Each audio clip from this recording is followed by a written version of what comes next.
Madame Bovary by Gustave Flaubert, translated from the French by Eleanor Maxwelling to Marie-Antoine Jules Sénac, member of the Paris Bar, ex-president of the National Assembly, and former Minister of the Interior. Dear and illustrious friend, permit me to inscribe your name at the head of this book, and above its dedication, for it is to you, before all, that I owe its publication.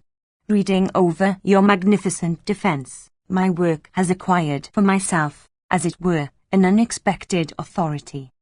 Accept, then, here, the homage of my gratitude, which, how great soever it is, will never attain the height of your eloquence and your devotion.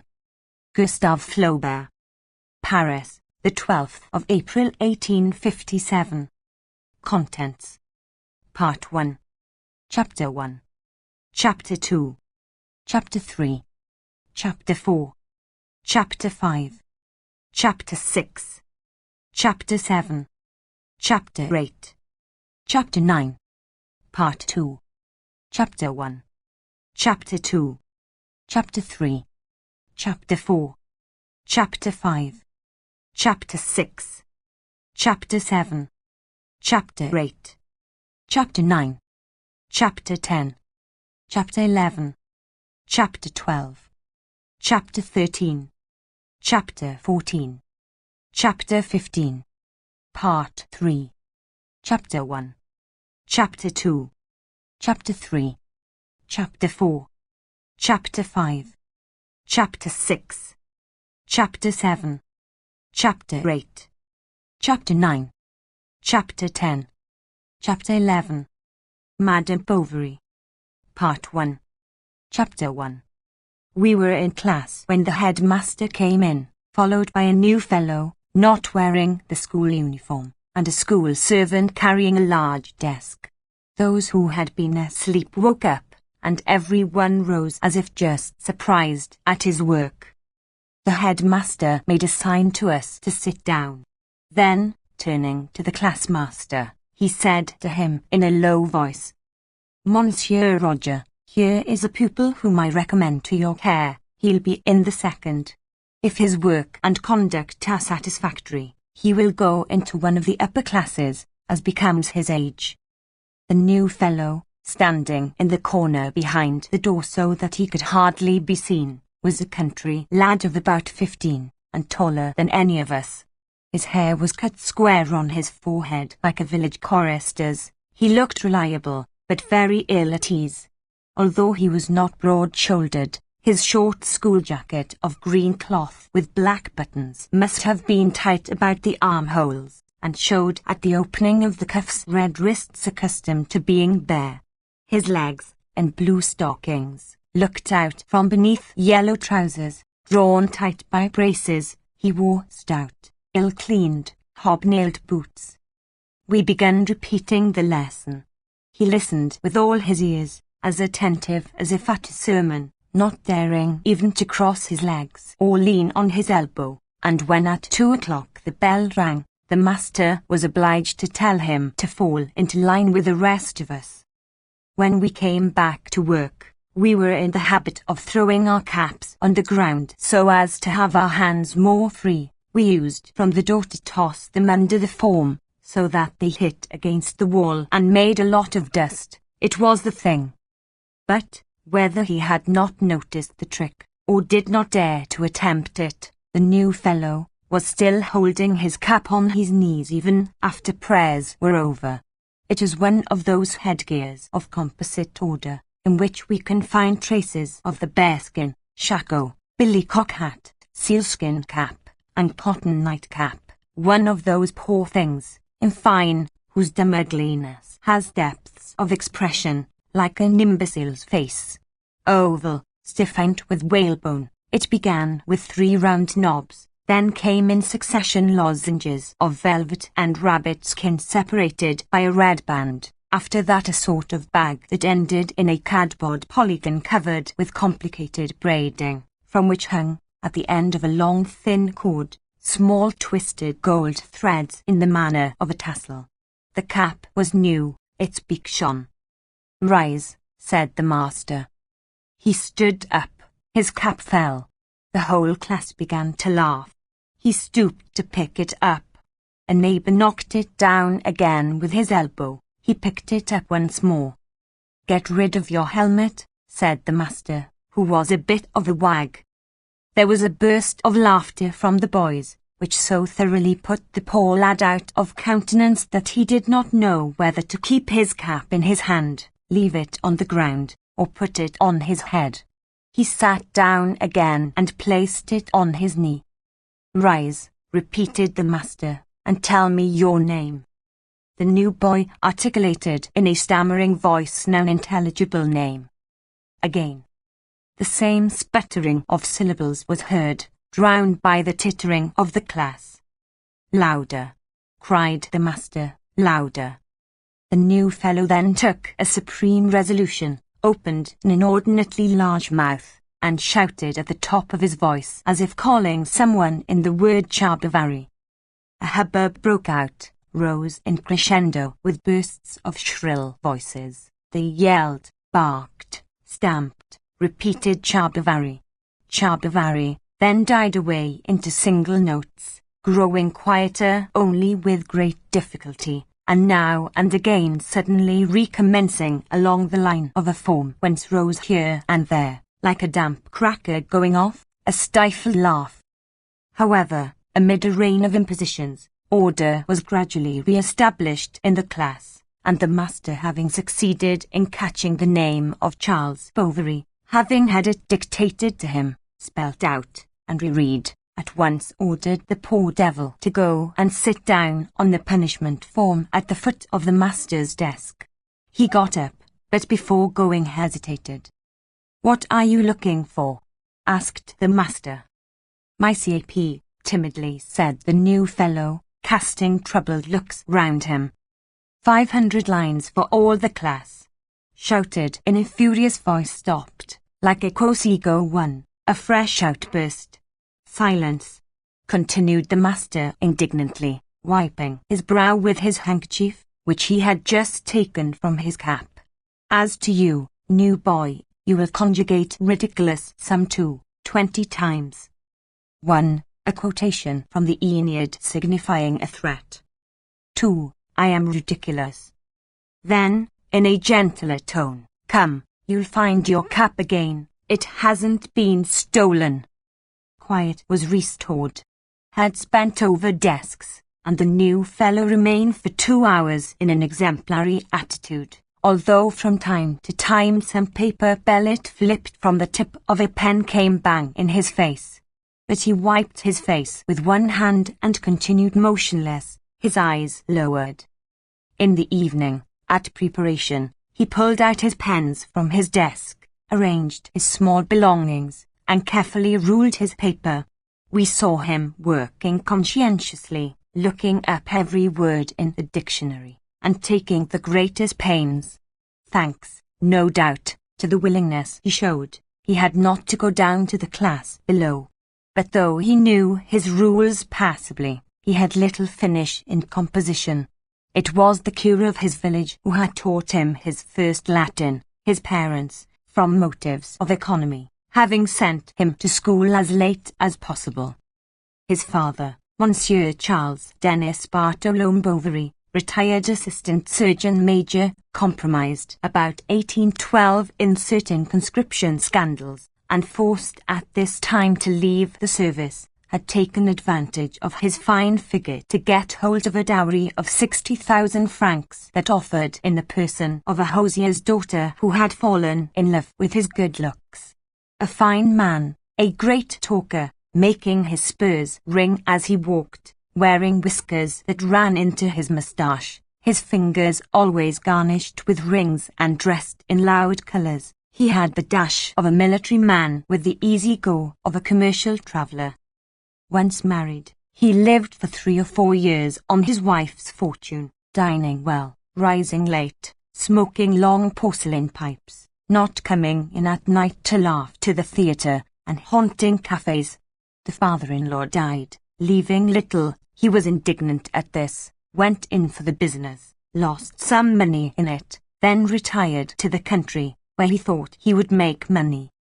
But, as he knew no more about farming than calico, as he rode his horses instead of sending them to plough, drank his cider in bottle instead of selling it in cask, ate the finest poultry in his farmyard, and greased his hunting boots with the fat of his pigs. He was not long in finding out that he would do better to give up all speculation.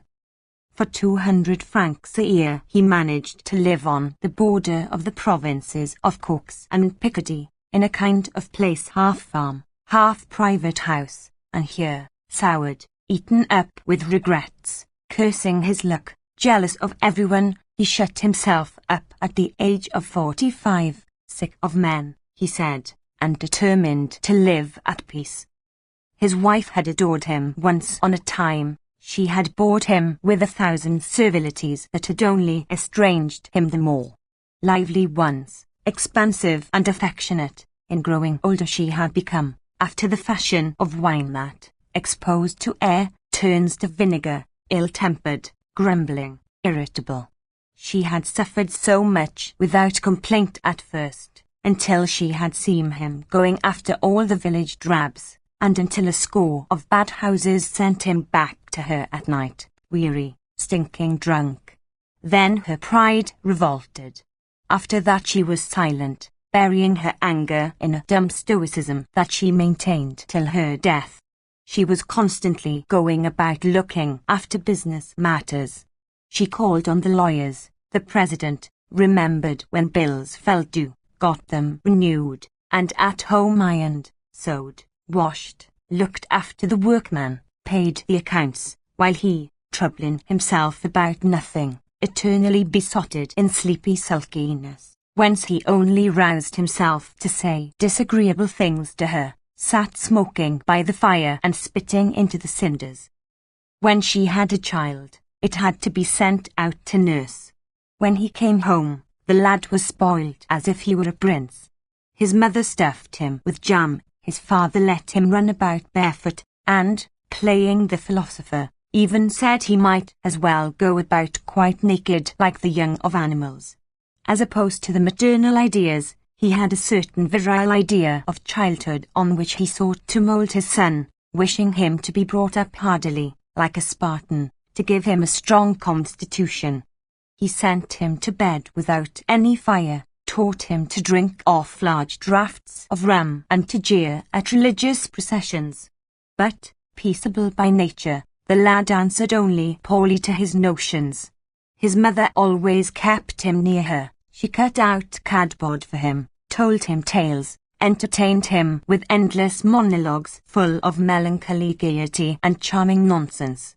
In her life's isolation she centered on the child's head all her shattered, broken little vanities. She dreamed of high station. She already saw him, tall, handsome, clever, settled as an engineer or in the law. She taught him to read, and even, on an old piano, she had taught him 2 or 3 little songs. But to all this Monsieur Bovary, caring little for letters, said it was not worth while. Would they ever have the means to send him to a public school, to buy him a practice, or start him in business? Besides, with cheek a man always gets on in the world. Madame Bovary bit her lips, and the child knocked about the village.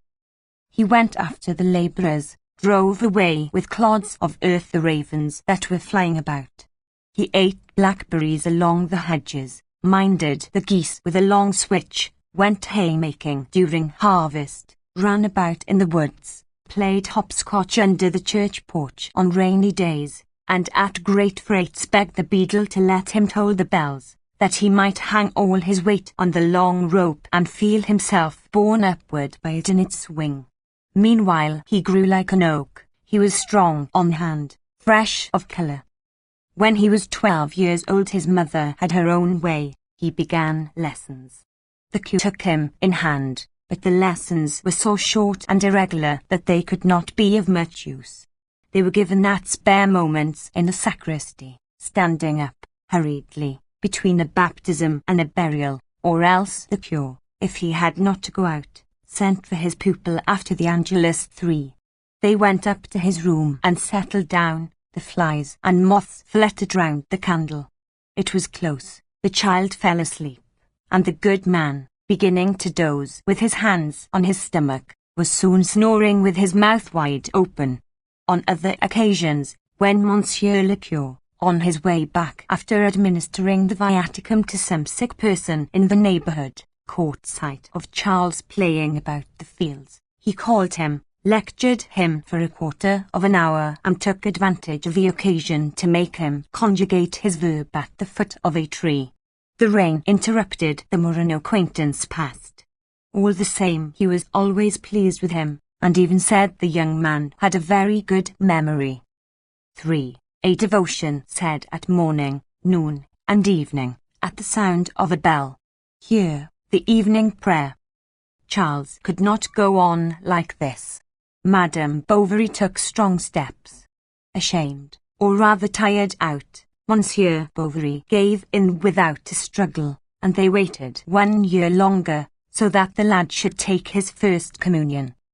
6 months more passed, and the year after Charles was finally sent to school at Rouen, where his father took him towards the end of October, at the time of the Street Romaine Fair.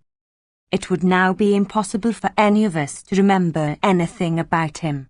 He was a youth of even temperament, who played in playtime, worked in school hours, was attentive in class, slept well in the dormitory, and ate well in the refectory.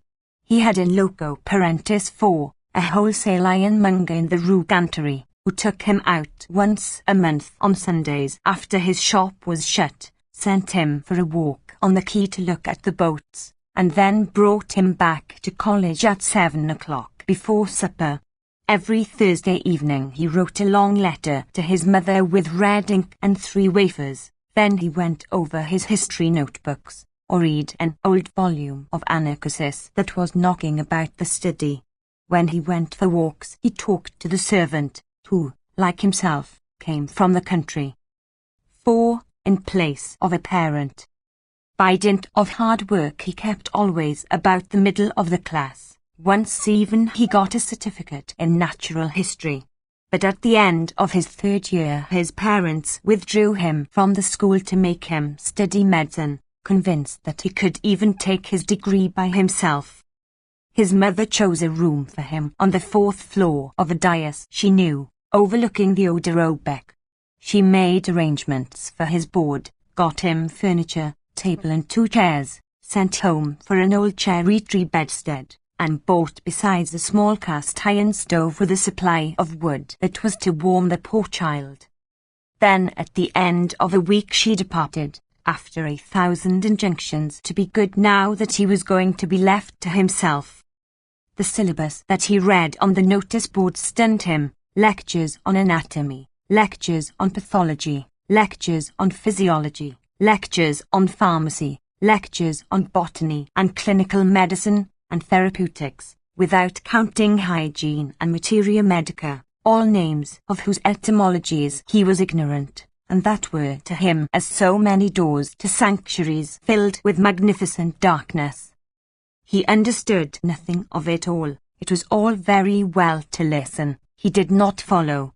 Still he worked. He had bound notebooks. He attended all the courses, never missed a single lecture.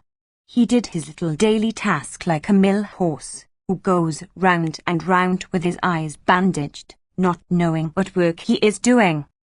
To spare him expense, his mother sent him every week by the carrier a piece of veal baked in the oven, with which he lunched when he came back from the hospital, while he sat kicking his feet against the wall. After this he had to run off to lectures, to the operation room, to the hospital, and return to his home at the other end of the town. In the evening, after the poor dinner of his landlord, he went back to his room and set to work again in his wet clothes, which smoked as he sat in front of the hot stove. On the fine summer evenings, at the time when the close streets are empty, when the servants are playing shuttlecock at the doors, he opened his window and leaned out. The river, that makes of this quarter of Rouen a wretched little Venice, flowed beneath him, between the bridges and the railings, yellow, violet, or blue. Working men, kneeling on the banks, washed their bare arms in the water. On poles projecting from the attics, skeins of cotton were drying in the air. Opposite, beyond the roofs, spread the pure heaven with the red sun setting. How pleasant it must be at home! How fresh under the beech tree! And he expanded his nostrils to breathe in the sweet odours of the country which did not reach him. He grew thin, his figure became taller, his face took a sudden look that made it nearly interesting. Naturally, through indifference, he abandoned all the resolutions he had made. Once he missed a lecture, the next day all the lectures, and, enjoying his idleness, little by little, he gave up work altogether. He got into the habit of going to the public house, and had a passion for dominoes.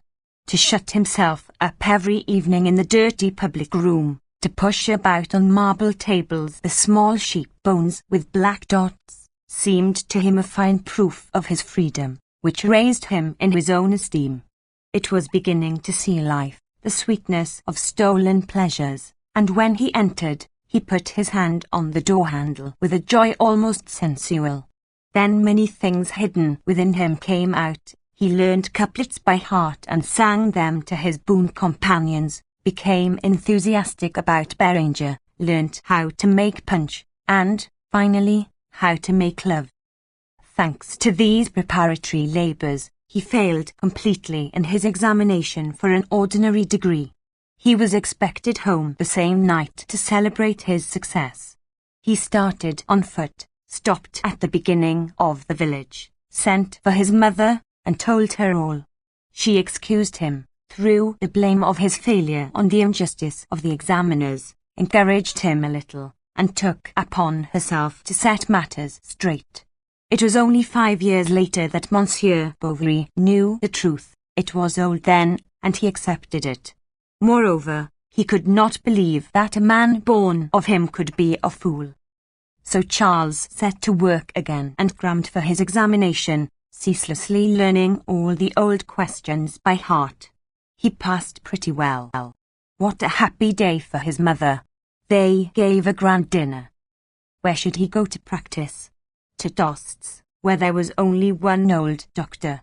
For a long time Madame Bovary had been on the lookout for his death, and the old fellow had barely been packed off when Charles was installed opposite his place as his successor. But it was not everything to have brought up a son, to have had him taught medicine, and discovered Dost's, where he could practice it. He must have a wife. She found him one, the widow of a bailiff at Dieppe, who was 45 and had an income of 1,200 francs. Though she was ugly, as dry as a bone, her face with as many pimples as the spring has buds, Madame Dubuc had no lack of suitors. To attain her ends, Madame Bovary had to oust them all, and she even succeeded in very cleverly baffling the intrigues of a pork butcher backed up by the priests. Charles had seen in marriage the advent of an easier life, thinking he would be more free to do as he liked with himself and his money. But his wife was master. He had to say this and not say that in company, to fast every Friday, dress as she liked, harass at her bidding those patients who did not pay. She opened his letter, watched his comings and goings, and listened at the partition wall when women came to consult him in his surgery. She must have her chocolate every morning, attentions without end. She constantly complained of her nerves, her chest, her liver. The noise of footsteps made her ill. When people left her, solitude became odious to her. If they came back, it was doubtless to see her die. When Charles returned in the evening, she stretched forth 2 long thin arms from beneath the sheets, put them round his neck, and having made him sit down on the edge of the bed, began to talk to him of her troubles. He was neglecting her. He loved another. She had been warned she would be unhappy, and she ended by asking him for a dose of medicine and a little more love. Chapter 2. One night towards 11 o'clock they were awakened by the noise of a horse pulling up outside their door. The servant opened the garret window and parleyed for some time with a man in the street below. He came for the doctor, had a letter for him. Natuzzi came downstairs shivering and undid the bars and bolts one after the other. The man left his horse, and, following the servant, suddenly came in behind her. He pulled out from his wool cap with great top knots a letter wrapped up in a rag and presented it gingerly to Charles, who rested on his elbow on the pillow to read it. Natuzzi, standing near the bed, held the light. Madame, in modesty, had turned to the wall and showed only her back. This letter, sealed with a small seal in blue wax, begged Monsieur Bovary to come immediately to the farm of the Bertaux to set a broken leg. Now from Tostes to the Bertaux was a good 18 miles across country by way of Longueville and St. Victor. It was a dark night. Madame Bovary Jr. was afraid of accidents for her husband. So it was decided the stable boy should go on first. Charles would start 3 hours later when the moon rose. A boy was to be sent to meet him, and show him the way to the farm, and open the gates for him. Towards 4 o'clock in the morning, Charles, well wrapped up in his cloak, set out for the Bertaux. Still sleepy from the warmth of his bed, he let himself be lulled by the quiet trot of his horse. When it stopped of its own accord in front of those holes surrounded with thorns that had dug on the margin of furrows, Charles awoke with a start, suddenly remembered the broken leg, and tried to call to mind all the fractures he knew.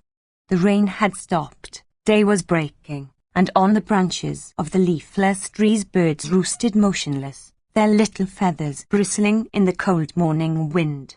The flat country stretched as far as I could see, and the tufts of trees round the farms at long intervals seemed like dark violet stains on the cast grey surface that on the horizon faded into the gloom of the sky. Charles from time to time opened his eyes. His mind grew weary, and, sleep coming upon him, he soon fell into a doze wherein, his recent sensations blending with memories, he became conscious of a double self, at once student and married man, lying in his bed as but now, and crossing the operation theatre as of old. The warm smell of poultices mingled in his brain with the fresh odour of dew. He heard the iron rings rattling along the curtain rods of the bed and saw his wife sleeping. As he passed Vazenville he came upon the boy sitting on the grass at the edge of a ditch. "Are you the doctor?"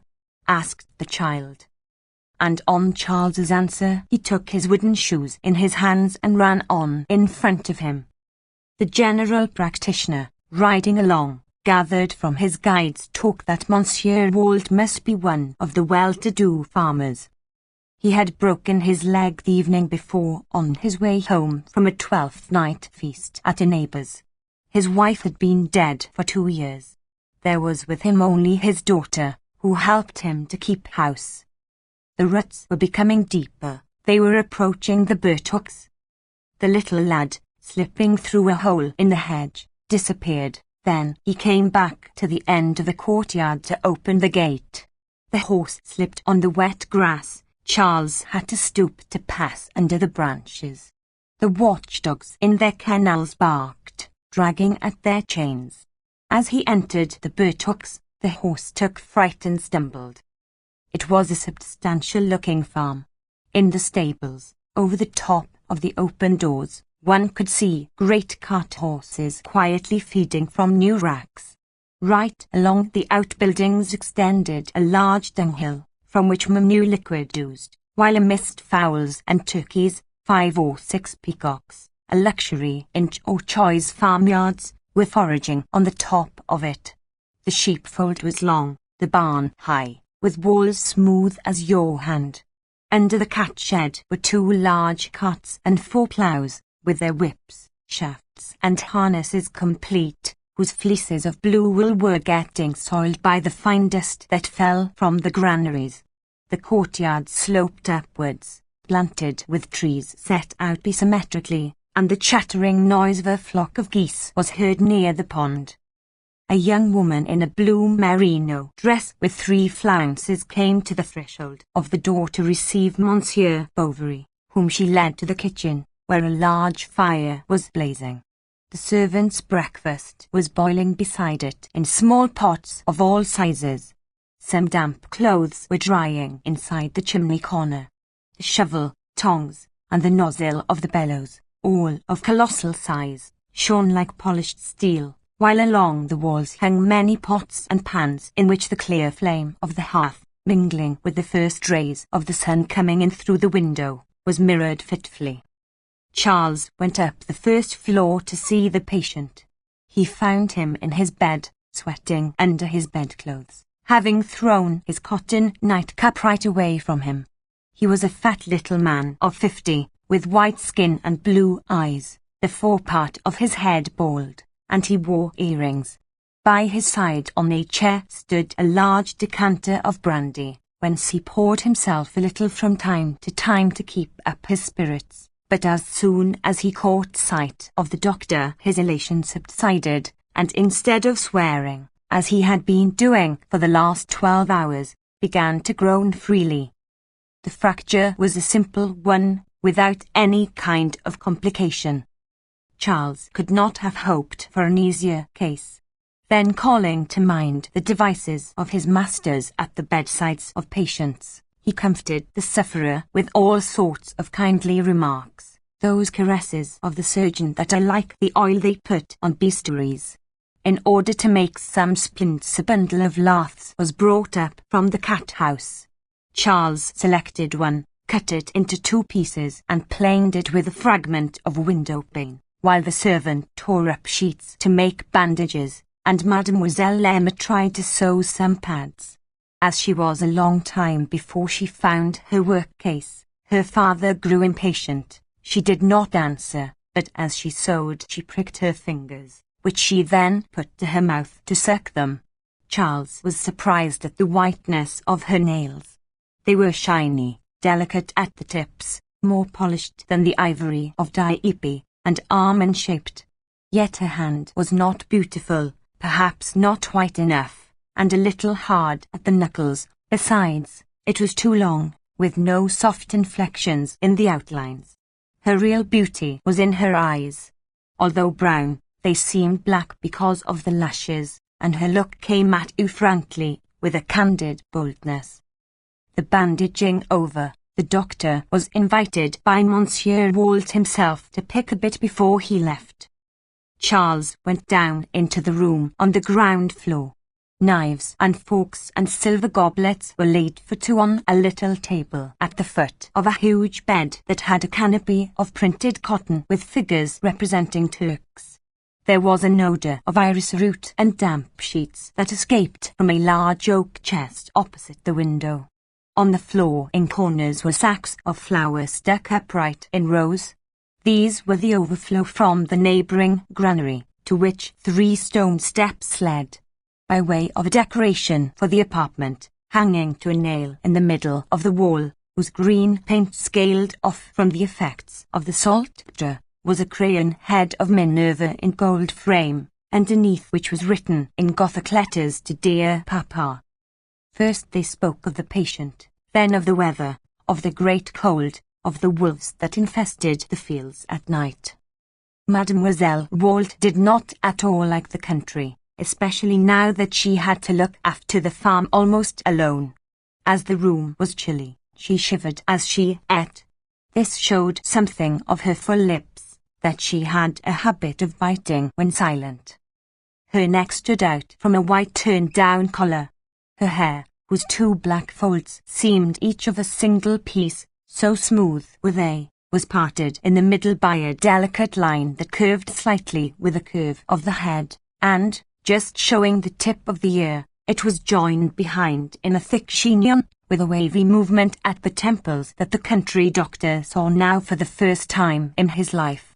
The upper part of her cheek was rose-coloured. She had, like a man, thrust in between 2 buttons of her bodice a tortoise-shell eyeglass. When Charles, after bidding farewell to old Walt, returned to the room before leaving, he found her standing, her forehead against the window, looking into the garden, where the bean props had been knocked down by the wind. She turned round. "Are you looking for anything?" she asked. "My whip, if you please," he answered. He began rummaging on the bed, behind the doors, under the chairs. It had fallen to the floor, between the sacks and the wall. Mademoiselle Emma saw it, and bent over the flour sacks. Charles, out of politeness, made a dash also, and as he stretched out his arm, at the same moment felt his breast brush against the back of the young girl bending beneath him. She drew herself up, scarlet, and looked at him over her shoulder as she handed him his whip. Instead of returning to the Bertucks in 3 days as he had promised, he went back the very next day, then regularly twice a week, without counting the visits he paid now and then as if by accident.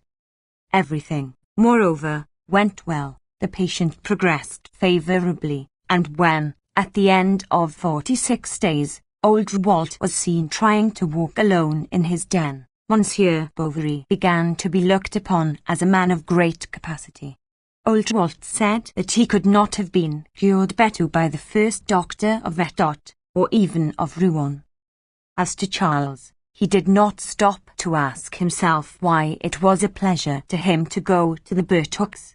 Had he done so, he would, no doubt, have attributed his zeal to the importance of the case, or perhaps to the money he hoped to make by it. Was it for this, however, that his visits to the farm formed a delightful exception to the meagre occupations of his life? On these days he rose early, set off at a gallop, urging on his horse, then got down to wipe his boots in the grass and put on black gloves before entering. He liked going into the courtyard and noticing the gate turn against his shoulder, the cock crow on the wall, the lads run to meet him. He liked the granary and the stables. He liked old Walt, who pressed his hand and called him his saviour. He liked the small wooden shoes of Mademoiselle Emma on the scoured flags of the kitchen. Her high heels made her a little taller, and when she walked in front of him, the wooden soles springing up quickly struck with a sharp sound against the leather of her boots. She always accompanied him to the first step of the stairs. When his horse had not yet been brought round, she stayed there. They had said goodbye. There was no more talking. The open air wrapped her round, playing with the soft down on the back of her neck, or blew to and fro on her hips the apron strings that fluttered like streamers. Once, during a thaw, the bark of the trees in the yard was oozing. The snow on the roofs of the outbuildings was melting. She stood on the threshold and went to fetch her sunshade and opened it. The sunshade of silk of the colour of pigeons' breasts, through which the sun shone, lighted up with shifting hues the white skin of her face. She smiled under the tender warmth, and drops of water could be heard falling one by one on the stretched silk. During the first period of Charles's visits to the Bertucks, Madame Bovary Jr. never failed to inquire after the invalid, and she had even chosen in the book that she kept on a system of double entry or clean blank page for Monsieur Walt. But when she heard he had a daughter, she began to make inquiries, and she learned that Mademoiselle Walt, brought up at the Ursuline convent, had received what is called a good education, and so knew dancing, geography, drawing, how to embroider and play the piano. That was the last straw. So it is for this, she said to herself, that his face beams when he goes to see her, and that he puts on his new waistcoat at the risk of spoiling it with the rain. Ah, that woman! That woman! And she detested her instinctively. At first she solaced herself by allusions that Charles did not understand, then by casual observations that he let pass for fear of a storm, finally by open apostrophes to which he knew not what to answer. Why did he go back to the Bertucks now that Monsieur Walt was cured and that these folks hadn't paid yet? Ah, it was because a young lady was there, someone who knew how to talk, to embroider, to be witty. That was what he cared about. He wanted town misses. and she went on. The daughter of old Wall-to-Town miss. Get out.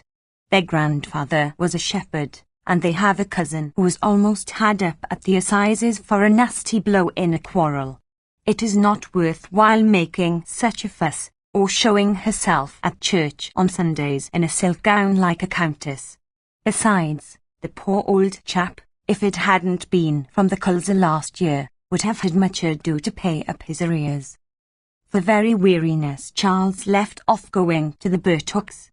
He always made him swear, his hand on the prayer book, that she would go there no more after much sobbing and many kisses, in a great outburst of love. He obeyed then, but the strength of his desire protested against the civility of his conduct, and he thought, with a kind of naive hypocrisy, that his interdict to see her gave him a sort of right to love her. And then the widow was thin, she had long teeth, wore in all weathers a little black shawl, the edge of which hung down between her shoulder blades. Her bony figure was sheathed in her clothes as if they were a scabbard. They were too short, and displayed her ankles with the laces of her large boots crossed over grey stockings. Charles's mother came to see them from time to time, but after a few days the daughter-in-law seemed to put her own edge on her, and then, like two knives, they scarified him with their reflections and observations. It was wrong of him to eat so much. Why did he always offer a glass of something to everyone who came? What obstinacy not to wear flannels!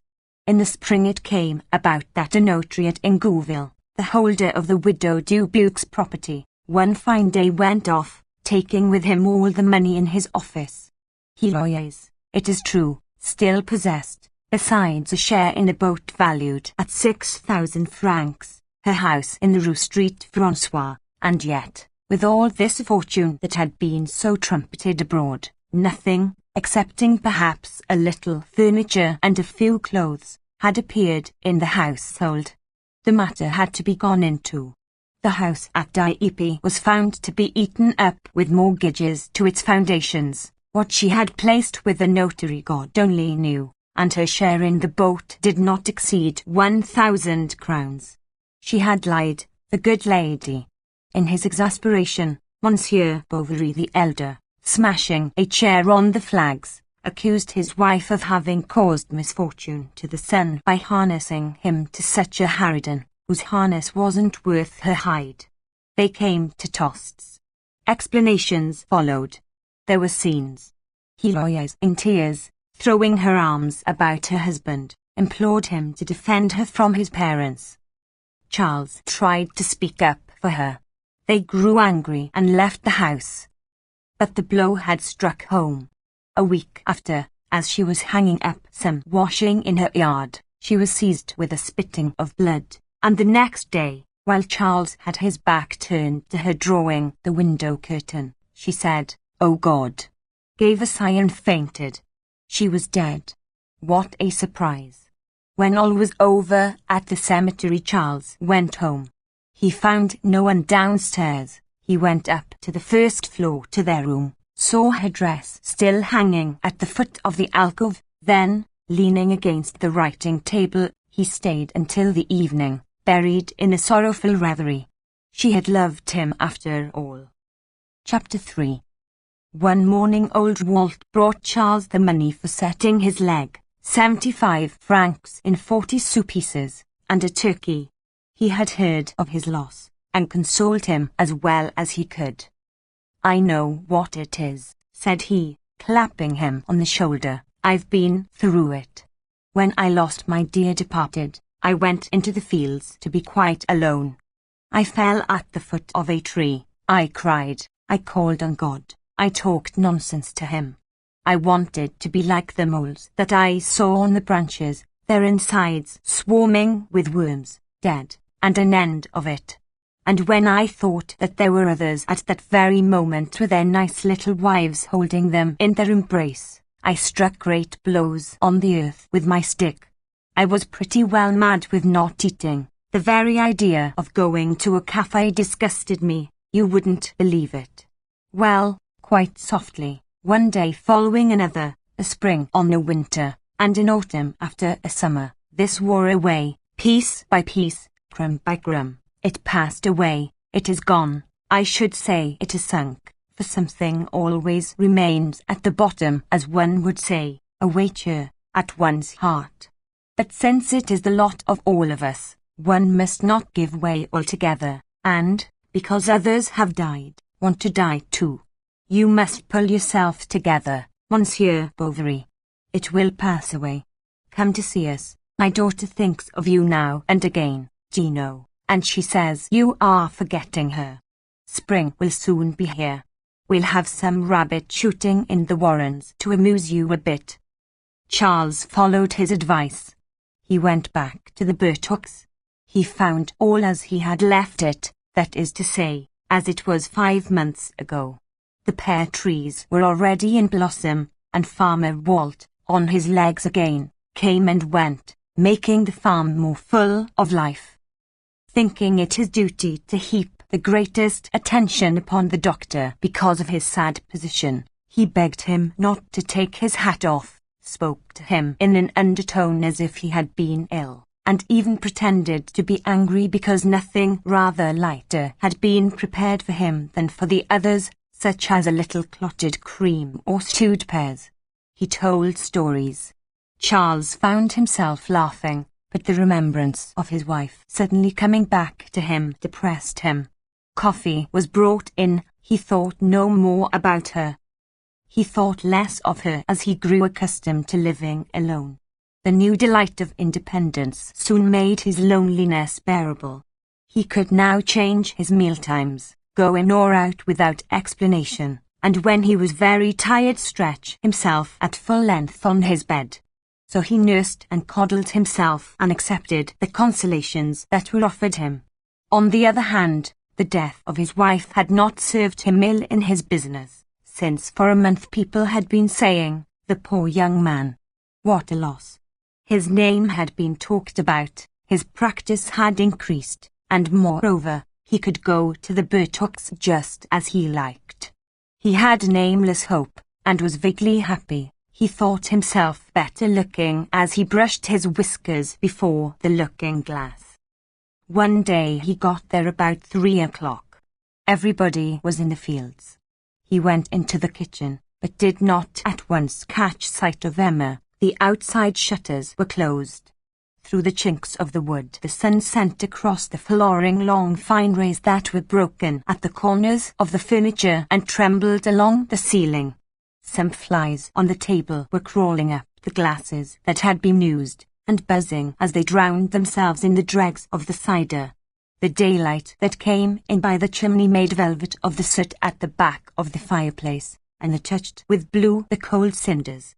Between the window and the hearth Emma was sewing. She wore no fichu. He could see small drops of perspiration on her bare shoulders. After the fashion of the country folks, she asked him to have something to drink. He said no. She insisted, and at last laughingly offered to have a glass of liqueur with him. So she went to fetch a bottle of curaçao from the cupboard, reached down 2 small glasses, filled one to the brim, poured scarcely anything into the other, and, after having clinked glasses, carried hers to her mouth. As it was almost empty, she bent back to drink, her head thrown back, her lips pouting, her neck on the strain. She laughed at getting none of it, while with the tip of her tongue passing between her small teeth she licked drop by drop the bottom of her glass. She sat down again and took up her work, a white cotton stocking she was darning. She worked with her head bent down. She did not speak, nor did Charles. The air coming in under the door blew a little dust over the flags. He watched it drift along, and heard nothing but the throbbing in his head and the faint clucking of a hen that had laid an egg in the yard. Emma from time to time cooled her cheeks with the palms of her hands, and cooled these again on the knobs of the huge fire dogs. She complained of suffering since the beginning of the season from giddiness. She asked if sea baths would do her any good. She began talking of her convent, Charles of his school. Words came to them. They went up into her bedroom. She showed him her old music books, the little prizes she had won, and the oak leaf crowns left at the bottom of the cupboard. She spoke to him, too, of her mother, of the country, and even showed him the bed in the garden where, on the first Friday of every month, she gathered flowers to put on her mother's tomb. But the gardener they had never knew anything about it. Servants are so stupid. She would have dearly liked, if only for the winter, to live in town, although the length of the fine days made the country perhaps even more wearisome in the summer. And, according to what she was saying, her voice was clear, sharp, or, on the sudden or longer, drawn out in modulations that ended almost in murmurs as she spoke to herself, now joyous, opening big naive eyes, then with her eyelids half closed, her look full of boredom, her thoughts wandering. Going home at night, Charles went over her words one by one, trying to recall them, to fill out their sense, that he might piece out the life she had lived before he knew her. But he never saw her in his thoughts other than he had seen her the first time, or as he had just left her. Then he asked himself what would become of her, if she would be married, and to whom. Alas! Old Walt was rich, and she ! So beautiful. But Emma's face always rose before his eyes, and a monotone, like the humming of a top, sounded in his ears, if you should marry after all. If you should marry. At night he could not sleep, his throat was parched, he was athirst. He got up to drink from the water bottle and opened the window. The night was covered with stars, a warm wind blowing in the distance, the dogs were barking. He turned his head towards the buttocks. Thinking that, after all, he should lose nothing, Charles promised himself to ask her in marriage as soon as occasion offered. But each time such occasion did offer, the fear of not finding the right words sealed his lips. Old Walt would not have been sorry to be rid of his daughter, who was of no use to him in the house. In his heart he excused her, thinking her too clever for farming, a calling under the ban of heaven, since one never saw a millionaire in it. Far from having made a fortune by it, the good man was losing every year. For if he was good in bargaining, in which he enjoyed the dodges of the trade, on the other hand, agriculture properly so called, and the internal management of the farm, suited him less than most people. He did not willingly take his hands out of his pockets, and did not spare expense in all that concerned himself, liking to eat well, to have good fires, and to sleep well. He liked old cider, underdone legs of mutton, glorious 5, well beaten up. He took his meals in the kitchen alone, opposite the fire, on a little table brought to him already laid as on the stage. 5. A mixture of coffee and spirits. When, therefore, he perceived that Charles's cheeks grew red if near his daughter, which meant that he would propose for her one of these days, he chewed the cud of the matter beforehand. He certainly thought him a little meagre, and not quite the son-in-law he would have liked, but he was said to be well brought up, economical, very learned, and no doubt would not make too many difficulties about the dowry. Now, as old Walt would soon be forced to sell 22 acres of his property, as he owed a good deal to the mason, to the harness maker, and as the shaft of the cider press wanted renewing, if he asks for her, he said to himself, I'll give her to him. At Michaelmas Charles went to spend 3 days at the Burtocks. The last had passed like the others in procrastinating from hour to hour. Old Walt was seeing him off. They were walking along the road full of ruts. They were about to part. This was the time. Charles gave himself as far as to the corner of the hedge, and at last went past it. Monsieur Walt, he murmured, I should like to say something to you. They stopped. Charles was silent. Well, tell me your story. Don't I know all about it? Said old Walt, laughing softly. Monsieur Walt, stammered Charles. I ask nothing better, the farmer went on. Although, no doubt, the little one is of my mind, still we must ask her opinion. So you get off, I'll go back home. If it is yes, you needn't return because of all the people about, and besides it would upset her too much. But so that you mayn't be eating your heart, I'll open wide the outer shutter of the window against the wall. You can see it from the back by leaning over the hedge. And he went off. Charles fastened his horse to a tree. He ran into the road and waited. Half an hour passed, then he counted 19 minutes by his watch. Suddenly a noise was heard against the wall. The shutter had been thrown back. The hook was still swinging. The next day, by 9 o'clock, he was at the farm. Emma blushed as he entered, and she gave a little forced laugh to keep herself in countenance. Old Walt embraced his future son-in-law.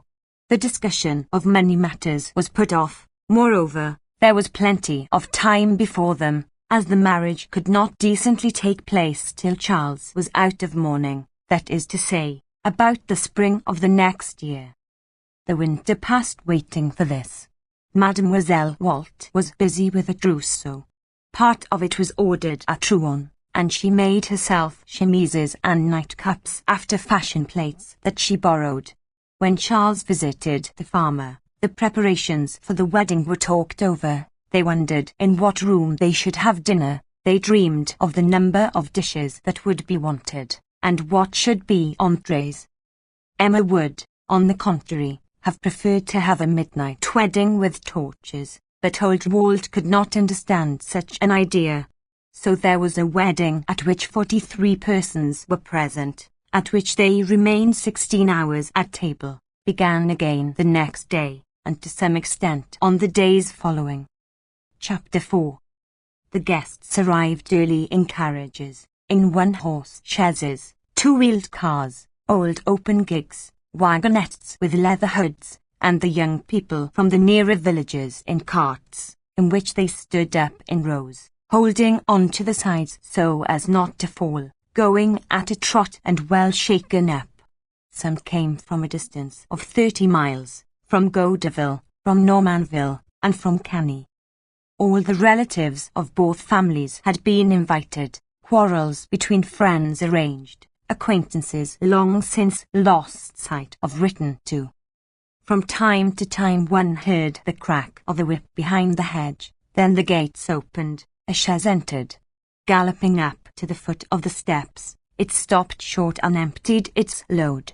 They got down from all sides, rubbing knees and stretching arms. The ladies, wearing bonnets, had on dresses in the town fashion, gold watch chains, pelerines with the ends tucked into belts, or little coloured figures fastened down behind with a pin, and that left the back of the neck bare. The lads, dressed like their papas, seemed uncomfortable in their new clothes. Many that day had sewed their first pair of boots, and by their sides, speaking never a word, wearing the white dress of their first communion lengthened for the occasion, were some big girls of 14 or 16, cousins or elder sisters no doubt, rubicund, bewildered, their hair greasy with rose pomade, and very much afraid of dirtying their gloves. As there were not enough stable boys to unharness all the carriages, the gentlemen turned up their sleeves and set about it themselves. According to their different social positions, they wore tailcoats, overcoats, shooting jackets, cutaway coats, fine tailcoats, redolent of family respectability, that only came out of the wardrobe on state occasions, overcoats with long tails flapping in the wind and round gapes and pockets like sacks, shooting jackets of coarse cloth, generally worn with a cap with a brass-bound beak, very short cutaway coats with two small buttons in the back, close together like a pair of eyes, and the tails of which seemed cut out of one piece by a carpenter's hatchet. Some, too, but these, you may be sure, would sit at the bottom of the table, wore their best blouses, that is to say, with collars turned down to the shoulders, the back gathered into small plaits and the waist fastened very low down with a worked belt. and the shirts stood out from the chests like Q irises.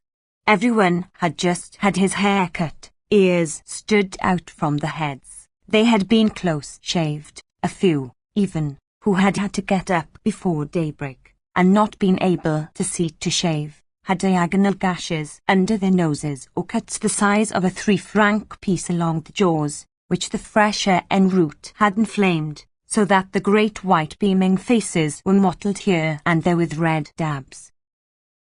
The Mary was 1.5 miles from the farm, and they went thither on foot, returning in the same way after the ceremony in the church. The procession first united like one long-coloured scarf that undulated across the fields, along the narrow path winding amid the green corn, soon lengthened out, and broke up into different groups that loitered to talk. The fiddler walked in front with his violin, gay with ribbons at its pegs. Then came the married pair, the relations, the friends, all following pell-mell. The children stayed behind amusing themselves plucking the bellflowers from otiers, or playing amongst themselves unseen. Emma's dress, too long, trailed a little on the ground. From time to time she stopped to pull it up, and then delicately, with her gloved hands, she picked off the coarse grass and the thistle-downs, while Charles, empty-handed, waited till she had finished. Old Walt, with a new silk hat and the cuffs of his black coat covering his hands up to the nails, gave his arm to Madame Bovary Senior. As to Monsieur Bovary Senior, who, heartily despising all these folk, had come simply in a frock-coat of military cut with 1 row of buttons, he was passing compliments of the bar to a fair young peasant. She bowed, blushed, and did not know what to say. The other wedding guests talked of their business or played tricks behind each other's backs, egging one another on in advance to be jolly. Those who listened could always catch the squeaking of the fiddler, who went on playing across the fields.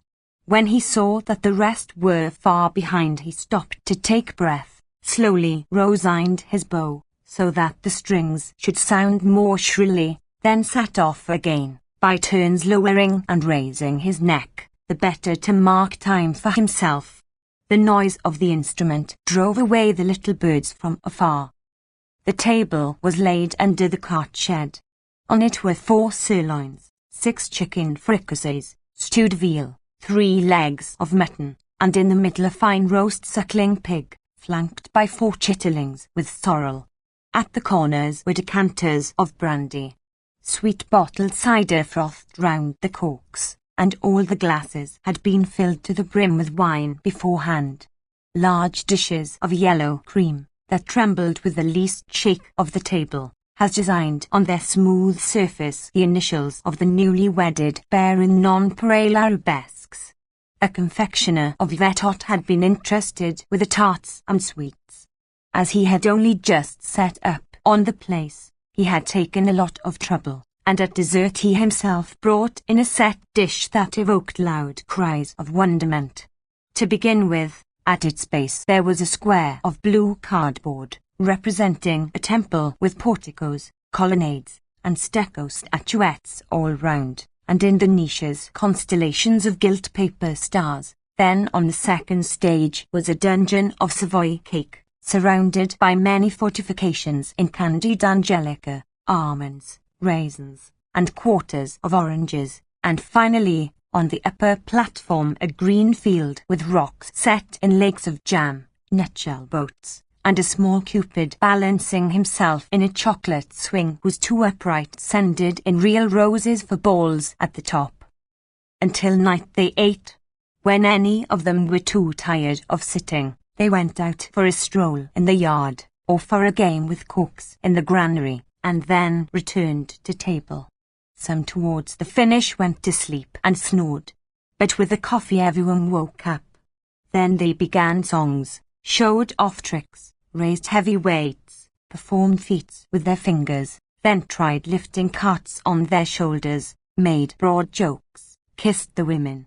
At night when they left, the horses, stuffed up to the nostrils with oats, could hardly be got into the shafts. They kicked, reared, the harness broke, Their masters laughed or swore, and all night in the light of the moon along country roads there were runaway carts at full gallop plunging into the ditches, jumping over yard after yard of stones, clambering up the hills, with women leaning out from the tilt to catch hold of the reins. Those who stayed at the Burtocks spent the night drinking in the kitchen. The children had fallen asleep under the seats. The bride had begged her further to be spared the usual marriage pleasantries. However, a fishmonger, one of their cousins, who had even brought a pair of soles for his wedding present, began to squirt water from his mouth through the keyhole, when old Walt came up just in time to stop him, and explained to him that the distinguished position of his son-in-law would not allow of such liberties. The cousin all the same did not give in to these reasons readily. In his heart he accused old Walt of being proud, and he joined 4 or 5 other guests in a corner, who having, through mere chance, been several times running served with the worst helps of meat, also were of opinion they had been badly used, and were whispering about their host, and with covered hints hoping he would ruin himself. Madame Bovary, senior, had not opened her mouth all day. She had been consulted neither as to the dress of her daughter-in-law nor as to the arrangement of the feast. She went to bed early. Her husband, instead of the following her, sent to St. Victor for some cigars, and smoked till daybreak, drinking ish punch, a mixture unknown to the company. This added greatly to the consideration in which he was held. Charles, who was not of a facetious turn, did not shine at the wedding. He answered feebly to the puns, doubles entendres, 6 compliments, and chaffed that it was felt a duty to let off at him as soon as the soup appeared. 6 double meanings. The next day, on the other hand, he seemed another man. It was he who might rather have been taken for the virgin of the evening before, whilst the bride gave no sign that revealed anything. The shrewdest did not know what to make of it, and they looked at her when she passed near them with an unbounded concentration of mind. But Charles concealed nothing. He called her my wife, tattooed 7 her, asked for her of everyone, looked for her everywhere, and often he dragged her into the yards, where he could be seen from far between the trees, putting his arm around her waist, and walking half bending over her, ruffling the chemisette of her bodice with his head. 7 used the familiar form of address. 2 days after the wedding the married pair left. Charles, on account of his patients, could not be away longer. Old Walt had them driven back in his cart, and himself accompanied them as far as Vazenville. Here he embraced his daughter for the last time, got down, and went his way. When he had gone about 100 paces he stopped, and as he saw the cart disappearing, its wheels turning in the dust, he gave a deep sigh.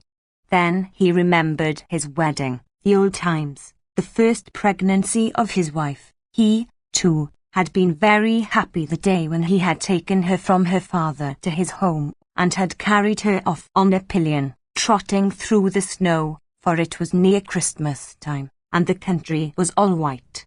She held him by one arm, her basket hanging from the other. The wind blew the long lace of her corchoise head-dress so that it sometimes flapped across his mouth, and when he turned his head he saw near him, on his shoulder, her little rosy face, smiling silently under the gold bands of her cap. To warm her hands she put them from time to time in his breast. How long ago it all was! Their son would have been 30 by now. Then he looked back and saw nothing on the road. He felt dreary as an empty house, and tender memories mingling with the sad thoughts in his brain, addled by the fumes of the feast. He felt inclined for a moment to take a turn towards the church. As he was afraid, however, that this sight would make him yet more sad, he went right away home. Monsieur and Madame Charles arrived at Tosts about 6 o'clock.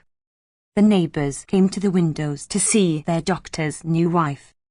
The old servant presented herself, curtsied to her, apologized for not having dinner ready, and suggested that Madame, in the meantime, should look over her house. Chapter 5. The brick front was just in a line with the street, or rather the road. Behind the door hung a cloak with a small collar, a bridle, and a black leather cap, and on the floor, in a corner, were a pair of leggings, still covered with dry mud. On the right was the one apartment that was both dining and sitting room. A canary yellow paper, relieved at the top by a garland of pale flowers, was puckered everywhere over the badly stretched canvas. White calico curtains with a red border hung crossways at the length of the window, and on the narrow mantelpiece a clock with a head of Hippocrates shone resplendent between two plate candlesticks under oval shades. On the other side of the passage was Charles's consulting room, a little room about 6 paces wide, with a table, 3 chairs, and an office chair. Volumes of the Dictionary of Medical Science, uncut, but the binding rather the worse for the successive sales through which they had gone, occupied almost along the 6 shelves of a deal bookcase. The smell of melted butter penetrated through the walls when he saw patients, just as in the kitchen one could hear the people coughing in the consulting room and recounting their histories. Then, opening on the yard, where the stable was, came a large dilapidated room with a stove, now used as a wood house, cellar, and pantry, full of old rubbish, of empty casks, agricultural implements past service, and a mass of dusty things whose use it was impossible to guess. The garden, longer than wide, ran between 2 mud walls with espaliered apricots, to a hawthorn hedge that separated it from the field.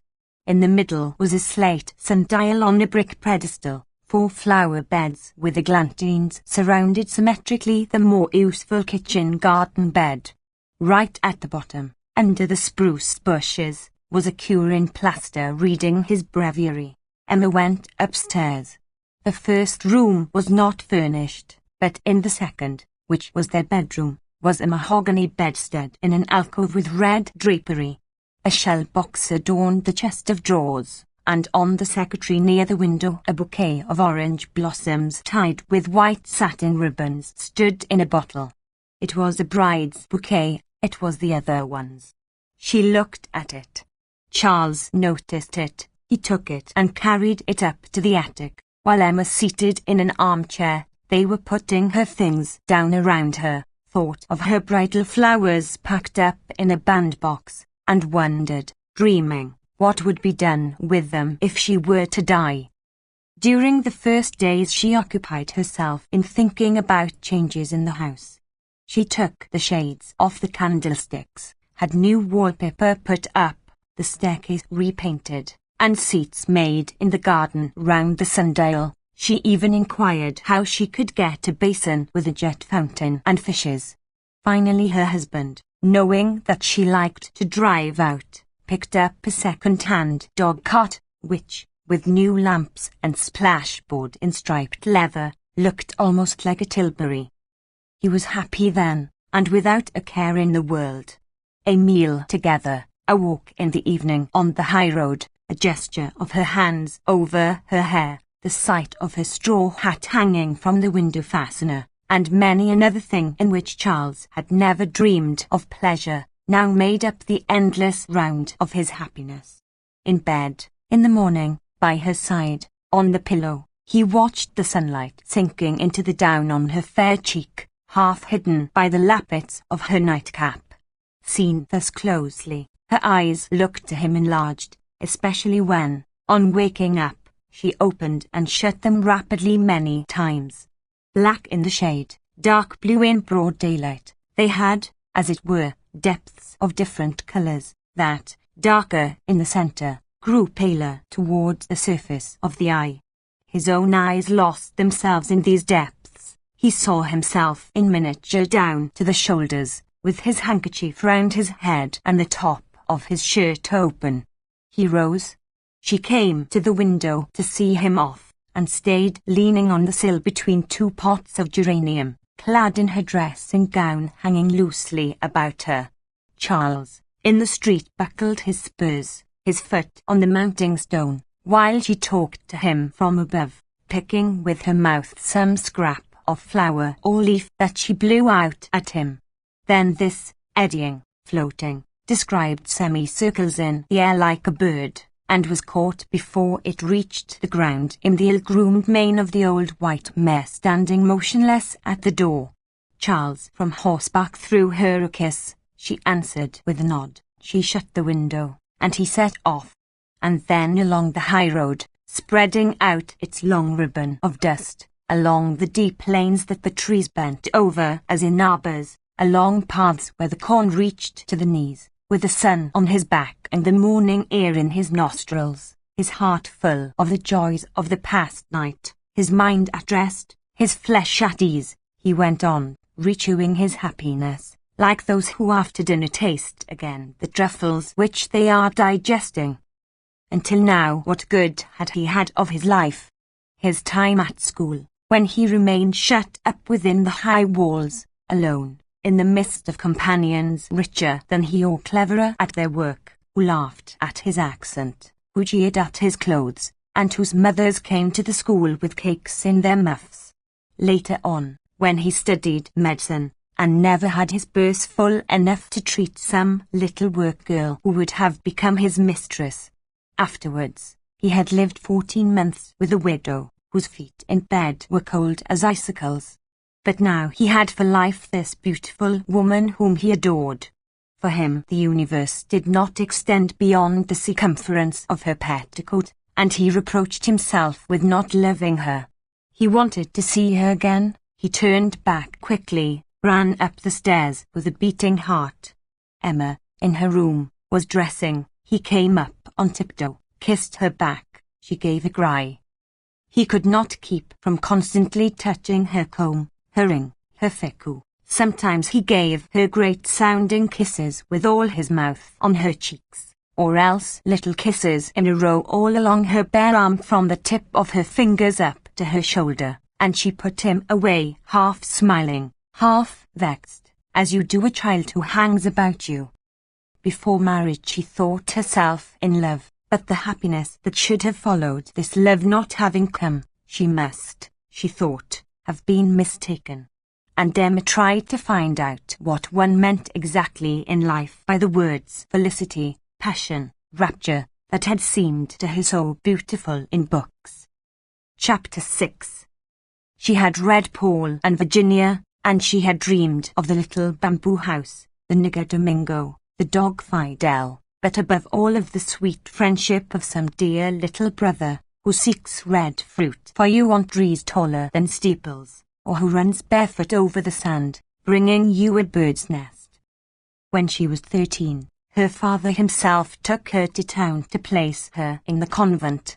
They stopped at an inn in the street Gervais Quarter, where, at their supper, they used painted plates that set forth the story of Mademoiselle de la Valliere. The explanatory legends, chipped here and there by the scratching of knives, all glorified religion, the tendernesses of the heart, and the pomps of court. Far from being bored at first at the convent, she took pleasure in the society of the good sisters, who, to amuse her, shook her to the chapel, which one entered from the refectory by a long corridor.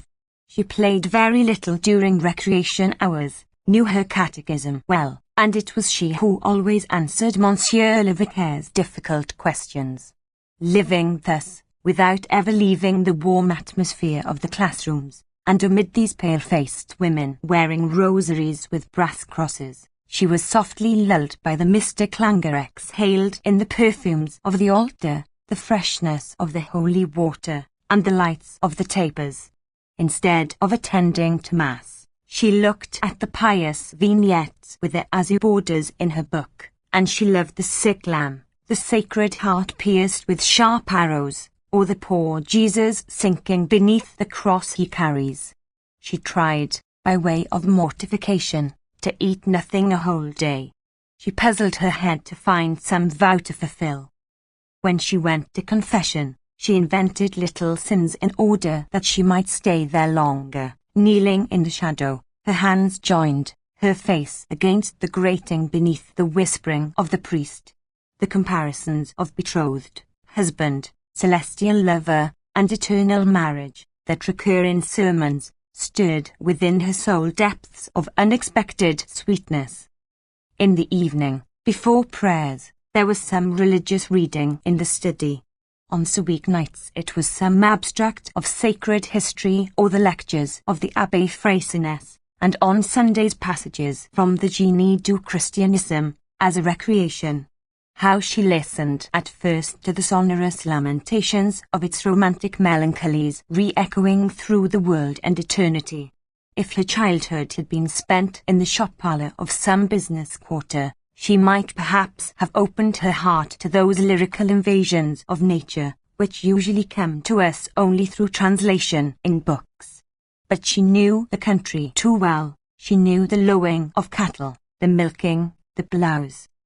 Accustomed to calm aspects of life, she turned, on the contrary, to those of excitement. She loved the sea only for the sake of its storms, and the green fields only when broken up by ruins. She wanted to get some personal profit out of things, and she rejected as useless all that did not contribute to the immediate desires of her heart, being of a temperament more sentimental than artistic, looking for emotions, not landscapes. At the convent there was an old maid who came for a week each month to mend the linen. Patronized by the clergy, because she belonged to an ancient family of noblemen ruined by the Revolution, she dined in the refectory at the table of the good sisters, and after the meal had a bit of chat with them before going back to her work. The girls often slipped out from the study to go and see her. She knew by heart the love songs of the last century, and sang them in a low voice as she stitched away. She told stories, gave them news, went errands in the town, and on the sly lent the big girls some novel that she always carried in the pockets of her apron, and of which the good lady herself swallowed long chapters in the intervals of her work. They were all lovers, sweethearts, persecuted ladies fainting in lonely pavilions, postilions killed at every stage, horses ridden to death on every page, sombre forests, heartaches, vows, sobs, tears and kisses, little skiffs by moonlight, nightingales in shady groves, gentlemen brave as lions, gentle as lambs, virtuous as no one ever was, always well dressed, and weeping like fountains. For 6 months, then, Emma, at 15 years of age, made her hands dirty with books from old lending libraries.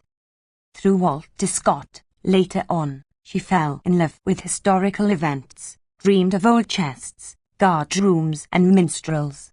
She would have liked to live in some old manor house, like those long-waisted chatelains who, in the shade of pointed arches, spent their days leaning on the stone, chin in hand, watching a cavalier with white plume galloping on his black horse from the distant fields. At this time she had a cult for Mary Stuart and enthusiastic veneration for illustrious or unhappy women. Joan of Arc, Heloise, Agnes Sorel, the beautiful Feronea, and Clemence Isauria stood out to her like comets in the dark immensity of heaven, where also were seen, lost in shadow, all unconnected, St. Louis with his oak, the dying Bayard, some cruelties of Louis XI, a little of St. Bartholomew's Day, the plume of the Bernays, and always the remembrance of the plates painted in honour of Louis XIV. In the music class, in the ballads she sang, there was nothing but little angels with golden wings, Madonnas, lagoons, gondoliers, mild compositions that allowed her to catch a glimpse athwart the obscurity of style and the weakness of the music of the attractive phantasmagoria of sentimental realities. Some of her companions brought keepsakes given them as New Year's gifts to the convent.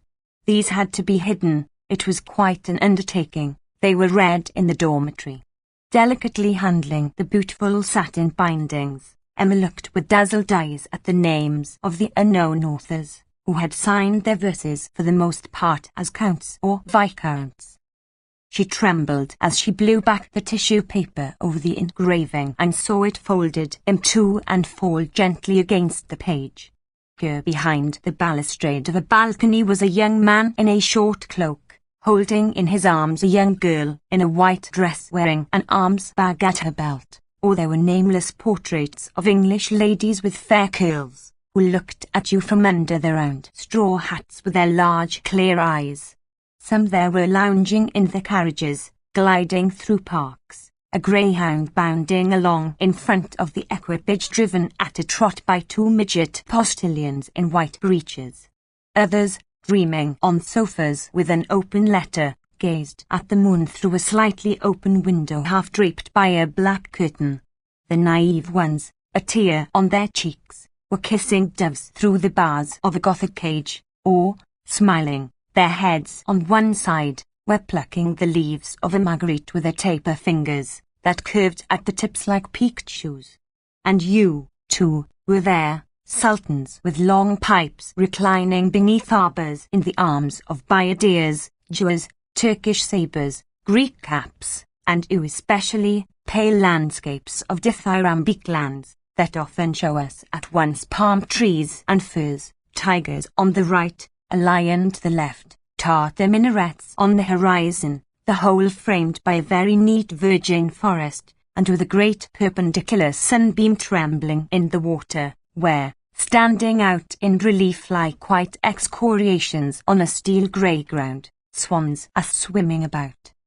And the shade of the argand lamp fastened to the wall above Emma's head lighted up all these pictures of the world that passed before her one by one in the silence of the dormitory, and to the distant noise of some belated carriage rolling over the boulevards. When her mother died she cried much the first few days. She had a funeral picture made with the hair of the deceased, and, in a letter sent to the Bertocks full of sad reflections on life, she asked to be buried later on in the same grave. The goodman thought she must be ill, and came to see her. Emma was secretly pleased that she had reached at a first attempt the rare ideal of pale lives, never attained by mediocre hearts.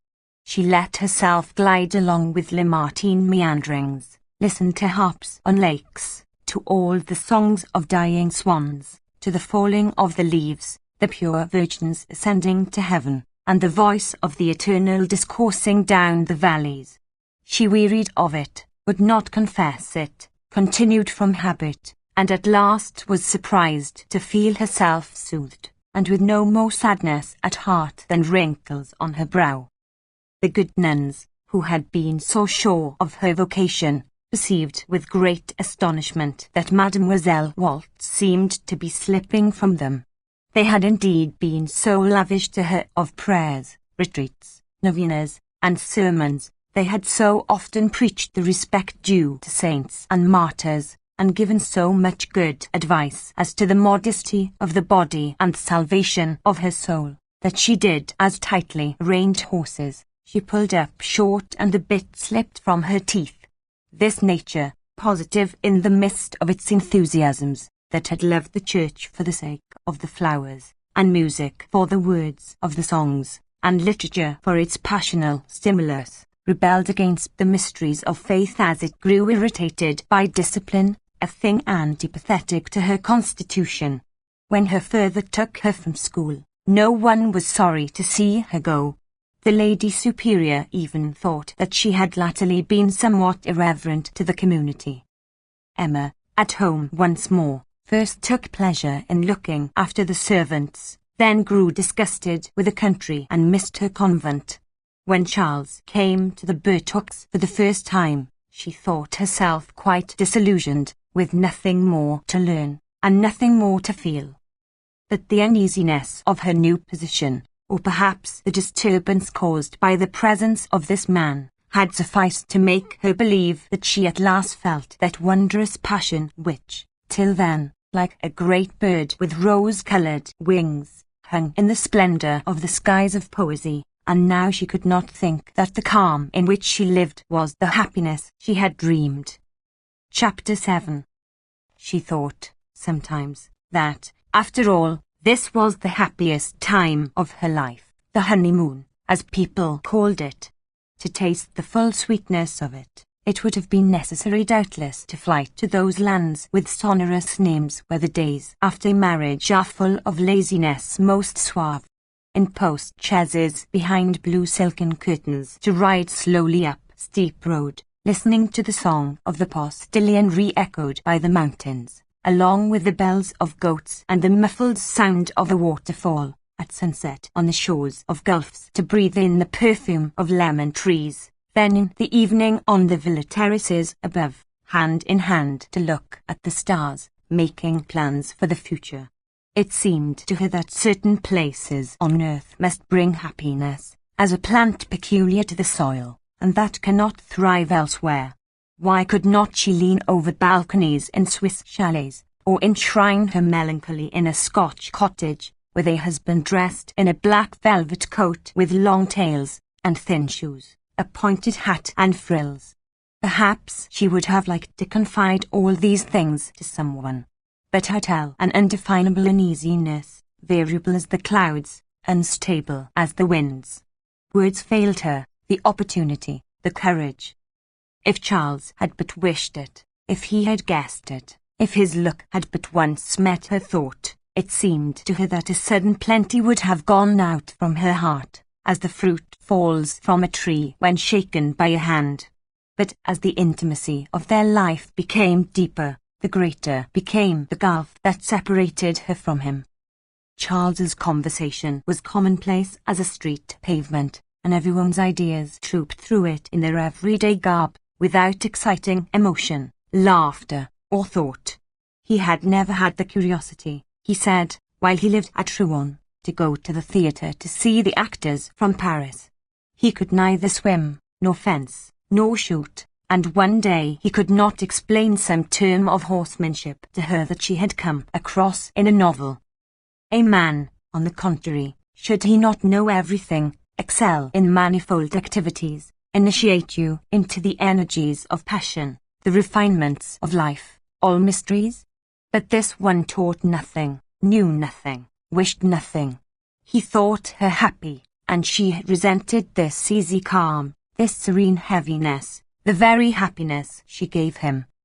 Sometimes she would draw, and it was great amusement to Charles to stand the bolt upright and watch her bend over her cardboard, with eyes half closed, the better to see her work, or rolling, between her fingers, little bread bellets. As to the piano, the more quickly her fingers glided over it, the more he wondered. She struck the notes with aplomb, and ran from top to bottom of the keyboard without a break. Thus shaken up, the old instrument, whose strings buzzed, could be heard at the other end of the village when the window was open, and often the bailiff's clerk, passing along the high road bareheaded and in list slippers, stopped to listen, his sheet of paper in his hand. Emma, on the other hand, knew how to look after her house. She sent the patients accounts in well-phrased letters that had no suggestion of a bill. When they had a neighbour to dinner on Sundays, she managed to have some tasty dish, piled up pyramids of green gages on vine leaves, served up preserves turned out into plates, and even spoke of buying finger glasses for dessert. From all this much consideration was extended to Bovary. Charles finished by rising in his own esteem for possessing such a wife. He showed with pride in the sitting-room 2 small pencil sketches by her that he had had framed in very large frames, and hung up against the wallpaper by long green cords. People returning from Mass saw him at his door in his wool-work slippers. He came home late, at 10 o'clock, at midnight sometimes. Then he asked for something to eat, and as the servant had gone to bed, Emma waited on him. He took off his coat to dine more at his ease. He told her, one after the other, the people he had met, the villages where he had been, the prescriptions he had written, and, well pleased with himself, he finished the remainder of the boiled beef and onions, picked pieces off the cheese, munched an apple, emptied his water bottle, and then went to bed, and lay on his back and snored. As he had been for a time accustomed to wear nightcaps, his handkerchief would not keep down over his ears, so that his hair in the morning was all tumbled pell-mell about his face and whitened with the feathers of the pillow, whose strings came untied during the night. He always wore thick boots that had 2 long creases over the instep running obliquely towards the ankle, while the rest of the upper continued in a straight line as if stretched on a wooden foot. He said it was quite good enough for the country. His mother approved of his economy, for she came to see him as formerly when there had been some violent row at her place, and yet Madame Bovary Senior seemed prejudiced against her daughter-in-law. She thought her ways too fine for their position. The wood, the sugar, and the candles disappeared as at a grand establishment, and the amount of firing in the kitchen would have been enough for 25 courses. She put her linen in order for her in the presses, and taught her to keep an eye on the butcher when he brought the meat. Emma put up with these lessons. Madame Bovary was lavish of them, and the words daughter and mother were exchanged all day long, accompanied by little quiverings of the lips, each one uttering gentle words in a voice trembling with anger. In Madame Duboc's time the old woman felt that she was still the favourite, but now the love of Charles for Emma seemed to her a desertion from her tenderness, an encroachment upon what was hers, and she watched her son's happiness in sad silence, as a ruined man looks through the windows at people dining in his old house. She recalled to him as remembrances her troubles and her sacrifices, and, comparing these with Emma's negligence, came to the conclusion that it was not reasonable to adore her so exclusively. Charles knew not what to answer. He respected his mother, and he loved his wife infinitely. He considered the judgment of the one infallible, and yet he thought the conduct of the other irreproachable. When Madame Bovary had gone, he tried timidly and in the same terms to hazard 1 or 2 of the more anodyne observations he had heard from his mamma. Emma proved to him with the word that he was mistaken, and sent him off to his patients. And yet, in accord with theories she believed right, she wanted to make herself in love with him. By moonlight in the garden she recited all the passionate rhymes she knew by heart, and, sighing, sang to him many melancholy adagios, but she found herself as calm after as before, and Charles seemed no more amorous and no more moved.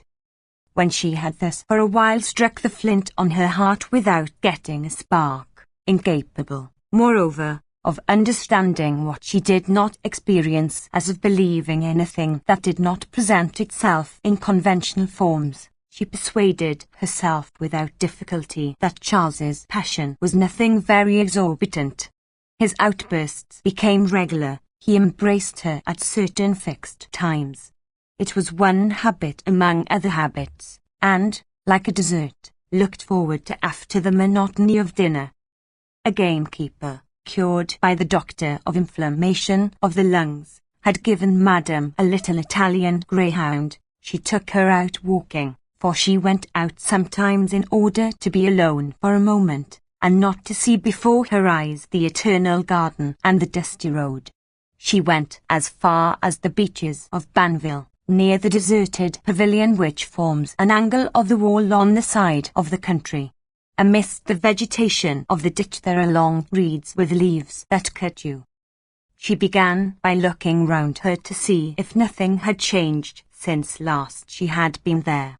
She found again in the same places the foxgloves and wallflowers, the beds of nettles growing round the big stones, and the patches of lichen along the 3 windows, whose shutters, always closed, were rotting away on their rusty iron bars. Her thoughts, aimless at first, wandered at random, like a greyhound, who ran round and round in the fields, yelping after the yellow butterflies, chasing the shrew mice, or nibbling the poppies on the edge of a cornfield.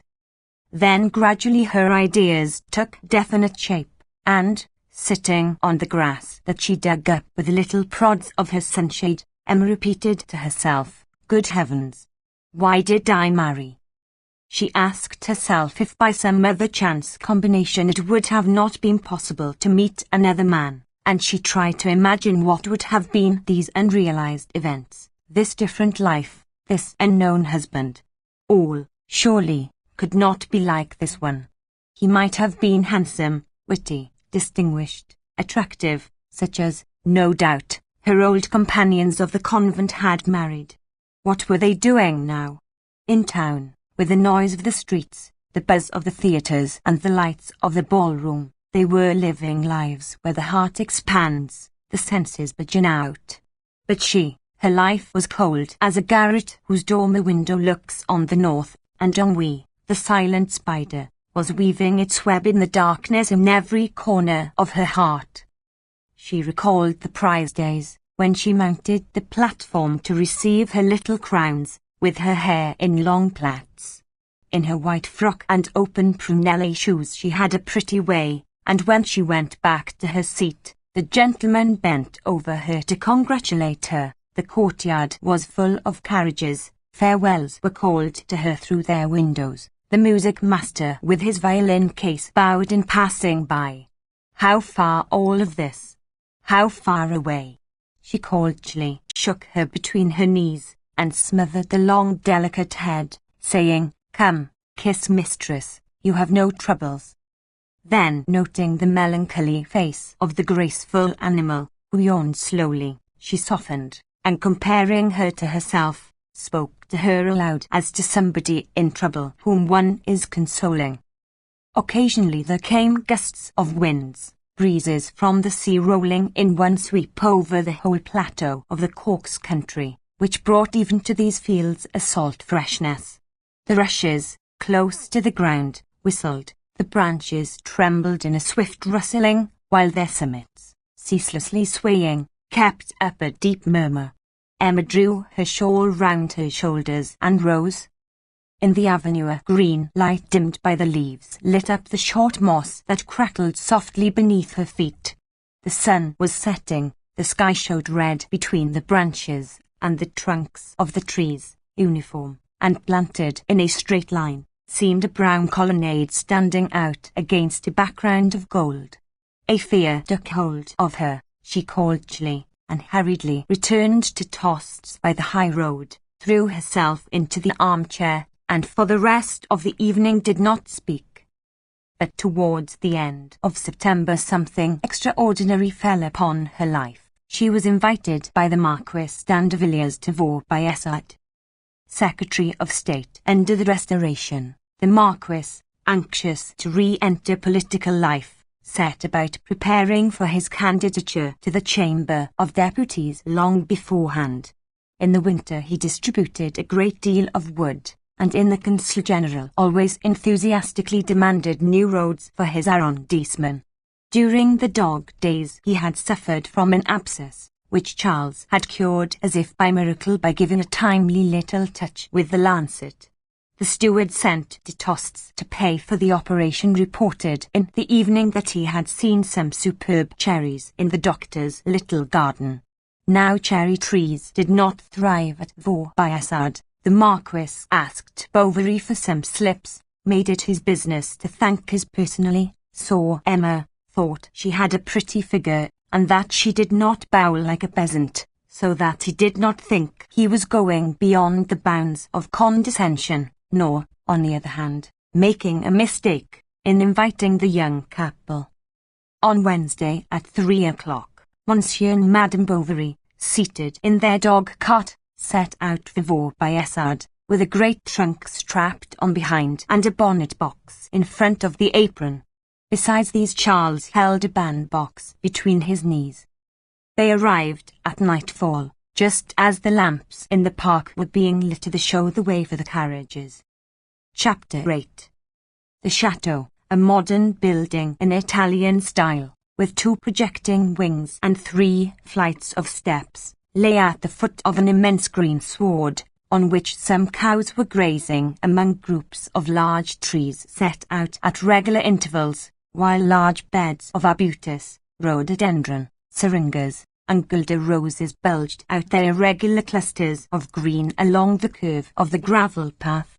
A river flowed under a bridge. Through the mist one could distinguish buildings with thatched roofs scattered over the field bordered by two gently sloping, well-timbered hillocks, and in the background amid the trees rose in two parallel lines the coach houses and stables, all that was left of the ruined old chateau. Charles's dog-cart pulled up before the middle flight of steps. Servants appeared. The Marquis came forward, and, offering his arm to the doctor's wife, conducted her to the vestibule.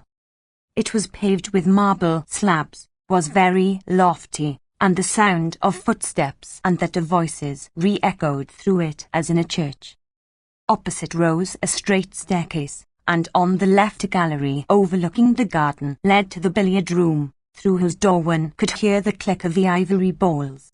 As she crossed it to go to the drawing room, Emma saw standing round the table men with grave faces, their chins resting on high cravats. They all wore orders, and smiled silently as they made their strokes. On the dark wainscoting of the walls large gold frames bore of the bottom names written in black letters. She read, Jean-Antoine d'Andevillers de Vonville, Count de Lavaux by Essard and Baron de la Fresnay, killed at the Battle of Ctres on the 20th of October, 1587. And on another, Jean-Antoine Henri Guy d'Andevillers de Lavaux by Essard, Admiral of France and Chevalier of the Order of Saint Michael, wounded at the Battle of the Houx Saint-Vaast on the 29th of May, 1692, died at Vaux by Essard on the 23rd of January 1693. One could hardly make out those that followed, for the light of the lamps lowered over the green cloth threw a dim shadow round the room, burnishing the horizontal pictures. It broke up against these indelicate lines where there were cracks in the varnish, and from all these great black squares framed in with gold stood out here and there some lighter portion of the painting, a pale brow, two eyes that looked at you, perukes flowing over and powdering red-coated shoulders, or the buckle of a garter above a well-rounded calf. The Marquis opened the drawing-room door. One of the ladies, the Marchioness herself, came to meet Emma. She made her sit down by her on an ottoman, and began talking to her as amicably as if she had known her a long time. She was a woman of about 40, with fine shoulders, a hook nose, a drawling voice, and on this evening she wore over her brown hair a simple guipure ficou that fell in a point at the back.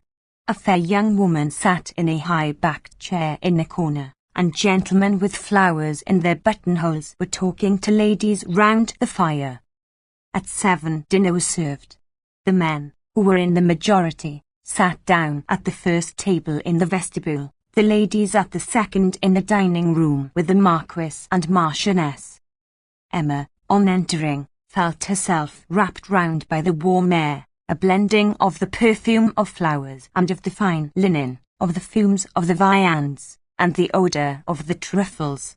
The silver dish covers reflected the lighted wax candles in the candelabra, the cut crystal covered with light steam reflected from one to the other pale rays. Bouquets were placed in a row the whole length of the table, and in the large bordered plates each napkin, arranged after the fashion of a bishop's mitre, held between its two gaping folds a small oval-shaped roll. The red claws of lobsters hung over the dishes. Rich fruit in open baskets was piled up on moss. There were quails in their plumage. Smoke was rising, and in silk stockings, knee breeches, white cravat, and frilled shirt, the steward, grave as a judge, offering ready carved dishes between the shoulders of the guests, with a touch of the spoon gave you the piece chosen. On the large stove of porcelain inlaid with copper baguettes the statue of a woman, draped to the chin, gazed motionless on the room full of life. Madame Bovary noticed that many ladies had not put their gloves in their glasses. But at the upper end of the table, alone amongst all these women, bent over his full plate, and his napkin tied round his neck like a child, an old man sat eating, letting drops of gravy drip from his mouth. His eyes were bloodshot, and he wore a little queue tied with black ribbon. He was the Marquis's father-in-law, the old Duc de Lavardere, once on a time favourite of the Count d'Artois, in the days of the vaudeville hunting parties at the Marquis de Conflans, and had been, it was said, the lover of Queen Marie Antoinette, between Monsieur de Coigny and Monsieur de Lauzun. He had lived a life of noisy debauch, full of duels, bets, elopements. He had squandered his fortune and frightened all his family. A servant behind his chair named aloud to him in his ear the dishes that he pointed to stammering, and constantly Emma's eyes turned involuntarily to this old man with hanging lips, as to something extraordinary. He had lived at court and slept in the bed of queens. Iced champagne was poured out. Emma shivered all over as she felt it cold in her mouth. She had never seen pomegranates nor tasted pineapples. The powdered sugar even seemed to her whiter and finer than elsewhere. The ladies afterwards went to their rooms to prepare for the ball. Emma made her toilet with the fastidious care of an actress on her debut. She did her hair according to the directions of the hairdresser, and put on the beige dress spread out upon the bed. Charles's trousers were tight across the belly. "My trouser straps will be rather awkward for dancing," he said. "Dancing?" repeated Emma. "Yes." "Why, you must be mad. They would make fun of you. Keep your place. Besides, it is more becoming for a doctor," she added. Charles was silent. He walked up and down waiting for Emma to finish dressing. He saw her from behind in the glass between two lights. Her black eyes seemed blacker than ever. Her hair, undulating towards the ears, shone with a blue lustre. A rose in her chignon trembled on its mobile stalk, with artificial dewdrops on the tip of the leaves. She wore a gown of pale saffron trimmed with 3 bouquets of pompon roses mixed with green. Charles came and kissed her on her shoulder. "Let me alone," she said. "You are tumbling me." One could hear the flourish of the violin and the notes of a horn. She went downstairs restraining herself from running. Dancing had begun. Guests were arriving. There was some crushing. She sat down on a form near the door. The quadrille over, the floor was occupied by groups of men standing up and talking, and servants in livery bearing large trays. Along the line of seated women painted fans were fluttering, bouquets half hid smiling faces, and gold-stoppered scent bottles were turned in partly closed hands, whose white gloves outlined the nails and tightened on the flesh at the wrists. Lace trimmings, diamond brooches, medallion bracelets trembled on bodices, gleamed on breasts, clinked on bare arms.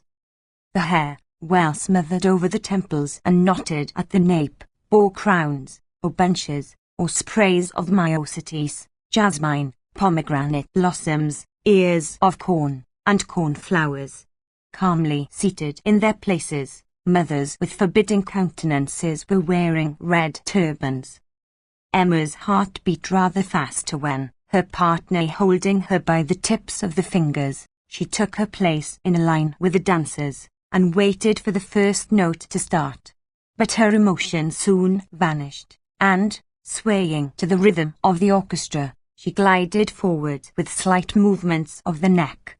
A smile rose to her lips at certain delicate phrases of the violin, that sometimes played alone while the other instruments were silent. One could hear the clear clink of the louis d'or that were being thrown down upon the card tables in the next room. Then all struck again. The cornet a piston uttered its sonorous note. Feet marked time. Skirts swelled and rustled. Hands touched and parted. The same eyes falling before you met yours again. A few men, some 15 or so, of 25 to 40, scattered here and there among the dancers or talking at the doorways, distinguished themselves from the crowd by a certain air of breeding, whatever their differences in age, dress, or face. Their clothes, better made, seemed of finer cloth, and their hair, brought forward in curls towards the temples, glossy with more delicate pomades. They had the complexion of wealth, that clear complexion that is heightened by the pallor of porcelain, the shimmer of satin, the veneer of old furniture, and that an ordered regimen of exquisite nurture maintains at its best. Their necks moved easily in their low cravats, their long whiskers fell over their turned-down collars, they wiped their lips upon handkerchiefs with embroidered initials that gave forth a subtle perfume. Those who were beginning to grow old had an air of youth, while there was something mature in the faces of the young. In their unconcerned looks was the calm of passions daily satiated, and through all their gentleness of manner pierced that peculiar brutality, the result of a command of half-easy things, in which force is exercised and vanity amused, the management of thoroughbred horses and the society of loose women. A few steps from Emma a gentleman in a blue coat was talking of Italy with a pale young woman wearing a parure of pearls. They were praising the breadth of the columns of St. Peter's, Tivoli, Vesuvius, Castellamare, and Cassines, the roses of Genoa, the Colosseum by moonlight. With her other ear Emma was listening to a conversation full of words she did not understand. A circle gathered round a very young man who the week before had beaten Miss Arabella and Romulus, and won 2,000 louis jumping a ditch in England. One complained that his race horses were growing fat, another of the printer's errors that has just figured the name of his horse. The atmosphere of the ball was heavy, the lamps were growing dim. Guests were flocking to the billiard room. A servant got upon a chair and broke the window panes. At the crash of the glass, Madame Bovary turned her head and saw in the garden the faces of peasants pressed against the window looking in at them. Then the memory of the buttox came back to her. She saw the farm again, the muddy pond, her father in a blouse under the apple trees, and she saw herself again as formerly, skimming with her finger the cream off the milk pans in the dairy. But in the refulgence of the present hour her past life, so distinct until then, faded away completely, and she almost doubted having lived it. She was there, beyond the ball was only shadow overspreading all the rest. She was just eating a maraschino ice that she held with her left hand in a silver gilt cup, her eyes half closed, and the spoon between her teeth. A lady near her dropped her fan. A gentleman was passing. "Would you be so good," said the laddie, "as to pick up my fan that has fallen behind the sofa?" The gentleman bowed, and as he moved to stretch out his arm, Emma saw the hand of a young woman throw something white, folded in a triangle, into his hat. The gentleman, picking up the fan, offered it to the lady respectfully. She thanked him with an inclination of the head, and began smelling her bouquet.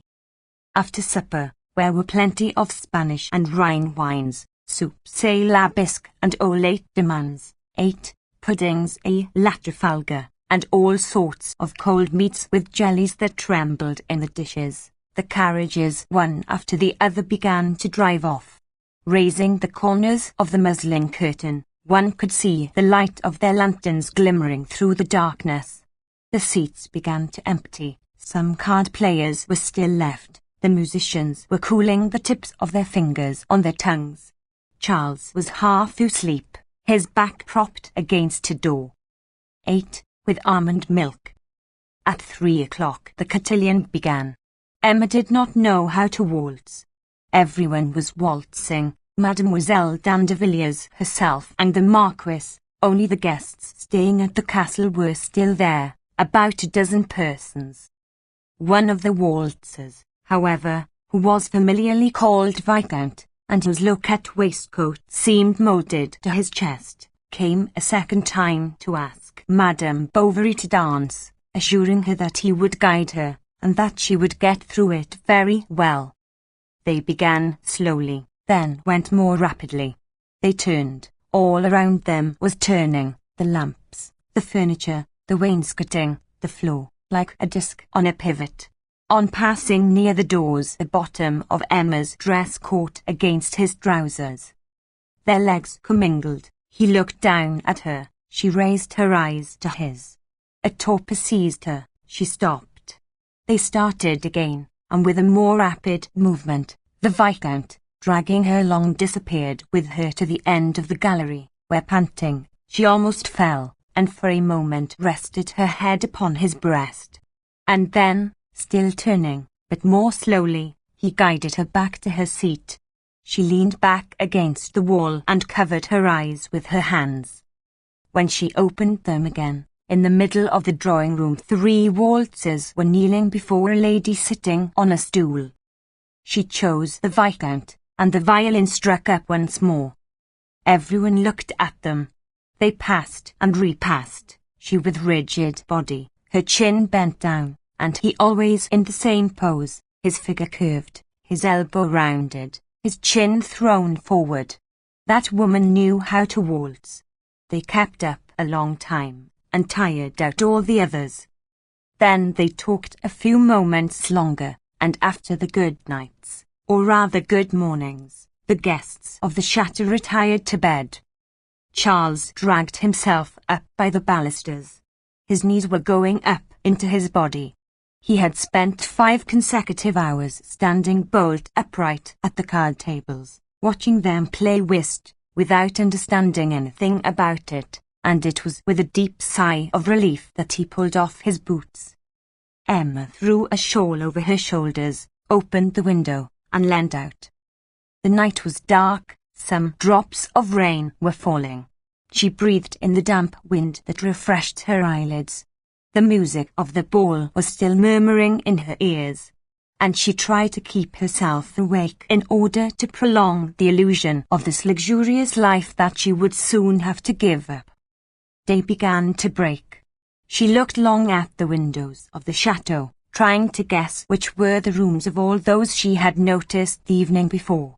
She would fain have known their lives, have penetrated, blended with them. But she was shivering with cold. She undressed and cowered down between the sheets against Charles, who was asleep. There were a great many people to luncheon. The repast lasted 10 minutes. No liqueurs were served, which astonished the doctor.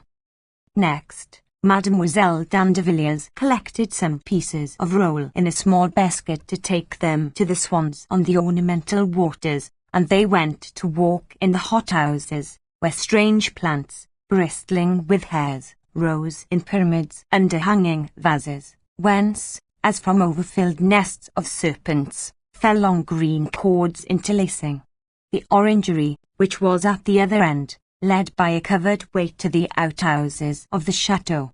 The Marquis, to amuse the young woman, shook her to see the stables. Above the basket-shaped tracks, porcelain slabs bore the names of the horses in black letters.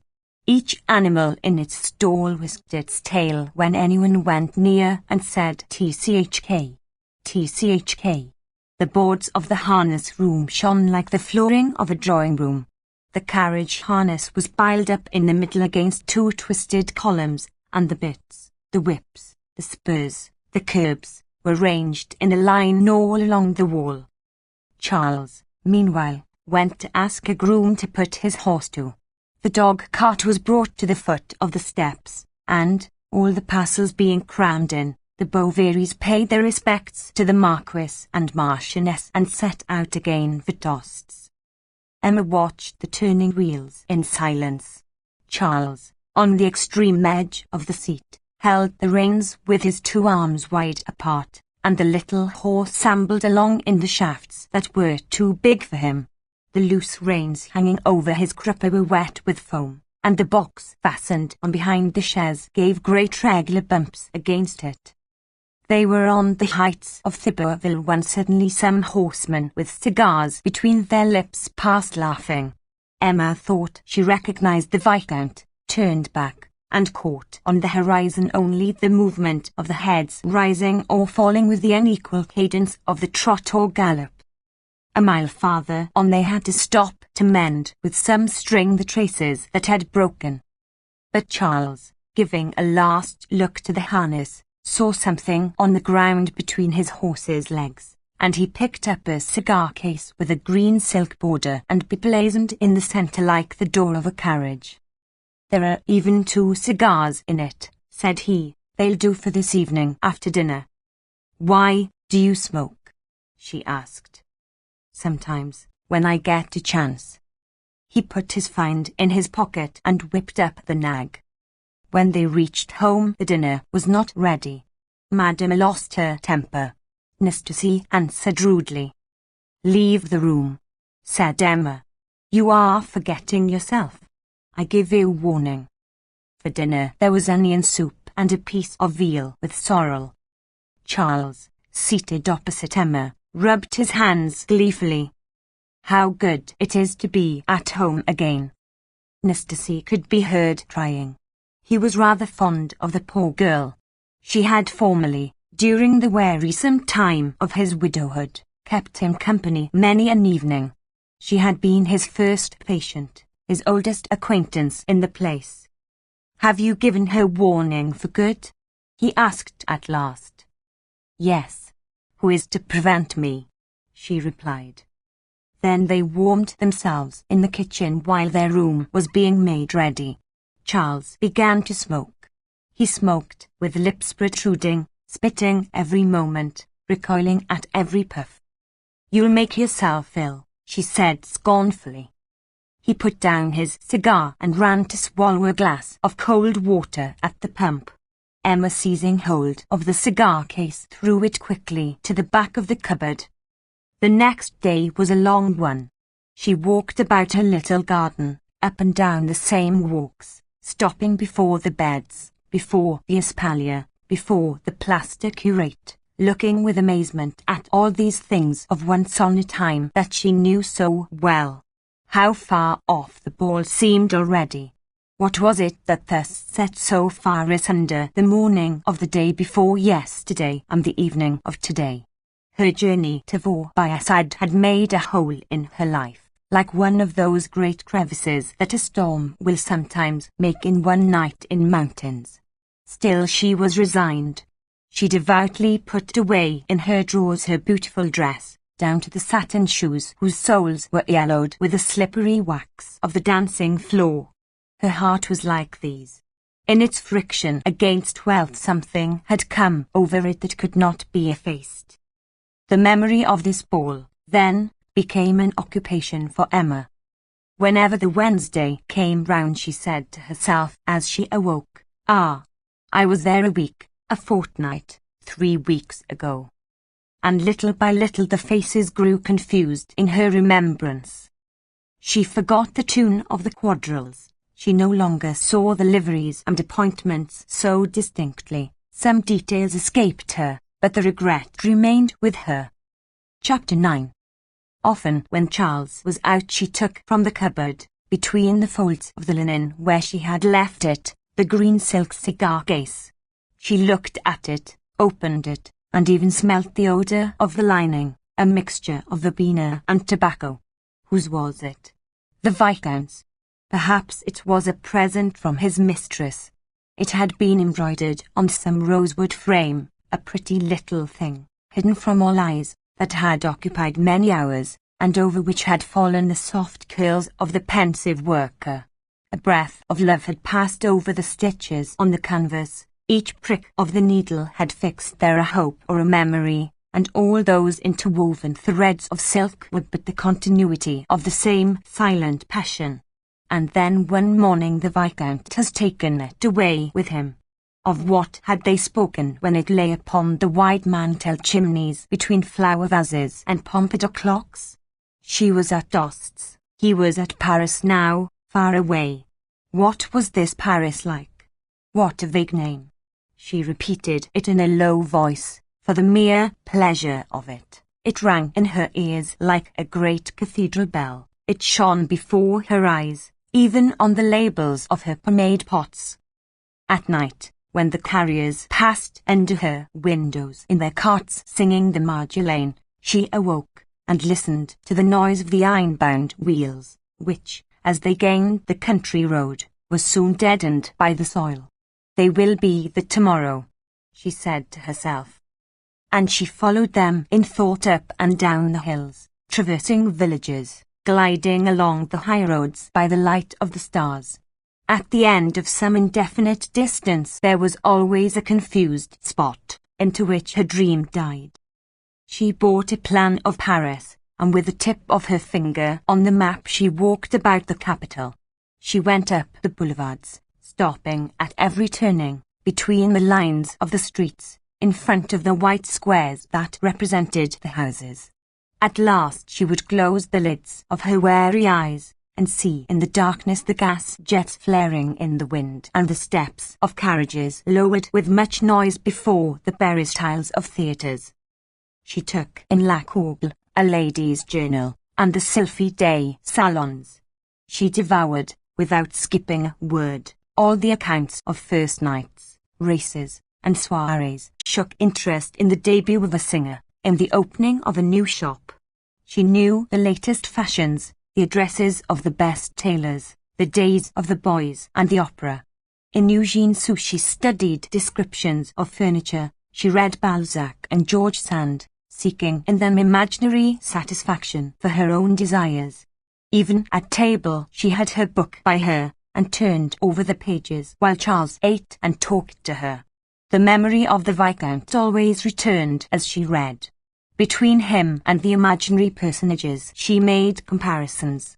But the circle of which he was the centre gradually widened round him, and the aureole that he bore, fading from his form, broadened out beyond, lighting up her other dreams. Paris, more vague than the ocean, glimmered before Emma's eyes in an atmosphere of vermilion. The many lives that stirred amid this tumult were, however, divided into parts, classed as distinct pictures. Emma perceived only 2 or 3 that hid from her all the rest, and in themselves represented all humanity. But the world of ambassadors moved over polished floors in drawing rooms lined with mirrors, round oval tables covered with velvet and gold-fringed cloths. There were dresses with trains, deep mysteries, anguish hidden beneath smiles. Then came the society of the duchesses. All were pale, all got up at 4 o'clock. The women, poor angels, wore English point on their petticoats, and the men, unappreciated geniuses under a frivolous outward seeming, rode horses to death at pleasure parties, spent the summer season at Baden, and towards the 40s married heiresses. In the private rooms of restaurants, where one sups after midnight by the light of wax candles, laughed the motley crowd of men of letters and actresses. They were prodigal as kings, full of ideal, ambitious, fantastic frenzy. This was an existence outside that of all others, between heaven and earth, in the midst of storms, having something of the sublime. For the rest of the world it was lost, with no particular place and as if non-existent. The nearer things were, moreover, the more her thoughts turned away from them. All her immediate surroundings, the wearisome country, the middle-class imbeciles, the mediocrity of existence, seemed to her exceptional, a peculiar chance that had caught hold of her, while beyond stretched, as far as I could see, an immense land of joys and passions.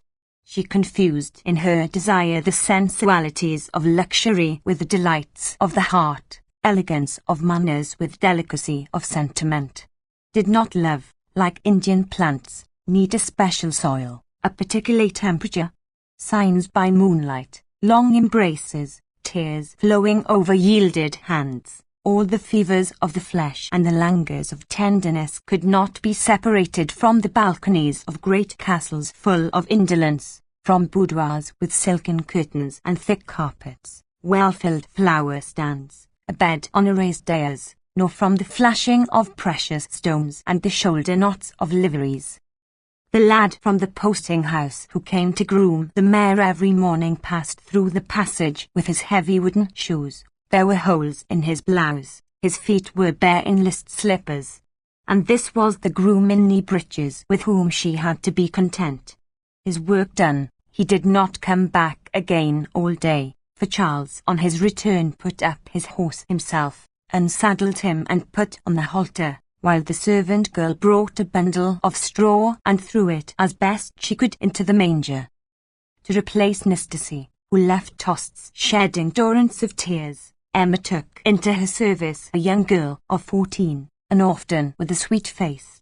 She forbade her wearing cotton caps, taught her to address her in the third person, to bring a glass of water on a plate, to knock before coming into a room, to iron, starch, and to dress her, wanted to make a lady's maid of her. The new servant obeyed without a murmur, so as not to be sent away, and as Madame usually left the key in the sideboard, Felicite every evening took a small supply of sugar that she ate alone in her bed after she had said her prayers. Sometimes in the afternoon she went to chat with the postilions. Madame was in her room upstairs. She wore an open dressing gown that showed between the shawl facings of her bodice a pleated chamisette with 3 gold buttons. Her belt was a corded girdle with great tassels, and her small garnet-coloured slippers had a large knot of ribbon that fell over her instep. She had bought herself a blotting book, writing case, penholder, and envelopes. Although she had no one to write to, she dusted her whatnot, looked at herself in the glass, picked up a book, and then, dreaming between the lines, let it drop on her knees. She longed to travel or to go back to her convent. She wished at the same time to die and to live in Paris. Charles in snow and rain trotted across country. He ate omelettes on farmhouse tables, poked his arm into damp beds, received the tepid spurt of bloodlettings in his face, listened to death rattles, examined basins, turned over a good deal of dirty linen, but every evening he found a blazing fire, his din ready, easy chairs, and a well-dressed woman, charming with an odour of freshness, though no one could say whence the perfume came, or if it were not her skin that made odorous her chemise. She charmed him by numerous attentions. Now it was some new way of arranging paper sconces for the candles, a flounce that she altered on her gown, or an extraordinary name for some very simple dish that the servant had spoiled, but that Charles swallowed with pleasure to the last mouthful. At Rouen she saw some ladies who wore a bunch of charms on the watch chains. She bought some charms. She wanted for her mantelpiece 2 large blue glass vases, and some time after an ivory necessaire with a silver-gilt thimble. The less Charles understood these refinements, the more they seduced him. They added something to the pleasure of the senses and to the comfort of his fireside. It was like a golden dust sanding all along the narrow path of his life. He was well, looked well, his reputation was firmly established. The country folk loved him because he was not proud. He petted the children, never went to the public house, and, moreover, his morals inspired confidence. He was specially successful with catarrh and chest complaints. Being much afraid of killing his patients, Charles, in fact, only prescribed sedatives, from time to time, and emetic, a footbath, or leeches. It was not that he was afraid of surgery. He bled people copiously like horses, and for the taking out of teeth he had the devil's own wrist. Finally, to keep up with the times, he took in La Ruche Médicale, a new journal whose prospectus had been sent him. He read it a little after dinner, but in about 5 minutes the warmth of the room added to the effect of his dinner sent him to sleep, and he sat there, his chin on his 2 hands and his hair spreading like a mane to the foot of the lamp. Emma looked at him and shrugged her shoulders. Why, at least, was not her husband one of those men of taciturn passions who work at their books all night, and at last, when about 60, the age of rheumatism sets in, wear a string of orders on their ill-fitting black coat? She could have wished this name of Bovary, which was hers, had been illustrious, to see it displayed at the booksellers, repeated in the newspapers, known to all France. But Charles had no ambition. And that doctor whom he had lately met in consultation had somewhat humiliated him at the very bedside of the patient, before the assembled relatives. When, in the evening, Charles told her this anecdote, Emma inveighed loudly against his colleague. Charles was much touched. He kissed her forehead with a tear in his eyes. But she was angered with shame. She felt a wild desire to strike him. She went to open the window in the passage and breathed in the fresh air to calm herself. "What a man! What a man!" she said in a low voice, biting her lips. Besides, she was becoming more irritated with him. As he grew older, his manner grew heavier. At dessert he cut the corks of the empty bottles. After eating he cleaned his teeth with his tongue. In taking soup he made a gurgling noise with every spoonful, and, as he was getting fatter, the puffed-out cheeks seemed to push the eyes, always small, up to the temples.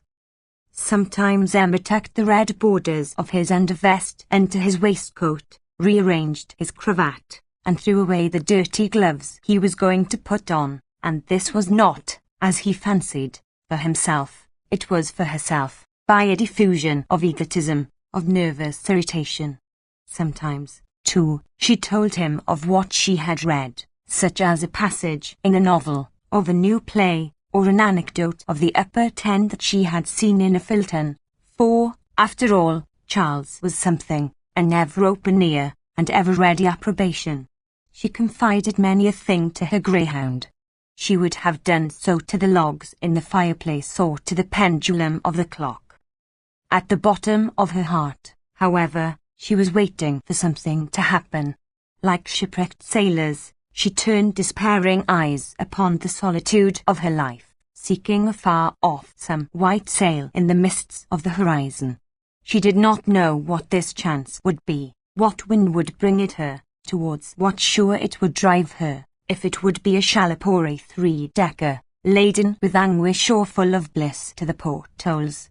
But each morning, as she awoke, she hoped it would come that day. She listened to every sound, sprang up with a start, wondered that it did not come, then at sunset, always more saddened, she longed for the morrow. Spring came round. With the first warm weather, when the pear trees began to blossom, she suffered from dyspnea.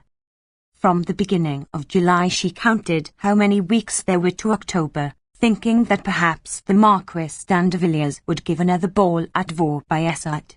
But all September passed without letters or visits. After the ennui of this disappointment her heart once more remained empty, and then the same series of days recommenced. So now they would thus follow one another, always the same, immovable, and bringing nothing. Other lives, however flat, had at least the chance of some event. One adventure sometimes brought with it infinite consequences and the scene changed. But nothing happened to her. God had willed it so. The future was a dark corridor, with its door of the end shut fast. She gave up music. What was the good of playing? Who would hear her? Since she could never, in a velvet gown with short sleeves, striking with her light fingers the ivory keys of an eradicate at a concert, feel the murmur of ecstasy envelop her like a breeze, it was not worth while boring herself with practicing. Her drawing cardboard and her embroidery she left in the cupboard. What was the good? What was the good? Sewing irritated her. I have read everything, she said to herself. And she sat there making the tongs red hot, or looked at the rain falling. How sad she was on Sundays when vespers sounded. She listened with dull attention to each stroke of the cracked bell. A cat slowly walking over some roof put up his back in the pale rays of the sun. The winds on the high road blew up clouds of dust. Afar off a dog sometimes howled, and the bell, keeping time, continued its monotonous ringing that died away over the fields. But the people came out from church.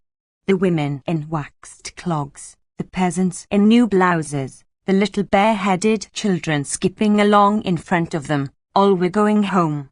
Until nightfall, 5 or 6 men, always the same, stayed playing at corks in front of the large door of the inn. The winter was severe. The windows every morning were covered with rime, and the light shining through them, dim as through ground glass, sometimes did not change the whole day long. At 4 o'clock the lamp had to be lighted. On fine days she went down into the garden. The dew had left on the cabbages a silver lace with long transparent threads spreading from one to the other. No birds were to be heard. Everything seemed asleep, the espalier covered with straw, and the vine, like a great sick serpent under the coping of the wall, along which, on drawing near, one saw the many-footed woodlice crawling. Under the spruce by the hedgerow, the curé in the three-cornered hat reading his breviary had lost his right foot, and the very plaster, scaling off with the frost, had left white scabs on his face. Then she went up again, shut her door, put on coals, and fainting with the heat of the hearth, felt her boredom weigh more heavily than ever. She would have liked to go down and talk to the servant, but a sense of shame restrained her.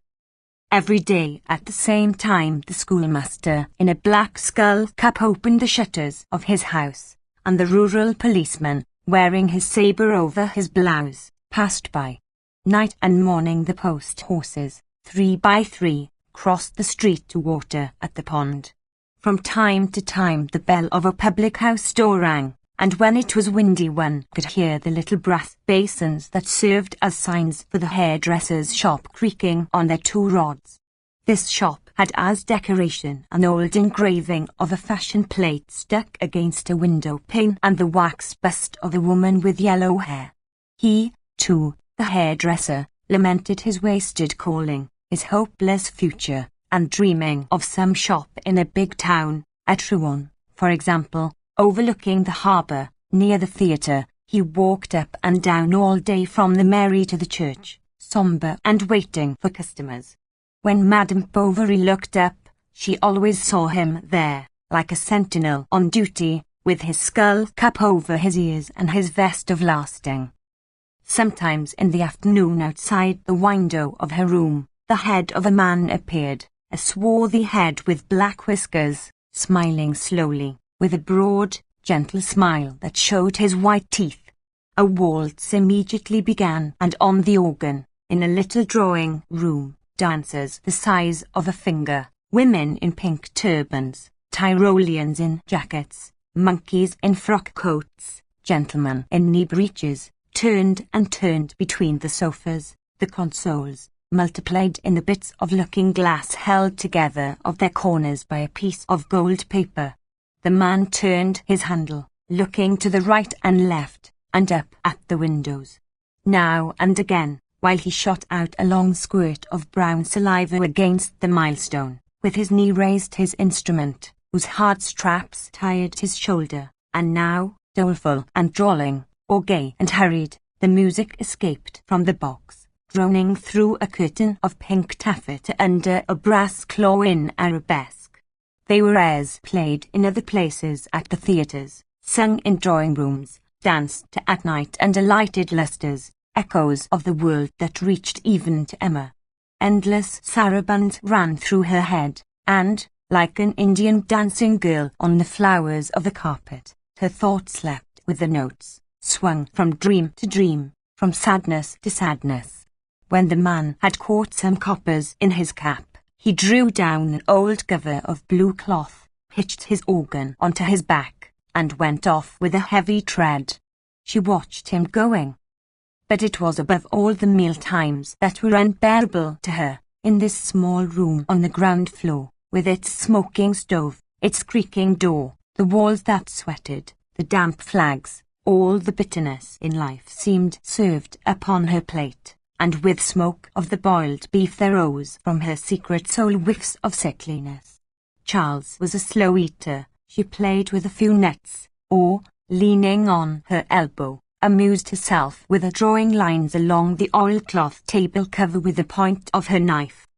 She now let everything in her household take care of itself, and Madame Bovary Senior, when she came to spend part of Lent at Dost's, was much surprised at the change. She, who was formerly so careful, so dainty, now passed whole days without dressing, wore grey cotton stockings, and burnt tallow candles. She kept saying they must be economical since they were not rich, adding that she was very contented, very happy, The toasts pleased her very much, with other speeches that closed the mouth of her mother-in-law. Besides, Emma no longer seemed inclined to follow her advice. Once even, Madame Bovary having thought fit to maintain that mistresses ought to keep an eye on the religion of their servants, she had answered with so angry a look and so cold a smile that the good woman did not interfere again. Emma was growing difficult, capricious. She ordered dishes for herself, then she did not touch them. One day drank only pure milk, the next cups of tea by the dozen. Often she persisted in not going out, then, stifling, threw open the windows and put on light dresses. After she had well scolded her servant, she gave her presents or sent her out to see neighbours, just as she sometimes threw beggars all the silver in her purse, although she was by no means tender-hearted or easily accessible to the feelings of others, like most country-bred people, who always retain in their souls something of the horny hardness of the paternal hands. Towards the end of February, old Walt, in memory of his cure, himself brought his son-in-law a superb turkey, and stayed 3 days at Tosts. Charles being with his patients, Emma kept him company. He smoked in the room, spat on the fire-dogs, talked farming, calves, cows, poultry, and municipal council, so that when he left she closed the door on him with a feeling of satisfaction that surprised even herself. Moreover, she no longer concealed her contempt for anything or anybody, and at times she set herself to express singular opinions, finding fault with that which others approved, and approving things perverse and immoral, all of which made her husband open his eyes widely. Would this misery last forever? Would she never issue from it? Yet she was as good as all the women who were living happily. She had seen duchesses at war by a side with clumsier waists and commoner ways, and she execrated the injustice of God. She leant her head against the walls to weep. She envied lives of stir, longed for masked balls, for violent pleasures, with all the wildness that she did not know, but that these must surely yield. She grew pale and suffered from palpitations of the heart. Charles prescribed valerian and camphor baths. Everything that was tried only seemed to irritate her the more. On certain days she chatted with feverish rapidity, and this overexcitement was suddenly followed by a state of torpor, in which she remained without speaking, without moving. What then revived her was pouring a bottle of eau de cologne over her arms. As she was constantly complaining about Tosts, Charles fancied that her illness was no doubt due to some local cause, and fixing on this idea, began to think seriously of setting up elsewhere. From that moment she drank vinegar, contracted a sharp little cough, and completely lost her appetite. It cost Charles much to give up Tosts after living there 4 years, and when he was beginning to get on there. Yet, if it must be, he took her to Rouen to see his old master. It was a nervous complaint. Change of air was needed.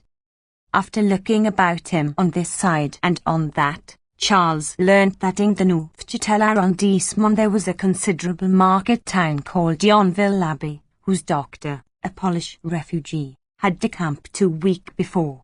Then he wrote to the chemist of the place to ask the number of the population, the distance from the nearest doctor, what his predecessor had made a year, and so forth, and the answer being satisfactory, he made up his mind to move towards the spring, if Emma's health did not improve. One day when, in a view of her departure, she was tidying a drawer, something pricked her finger. It was a wire of her wedding bouquet. The orange blossoms were yellow with dust and the silver-bordered satin ribbons frayed at the edges. She threw it into the fire. It flared up more quickly than dry straw. Then it was, like a red bush in the cinders, slowly devoured. She watched it burn. The little pasteboard berries burst, the wire twisted, the gold lace melted, and the shriveled paper corollas, fluttering like black butterflies at the back of the stove, at last flew up the chimney. When they left Tostes at the month of March, Madame Bovary was pregnant. Part 2. Chapter 1.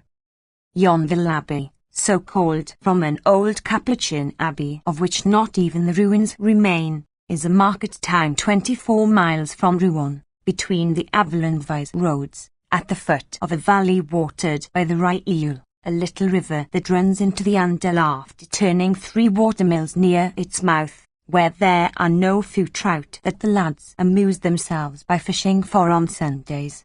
We leave the high road at La Boissière and keep straight on to the top of the Lux Hill, whence the valley is seen. The river that runs through it makes of it, as it were, 2 regions with distinct physiognomies. All on the left is pasture land, all of the right arable.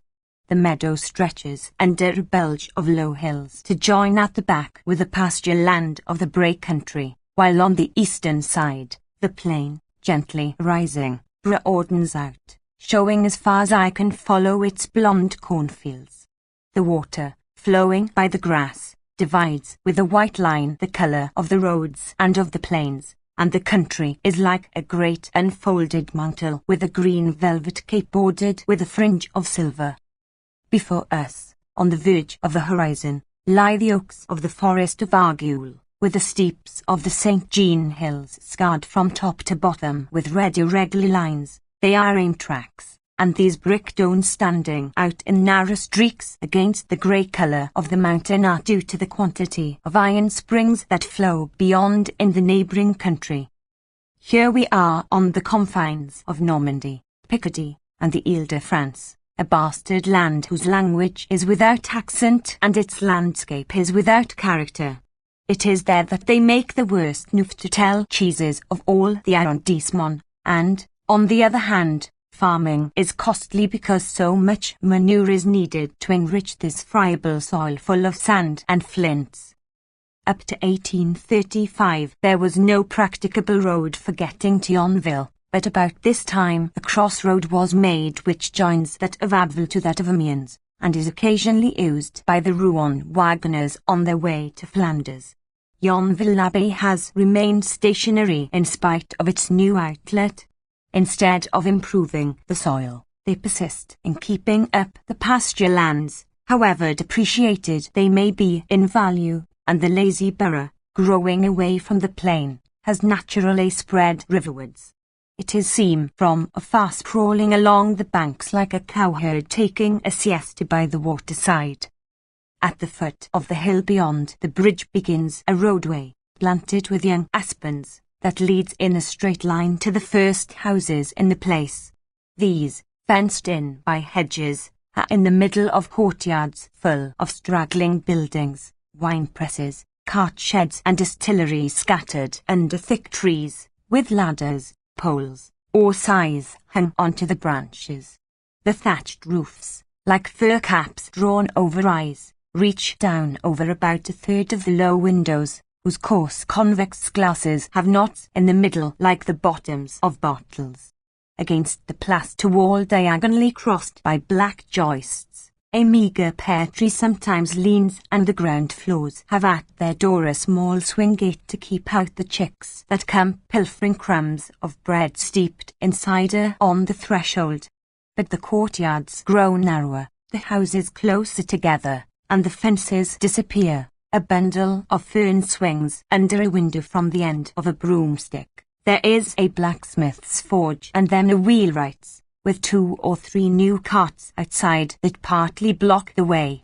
Then across an open space appears a white house beyond a grass mound ornamented by a cupid, his finger on his lips. 2 brass vases are at each end of a flight of steps. Scutcheons 9 blaze upon the door. It is the notary's house, and the finest in the place. 9. The penances that have to be hung over the doors of notaries. The church is on the other side of the street, 20 paces farther down, at the entrance of the square. The little cemetery that surrounds it, closed in by a wall breast high, is so full of graves that the old stones, level with the ground, form a continuous pavement, on which the grass of itself has marked out regular green squares. The church was rebuilt during the last years of the reign of Charles X. The wooden roof is beginning to rot from the top, and here and there has black hollows in its blue colour. Over the door, where the organ should be, is a loft from the men, with a spiral staircase that reverberates under their wooden shoes. The daylight coming through the plain glass windows falls obliquely upon the pews ranged along the walls, which are adorned here and there with a straw mat bearing beneath it the words in large letters, Mr. So-and-so's pew. Farther on, at a spot where the building narrows, the confessional forms a pendant to a statuette of the Virgin, clothed in a satin robe, coiffed with a tulle veil sprinkled with silver stars, and with red cheeks, like an idol of the Sandwich Islands, and, finally, a copy of the Holy Family, presented by the Minister of the Interior, overlooking the high altar, between 4 candlesticks, closes in the perspective. The choir stalls, of dealwood, have been left unpainted.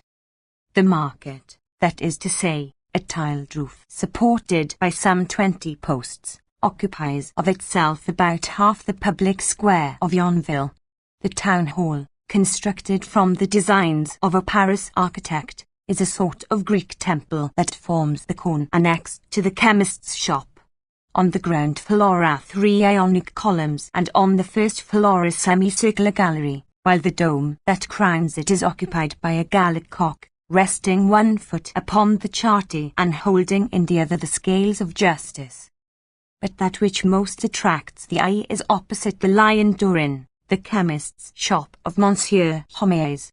In the evening especially its argand lamp is lit up, and the red and green jars that embellish his shop front throw far across the street their 2 streams of colour. Then across them, as if in Bengal lights, is seen the shadow of the chemist leaning over his desk.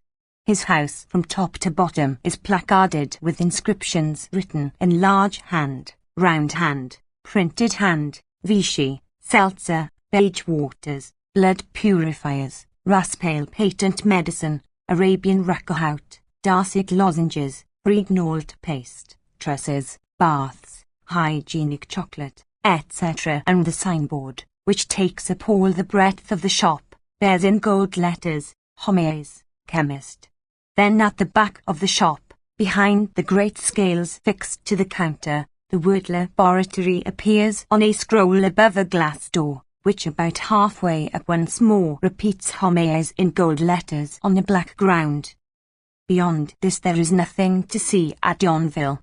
The street, the only one, a gunshot in length and flanked by a few shops on either side, stops short at the turn of the high road.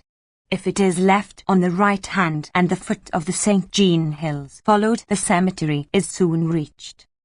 At the time of the cholera, in order to enlarge this, a piece of wall was pulled down, and 3 acres of land by its side purchased, but all the new portion is almost tenantless. The tombs, as heretofore, continue to crowd together towards the gate. The keeper, who is at once gravedigger and church beadle, thus making a double profit out of the parish corpses, has taken advantage of the unused plot of ground to plant potatoes there. From year to year, however, his small field grows smaller, and when there is an epidemic, he does not know whether to rejoice at the deaths or regret the burials. "You live on the dead, Lestibau does," the curate last said to him one day. This grim remark made him reflect. It checked him for some time, but to this day he carries on the cultivation of his little tubers, and even maintains stoutly that they grow naturally. Since the events about to be narrated, nothing in fact has changed at Yonville. The tint tricolour flag still swings at the top of the church steeple. The 2 chintz streamers still flutter in the wind from the linen drapers. The chemist's fetuses, like clumps of white mud, rot more and more in their turbid alcohol, and above the big door of the inn the old golden lion, faded by rain, still shows passers by its poodle mane. On the evening when the Bovarys were to arrive at Yonville, widow Le Francois, the landlady of this inn, was so very busy that she sweated great drops as she moved her saucepans. Tomorrow was market day. The meat had to be cut beforehand, the fowls drawn, the soup and coffee made. Moreover, she had the boarder's meal to see to, and that of the doctor, his wife, and their servant. The billiard room was echoing with bursts of laughter. 3 millers in a small parlour were calling for brandy. The wood was blazing. The brazen pan was hissing, and on the long kitchen table, amid the quarters of raw mutton, rose piles of plates that rattled with the shaking of the block on which spinach was being chopped. From the poultry yard was heard the screaming of the fowls whom the servant was chasing in order to wring their necks. A man slightly marked with smallpox, in green leather slippers, and wearing a velvet cap with a gold tassel, was warming his back at the chimney. His face expressed nothing but self-satisfaction, and he appeared to take life as calmly as the goldfinch suspended over his head in its wicker cage. This was the chemist. "Atomize!" shouted the landlady. "Chop some wood, fill the water bottles, bring some brandy, look sharp. If only I knew what dessert to offer the guests you are expecting. Good heavens! Those furniture movers are beginning their racket in the billiard room again, and their van had been left before the front door. The Hirondelle might run into it when it draws up. Call Polite and tell him to put it up. Only think, Monsieur Homais, that since morning they have had about 15 games, and drunk 8 jars of cider. Why, they'll tear my cloth for me," she went on, looking at them from a distance, her strainer in her hand. "That wouldn't be much of a loss," replied Monsieur Homais. "You would buy another." "Another billiard table," exclaimed the widow. "Since that one is coming to pieces, Madame la Francoise, I tell you again you are doing yourself harm, much harm. And besides, players now want narrow pockets and heavy cues. Hazards aren't played now, everything is changed. One must keep pace with the times. Just look at Talia." The hostess reddened with vexation. The chemist went on. "You may say what you like, his table is better than yours, and if one were to think, for example, of getting up a patriotic pool for Poland or the sufferers from the Leon floods—" "It isn't beggars like him that'll frighten us," interrupted the landlady, shrugging her fat shoulders. Come, Monsieur Homais, as long as the lion door exists people will come to it. We've feathered our nest, while one of these days you'll find the Café Français closed with a big placard on the shutters. Change my billiard table," she went on, speaking to herself, "the table that comes in so handy for folding the washing, and on which, in the hunting season, I have slept 6 visitors. But that dawdler, Hivert, doesn't come. Are you waiting for him for your gentleman's dinner? Wait for him. And what about Monsieur Binet? As the clock strikes 6 you'll see him come in, for he hasn't his equal under the sun for punctuality. He must always have his seat in the small parlour. He'd rather die than dine anywhere else. And so squeamish as he is, and so particular about the cider. Not like Monsieur Leon, he sometimes comes at 7, or even past, and he doesn't so much as look at what he eats. Such a nice young man. Never speaks a rough word.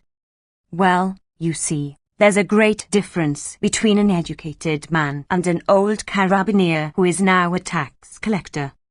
6 o'clock struck. Binet came in. He wore a blue frock coat falling in a straight line round his thin body, and his leather cap, with its lappet snooted over the top of his head with string, showed under the turned-up peak-bald forehead, flattened by the constant wearing of a helmet. He wore a black cloth waistcoat, a hair collar, grey trousers, and, all the year round, well-blacked boots, that had 2 parallel swellings due to the sticking out of his big toes. Not a hair stood out from the regular line of fair whiskers, which, encircling his jaws, framed, after the fashion of a garden border, his long, wan face, whose eyes were small and nose-hooked.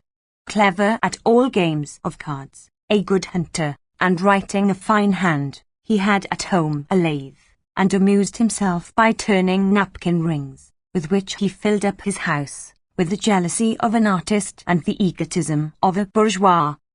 He went to the small parlour, but the 3 millers had to be got out first, and during the whole time necessary for laying the cloth, Binet remained silent in his place near the stove. Then he shut the door and took off his cap in his usual way.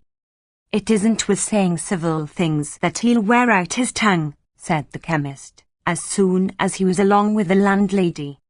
"He never talks more," she replied. "Last week 2 travellers in the cloth line were here, such clever chaps who told such jokes in the evening, that I fairly cried with laughing, and he stood there like a dab fish and never said a word." "Yes," observed the chemist, "no imagination, no sallies, nothing that makes the society man." "Yet they say he has parts," objected the landlady. "Parts," replied Monsieur Homais. "He, parts. In his own line it is possible," he added in a calmer tone. And he went on. "Ah, that a merchant, who has large connections, a jurisconsult, a doctor, a chemist, should be thus absent-minded, that they should become whimsical or even peevish, I can understand. Such cases are cited in history.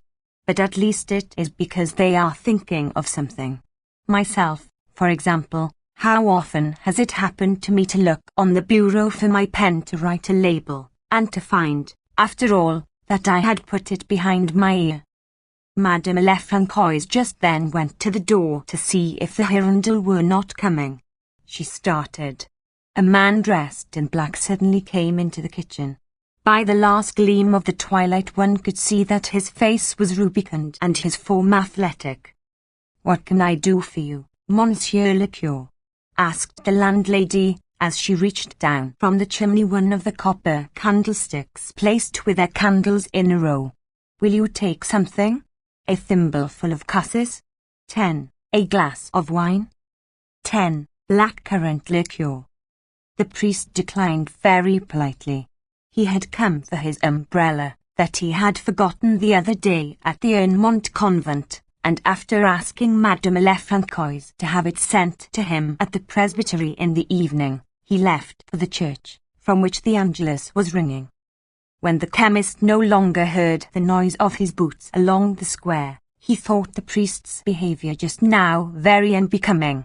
This refusal to take any refreshment seemed to him the most odious hypocrisy. All priests tippled on the sly, and were trying to bring back the days of the tithe. The landlady took up the defence of her cure. "Besides, he could double up 4 men like you over his knee. Last year he helped our people to bring in the straw. He carried as many as 6 trusses at once. He is so strong." "Bravo," said the chemist. "Now just send your daughters to confess to fellows with such a temperament. If I were the government, I'd have the priests bled once a month. Yes, Madame Lefrancois, every month, a good phlebotomy, in the interests of the police and morals." "Be quiet, Monsieur Homais. You are an infidel. You've no religion." The chemist answered, "I have a religion, my religion, and I even have more than all these others with their memories and their juggling. I adore God, on the contrary. I believe in the Supreme Being, in a Creator, whatever he may be. I care little who has placed us here below to fulfill our duties as citizens and fathers of families, but I don't need to go to church to kiss silver plates, and fatten, out of my pocket, a lot of good-for-nothings who live better than we do. For one can know him as well in a wood, in a field, or even contemplating the eternal vault like the ancients. My God, mine is the God of Socrates, of Franklin, of Voltaire, and of Beranger. I am for the profession of faith of the Savoyard vicar, and the immortal principles of '89. and I can't admit of an old boy of a god who takes walks in his garden with a cane in his hand, who lodges his friends in the belly of whales, dies uttering a cry, and rises again at the end of 3 days, things absurd in themselves, and completely opposed, moreover, to all physical laws, which prove to us, by the way, that priests have always wallowed in turpid ignorance, in which they would fain engulf the people with them. He ceased, looking round for an audience, for in his bubbling over the chemist had for a moment fancied himself in the midst of the town council. But the landlady no longer heeded him. She was listening to a distant rolling.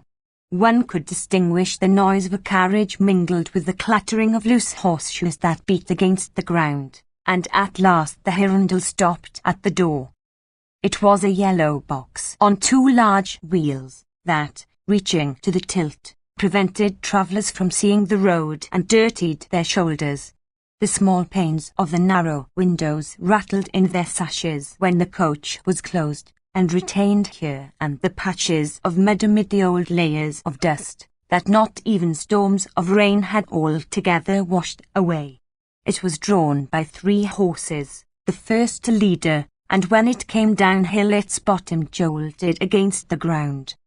Some of the inhabitants of Yonville came out into the square. They all spoke at once, asking for news, for explanations, for hampers. Hivert did not know whom to answer. It was he who did the errands of the place in town. He went to the shops and brought back rolls of leather for the shoemaker, old iron for the farrier, a barrel of herrings for his mistress, caps from the milliners, locks from the hairdressers, and all along the road on his return journey he distributed his parcels, which he threw, standing upright on his seat and shouting at the top of his voice, over the enclosures of the yards. An accident had delayed him. Madame Bovary's greyhound had run across the field. They had whistled for him a quarter of an hour. Hivert had even gone back 1.5 miles expecting every moment to catch sight of her, but it had been necessary to go on. Emma had wept, grown angry. She had accused Charles of this misfortune. Monsieur Leroux, a draper, who happened to be in the coach with her, had tried to console her by a number of examples of lost dogs recognizing their masters at the end of long years.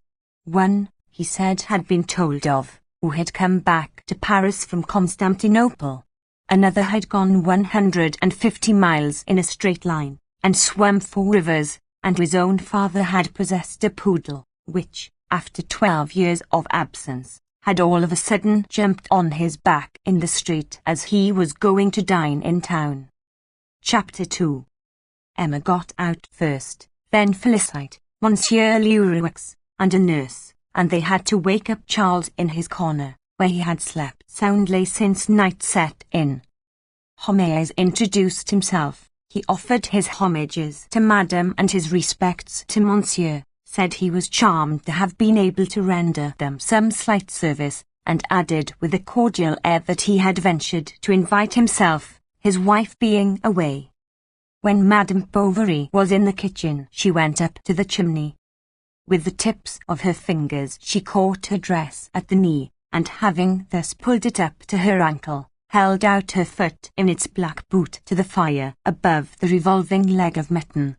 The flame lit up the whole of her, penetrating with a crude light the woof of her gowns, the fine pores of her fair skin, and even her eyelids, which she blinked now and again. A great red glow passed over her with the blowing of the wind through the half-open door. On the other side of the chimney a young man with fair hair watched her silently. As he was a good deal bored at Yonville, where he was a clerk at the notary's, Monsieur Guillaumin, Monsieur Leon Dupuis, it was he who was the second habitué of the Lion d'Or, frequently put back his dinner hour in hope that some traveller might come to the inn, with whom he could chat in the evening. On the days when his work was done early, he had, for want of something else to do, to come punctually, and endure from soup to cheese a tete-a-tete with Binette.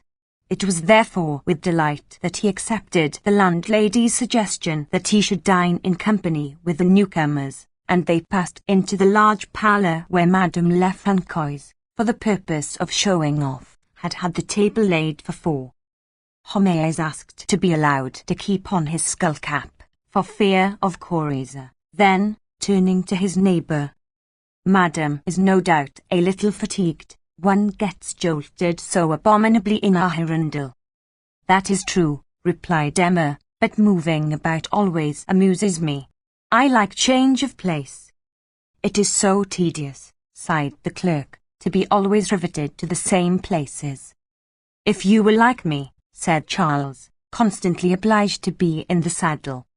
"But," Leon went on, addressing himself to Madame Bovary, "nothing, it seems to me, is more pleasant, when one can," he added. "Moreover," said the druggist, "the practice of medicine is not very hard work in our part of the world, for the state of our roads allows us the use of gigs, and generally, as the farmers are prosperous, they pay pretty well.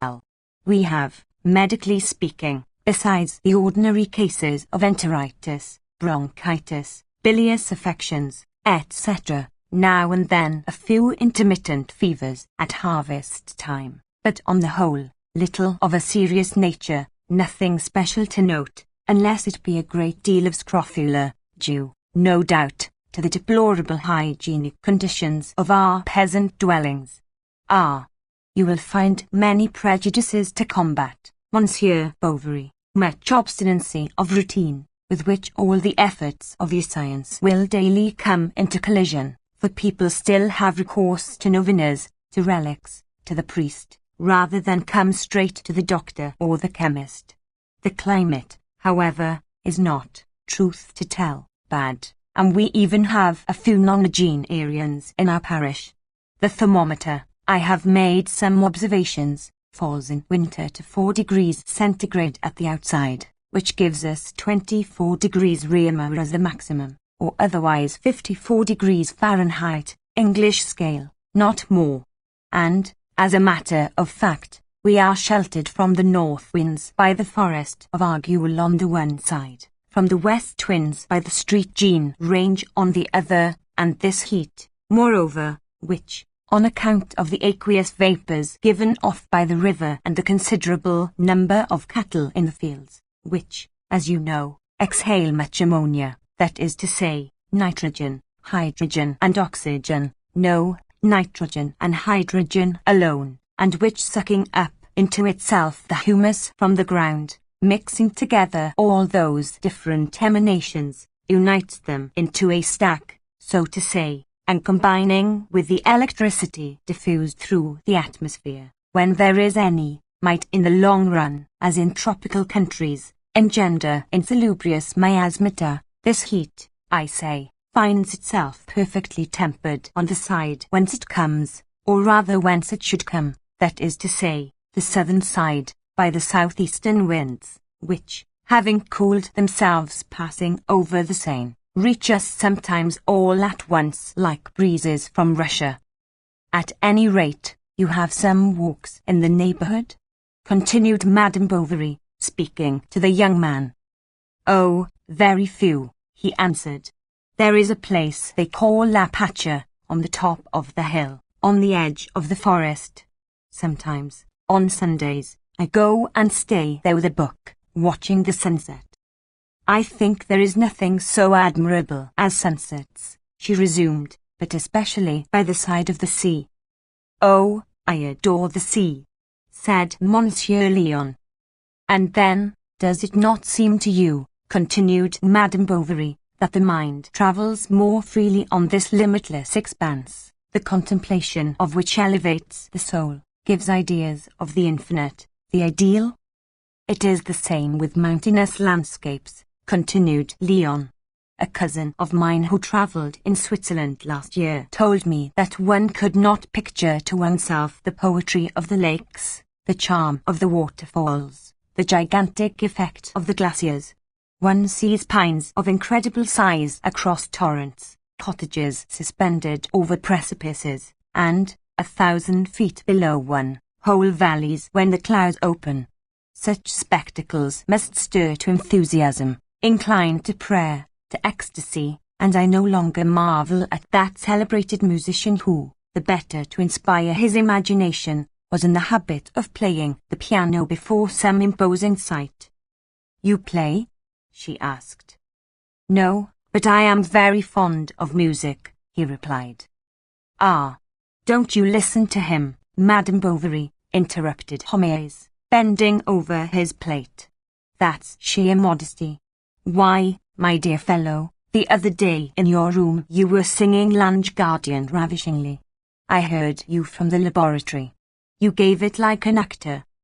Leon, in fact, lodged at the chemist's, where he had a small room on the second floor, overlooking the place. He blushed at the compliment of his landlord, who had already turned to the doctor, and was enumerating to him, one after the other, all the principal inhabitants of Yonville. He was telling anecdotes, giving information. The fortune of the notary was not known exactly, and there was the Tavik household, who made a good deal of show. Emma continued, "And what music do you prefer?" "Oh, German music, that which makes you dream." "Have you been to the opera?" "Not yet, but I shall go next year, when I am living at Paris to finish reading for the bar." "As I had the honour of putting it to your husband," said the chemist, "with regard to this poor Yanoda who has run away, you will find yourself, thanks to his extravagance, in the possession of one of the most comfortable houses of Yonville. Its greatest convenience for a doctor is a door giving on the walk, where one can go in and out unseen. Moreover, it contains everything that is agreeable in a household, a laundry, kitchen with offices, sitting room, fruit room, and so on." He was a gay dog, who didn't care what he spent. At the end of the garden, by the side of the water, he had an arbor built just for the purpose of drinking beer in summer, and if Madame is fond of gardening she will be able. "My wife doesn't care about it," said Charles. "Although she has been advised to take exercise, she prefers always sitting in her room reading." "Like me," replied Leon. "And indeed, what is better than to sit by one's fireside in the evening with a book, while the wind beats against the window and the lamp is burning?" "What, indeed?" she said, fixing her large black eyes wide open upon him. "One thinks of nothing," he continued. "The hours slip by. Motionless we traverse countries we fancy we see, and your thought, blending with the fiction, playing with the details, follows the outline of the adventures. It mingles with the characters, and it seems as if it were yourself palpitating beneath their costumes." "That is true. That is true," she said. "Has it ever happened to you," Leon went on, "to come across some vague idea of one's own in a book, some dim image that comes back to you from afar, and as the completest expression of your own slightest sentiment?" "I have experienced it," she replied. "That is why," he said, "I especially love the poets. I think verse more tender than prose, and that it moves far more easily to tears." "Still, in the long run it is tiring," continued Emma. "Now I, on the contrary, adore stories that rush breathlessly along, that frighten one. I detest commonplace heroes and moderate sentiments, such as there are in nature. In fact," observed the clerk, "these works, not touching the heart, miss, it seems to me, the true end of art. It is so sweet, amid all the disenchantments of life, to be able to dwell in thought upon noble characters, pure affections, and pictures of happiness. For myself, living here far from the world, this is my one distraction, but Yonville affords so few resources." "Like Dost's, no doubt," replied Emma, "and so I always subscribed to a lending library." "If Madame will do me the honour of making use of it," said the chemist, who had just caught the last words, "I have at her disposal a library composed of the best authors, Voltaire, Rousseau, Delille, Walter Scott, the Echo des Philtons, and in addition I receive various periodicals, among them the final de Rouen daily, having the advantage to be its correspondent for the districts of Buckie, Forges, Neufchâtel, Yonville, and vicinity. For 2 hours and a half they had been at table, for the servant Artemis, carelessly dragging her old list slippers over the flags, brought one plate after the other, forgot everything, and constantly left the door of the billiard room half open, so that it beat against the wall with its hooks. Unconsciously, Leon, while talking, had placed his foot on one of the bars of the chair on which Madame Bovary was sitting. She wore a small blue silk necktie that kept up like a rough-goffered cambric collar, and with the movements of her head the lower part of her face gently sunk into the linen or came out from it. Thus, side by side, while Charles and the chemist chatted, they entered into one of those vague conversations where the hazard of all that is said brings you back to the fixed centre of a common sympathy. The Paris theatres, titles of novels, new quadrilles, and the world they did not know, Dost's, where she had lived, and Yonville, where they were, they examined all, talked of everything till to the end of dinner.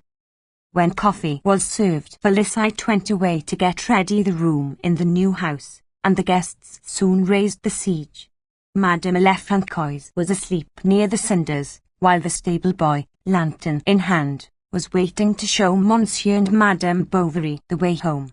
Bits of straw stuck in his red hair, and he limped with his left leg. When he had taken in his other hand the cure's umbrella, they started. The town was asleep. The pillars of the market threw great shadows. The earth was all grey as on a summer's night. But as the doctor's house was only some 50 paces from the inn, they had to say good night almost immediately, and the company dispersed. As soon as she entered the passage, Emma felt the cold of the plaster fall about her shoulders like damp linen. The walls were new and their wooden stairs creaked. In their bedroom, on the first floor, a whitish light passed through the curtainless windows. She could catch glimpses of treetops, and beyond, the fields, half drowned in the fog that lay reeking in the moonlight along the course of the river. In the middle of the room, pell-mell, were scattered drawers, bottles, curtain rods, gilt poles, with mattresses on the chairs and basins on the ground. The two men who had brought the furniture had left everything about carelessly. This was the 4th time that she had slept in a strange place.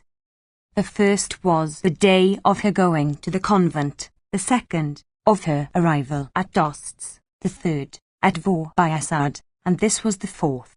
And each one had marked, as it were, the inauguration of a new phase in her life. She did not believe that things could present themselves in the same way in different places, and since the portion of her life lived had been bad, no doubt that which remained to be lived would be better. Chapter 3. The next day, as she was getting up, she saw the clerk on the place. She had on a dressing gown. He looked up and bowed. She nodded quickly and reclosed the window.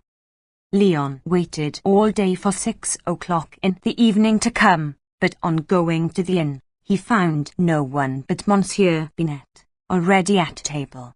The dinner of the evening before had been a considerable event for him. He had never till then talked for 2 hours consecutively to a lady. How then had he been able to explain, and in such language, the number of things that he could not have said so well before? He was usually shy, and maintained that reserve which partakes at once of modesty and dissimulation. At Yonville he was considered well-bred. He listened to the arguments of the older people, and did not seem hot about politics, a remarkable thing for a young man. Then he had some accomplishments. He painted in watercolours, could read the key of G, and readily talked literature after dinner when he did not play cards. Monsieur Homais respected him for his education. Madame Homais liked him for his good nature, for he often took the little Homais into the garden, little brats who were always dirty, very much spoilt, and somewhat lymphatic, like their mother. Besides the servant to look after them, they had Justin, the chemist's apprentice, a second cousin of Monsieur Homais, who had been taken into the house from charity, and who was useful at the same time as a servant. The druggist proved the best of neighbours. He gave Madame Bovary information as to the tradespeople, sent expressly for his own cider merchant, tasted the drink himself, and saw that the casks were properly placed in the cellar. He explained how to set about getting in a supply of butter cheap, and made an arrangement with Lester Bowders, the sacristan, who, besides his sacerdotal and funeral functions, looked after the principal gardens at Yonville by the hour or the year, according to the taste of the customers. The need of looking after others was not the only thing that urged the chemist to such obsequious cordiality. There was a plan underneath it all. He had infringed the law of the 19th Ventos, year 11, Article I, which forbade all persons not having a diploma to practice medicine, so that, after certain anonymous denunciations, Homais had been summoned to Rouen to see the procureur of the king in his own private room, the magistrate receiving him standing up, ermine on shoulder and cap on head. It was in the morning, before the court opened. In the corridors one heard the heavy boots of the gendarmes walking past, and like a far-off noise great locks that were shut. The druggist's ears tingled as if he were about to have an apoplectic stroke. He saw the depths of dungeons, his family in tears, his shop sold, all the jars dispersed, and he was obliged to enter a cafe and take a glass of rum and seltzer to recover his spirits. Little by little the memory of this reprimand grew fainter, and he continued, as heretofore, to give anodyne consultations in his back parlour. But the mayor resented it, his colleagues were jealous, everything was to be feared. Gaining over Monsieur Bovary by his attentions was to earn his gratitude, and prevent his speaking out later on, should he notice anything. So every morning Homais brought him the paper, and often in the afternoon left his shop for a few moments to have a chat with the doctor. Charles was dull. Patience did not come. He remained seated for hours without speaking, went into his consulting room to sleep, or watched his wife sewing. Then for diversion he employed himself at home as a workman. He even tried to do up the attic with some paint which had been left behind by the painters. But many matters worried him. He had spent so much for repairs at Dost's, for Madame's toilette, and for the moving, that the whole dowry, over 3,000 crowns, had slipped away in 2 years. Then how many things had been spoilt or lost during their carriage from Tostes to Yonville, without counting the plaster cure, who falling out of the coach at an over-severe jolt, had been dashed into 1,000 fragments on the pavements of Quincampoix. A pleasanter trouble came to distract him, namely, the pregnancy of his wife. As the time of her confinement approached, he cherished her the more. It was another bond of the flesh establishing itself, and, as it were, a continued sentiment of a more complex union. When from afar he saw her languid walk, and her figure without stays turning softly on her hips, when opposite one another he looked at her at his ease, while she took tired poses in her armchair, then his happiness knew no bounds. He got up, embraced her, passed his hands over her face, called her little mamma, wanted to make her dance, and half laughing, half crying, uttered all kinds of caressing pleasantries that came into his head. The idea of having begotten a child delighted him. Now he wanted nothing. He knew human life from end to end, and he sat down to it with serenity. Emma at first felt a great astonishment, then was anxious to be delivered that she might know what it was to be a mother, but not being able to spend as much as she would have liked, to have a swing bassinet with rose silk curtains and embroidered caps. In a fit of bitterness she gave up looking after the trousseau, and ordered the whole of it from a village needlewoman, without choosing or discussing anything. Thus she did not amuse herself with those preparations that stimulate the tenderness of mothers, and so her affection was from the very outset, perhaps, to some extent attenuated. As Charles, however, spoke of the boy at every meal, she soon began to think of him more consecutively.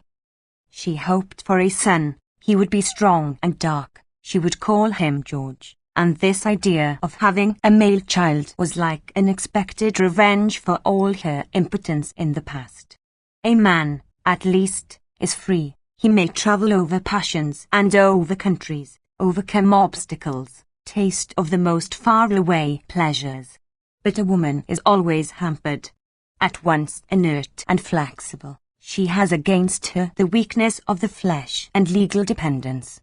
Her will, like the veil of her bonnet, held by a string, flutters in every wind. There is always some desire that draws her, some conventionality that restrains. She was confined on a Sunday at about 6 o'clock, as the sun was rising. "It is a girl," said Charles. She turned her head away and fainted. Madame Homais, as well as Madame Lefrancois of the Lion d'Or, almost immediately came running in to embrace her. The chemist, as man of discretion, only offered a few provincial felicitations through the half-opened door. He wished to see the child and thought it well made. Whilst she was getting well, she occupied herself much in seeking a name for her daughter. First she went over all those that have Italian endings, such as Clara, Louisa, Amanda, Atala. She liked Galsuinde pretty well, and Siltorlocadi still better. Charles wanted the child to be called after her mother. Emma opposed this. They ran over the calendar from end to end, and then consulted outsiders. "Monsieur Léon," said the chemist, with whom I was talking about it the other day, "wonders you do not choose Madeleine. It is very much in fashion just now." But Madame Bovary, senior, cried out loudly against this name of a sinner. As to Monsieur Homais, he had a preference for all those that recalled some great man, an illustrious fact, or a generous idea, and it was on this system that he had baptized his 4 children. Thus Napoleon represented glory and Franklin liberty. Irma was perhaps a concession to romanticism, but Athalie was a homage to the greatest masterpiece of the French stage. For his philosophical convictions did not interfere with his artistic tastes. In him the thinker did not stifle the man of sentiment. He could make distinctions, make allowances for imagination and fanaticism. In this tragedy, for example, he found fault with the ideas, but admired the style. He detested the conception, but applauded all the details, and loathed the characters while he grew enthusiastic over their dialogue. When he read the fine passages he was transported, but when he thought that mummers would get something out of them for their show, he was disconsolate, and in this confusion of sentiments in which he was involved he would have liked at once to crown Racine with both his hands and discuss with him for a good quarter of an hour. At last Emma remembered that at the chateau of Vaubyessard she had heard their Marchioness call a young Lady Bertha. From that moment this name was chosen, and as old Wald could not come, Monsieur Homais was requested to stand godfather. His gifts were all products from his establishment, to wit, 6 boxes of jujubes, a whole jar of racohout, 3 cakes of marshmallow paste, and 6 sticks of sugar candy into the bargain that he had come across in a cupboard. On the evening of the ceremony there was a grand dinner. The cure was present. There was much excitement. Monsieur Homais towards le time began singing Le Dieu des Bongens. Monsieur Léon sang a barcarolle, and Madame Bovary, senior, who was godmother, a romance of the time of the Empire. Finally, M. Bovary, senior, insisted on having the child brought down, and began baptizing it with a glass of champagne that he poured over its head. This mockery of the first of the sacraments made the Abbé Bournisien angry. Old Bovary replied by a quotation from La Guerre des Diacs. The cure wanted to leave. The ladies implored. Homais interfered, and they succeeded in making the priest sit down again, and he quietly went on with a half-finished coffee in his saucer. Monsieur Bovary, senior, stayed at Yonville a month, dazzling the natives by a superb policeman's cap with silver tassels that he wore in the morning when he smoked his pipe in the square. Being also in the habit of drinking a good deal of brandy, he often sent the servant to the Lion D'Or to buy him a bottle, which was put down to his son's account, and to perfume his handkerchiefs he used up his daughter-in-law's whole supply of eau de cologne. The latter did not at all dislike his company. He had knocked about the world. He talked about Berlin, Vienna, and Strasbourg, of his soldier times, of the mistresses he had had, the grand luncheons of which he had partaken. Then he was amiable, and sometimes even, either on the stairs, or in the garden, would seize hold of her waist, crying, "Charles, look out for yourself." Then Madame Bovary, senior, became alarmed for her son's happiness, and fearing that her husband might in the long run have an immoral influence upon the ideas of the young woman, took care to hurry their departure. Perhaps she had more serious reasons for uneasiness. Monsieur Bovary was not the man to respect anything.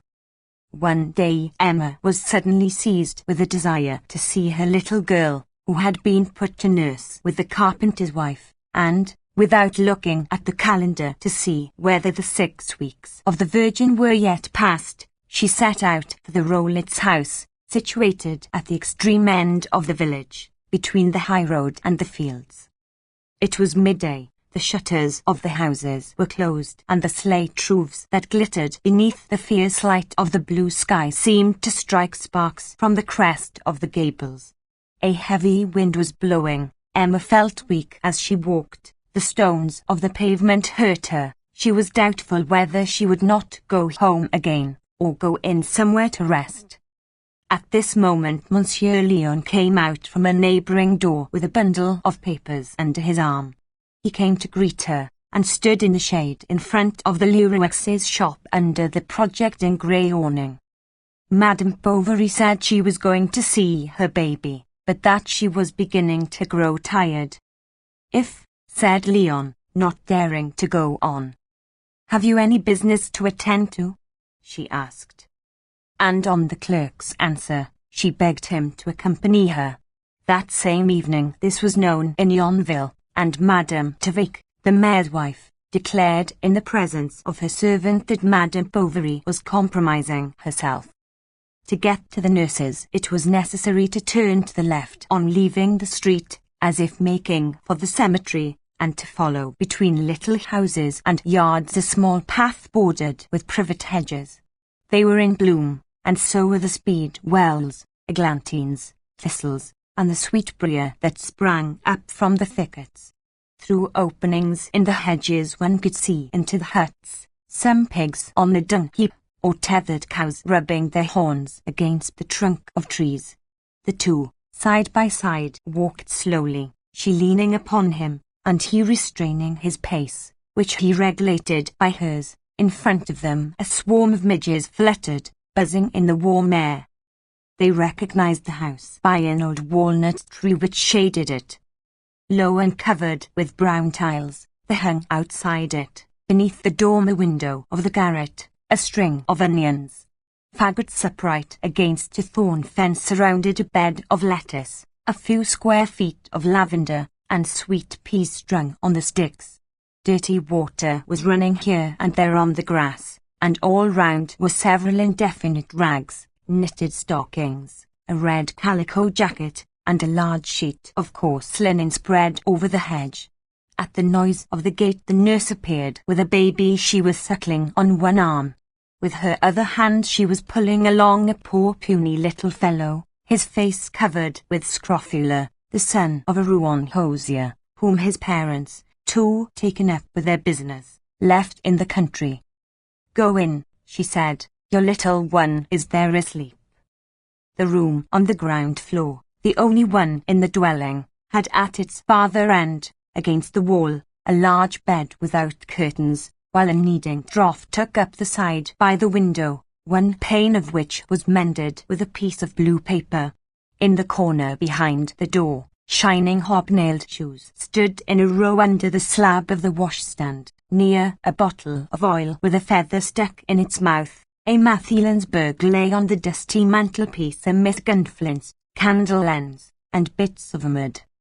Finally, the last luxury in the apartment was a fame blowing her trumpets, a picture cut out, no doubt, from some perfumer's prospectus and nailed to the wall with 6 wooden shoe pegs. Emma's child was asleep in a wicker cradle. She took it up in the wrapping that enveloped it and began singing softly as she rocked herself to and fro. Leon walked up and down the room. It seemed strange to him to see this beautiful woman in her nankeen dress in the midst of all this poverty. Madame Bovary reddened. He turned away, thinking perhaps there had been an impertinent look in his eyes. Then she put back the little girl, who had just been sick, over her collar. The nurse at once came to dry her, protesting that it wouldn't show. "She gives me other doses," she said. "I am always a washing of her. If you would have the goodness to order Camus, the grocer, to let me have a little soap, it would really be more convenient for you, as I needn't trouble you then." Very well, said Emma. "Good morning, Madame Rowlett," and she went out, wiping her shoes at the door. The good woman accompanied her to the end of the garden, talking all the time of the trouble she had getting up of nights. "I'm that worn out sometimes as I drop asleep on my chair. I'm sure you might at least give me just a pound of ground coffee, that'd last me a month, and I'd take it of a morning with some milk." After having submitted to her thanks, Madame Bovary left. She had gone a little way down the path when, at the sound of wooden shoes, she turned round. It was the nurse. "What is it?" Then the peasant woman, taking her aside behind an elm tree, began talking to her of her husband, with his trade and 6 francs a year that the captain. "Oh, be quick," said Emma. "Well," the nurse went on, heaving sighs between each word, "I'm afraid he'll be put out seeing me have coffee alone, you know men." "But you are to have some," Emma repeated. "I will give you some. You bother me." "Oh, dear. My poor, dear lady.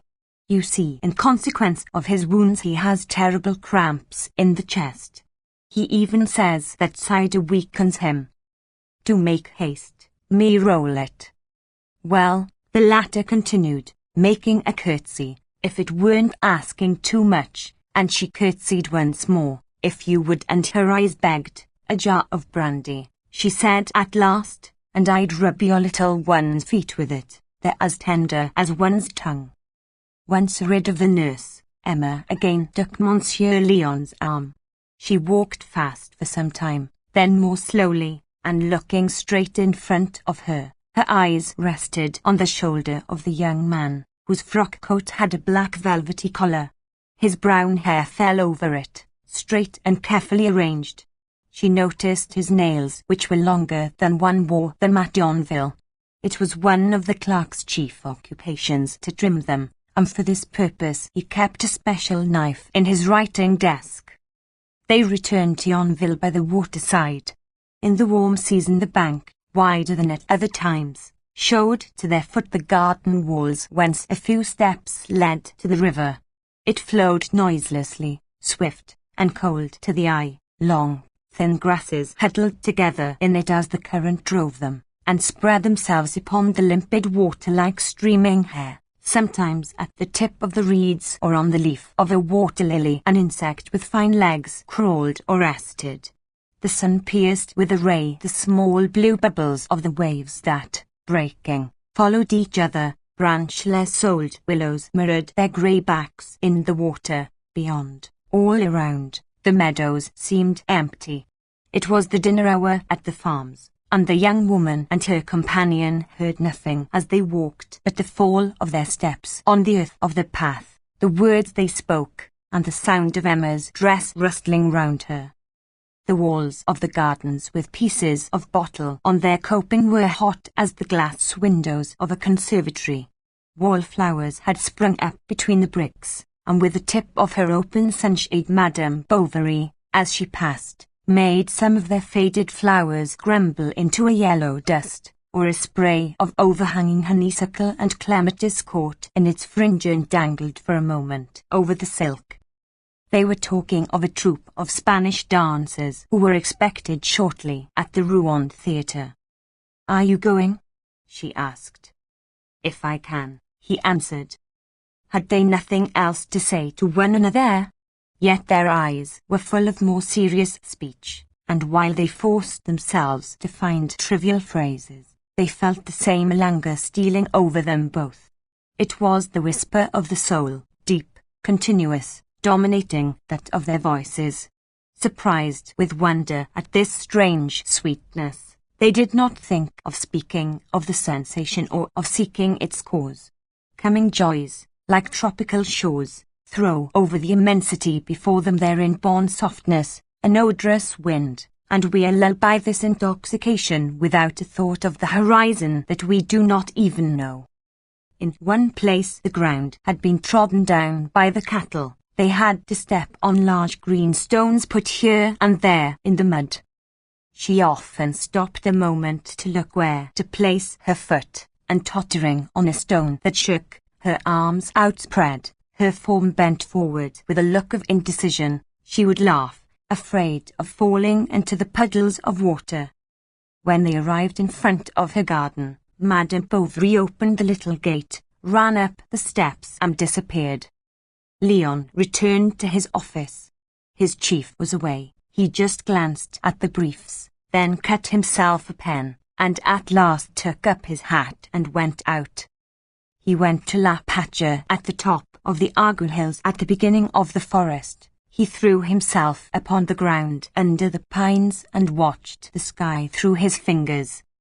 "How bored I am," he said to himself. "How bored I am."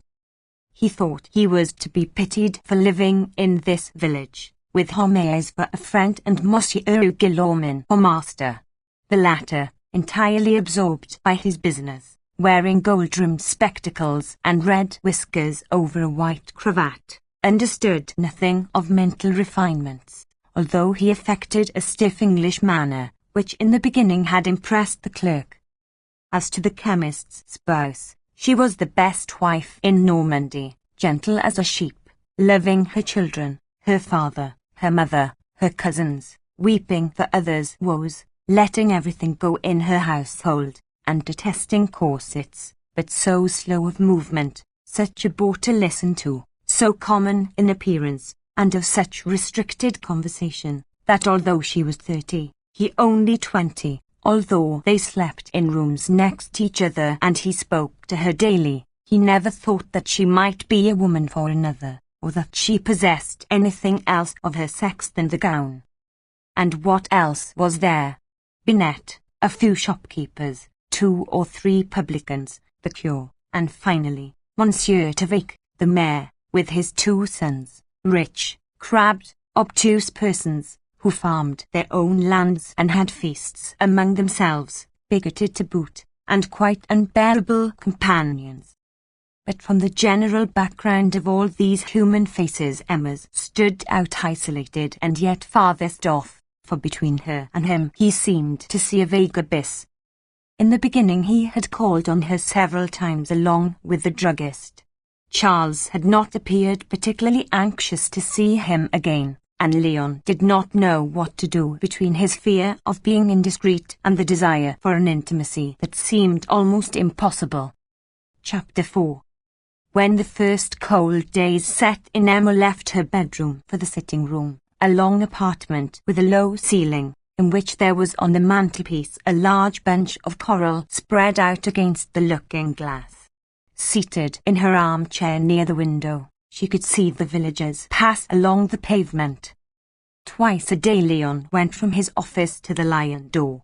Emma could hear him coming from afar. She leant forward listening, and the young man glided past the curtain, always dressed in the same way, and without turning his head. But in the twilight, when, her chin resting on her left hand, she let the embroidery she had begun fall on her knees, she often shuddered at the apparition of this shadow suddenly gliding past. she would get up and order the table to be laid. Monsieur Homais called at dinner time. Skull cap in hand, he came in on tiptoe, in order to disturb no one, always repeating the same phrase, "Good evening, everybody." Then, when he had taken his seat at the table between the pair, he asked the doctor about his patients, and the latter consulted his as to the probability of their payment. Next they talked of what was in the paper. Homais by this hour knew it almost by heart, and he repeated it from end to end, with the reflections of the penny-a-liners, and all the stories of individual catastrophes that had occurred in France or abroad. But the subject becoming exhausted, he was not slow in throwing out some remarks on the dishes before him. Sometimes even, half rising, he delicately pointed out to Madame the tenderest morsel, or turning to the servant, gave her some advice on the manipulation of stews and the hygiene of seasoning. He talked aroma, osmasum, juices, and gelatine in a bewildering manner. Moreover, Homais, with his head fuller of recipes than his shop of jars, excelled in making all kinds of preserves, vinegars, and sweet liqueurs. He knew also all the latest inventions in economic stoves, together with the art of preserving cheese and of curing sick wines. At 8 o'clock Justin came to fetch him to shut up the shop. Then Monsieur Homais gave him a sly look, especially if Félicite was there, for he half noticed that his apprentice was fond of the doctor's house. "The young dog," he said, "is beginning to have ideas, and the devil take me if I don't believe he's in love with your servant." But a more serious fault with which he reproached Justin was his constantly listening to conversation. On Sunday, for example, one could not get him out of the drawing-room, whither Madame Homais had called him to fetch the children, who were falling asleep in the armchairs, and dragging down with their backs calico chair covers that were too large. Not many people came to these soirees at the chemist's, his scandal-mongering and political opinions having successfully alienated various respectable persons from him. The clerk never failed to be there. As soon as he heard the bell he ran to meet Madame Bovary, shook her shawl, and put away under the shop counter the thickest shoes that she wore over her boots when there was snow.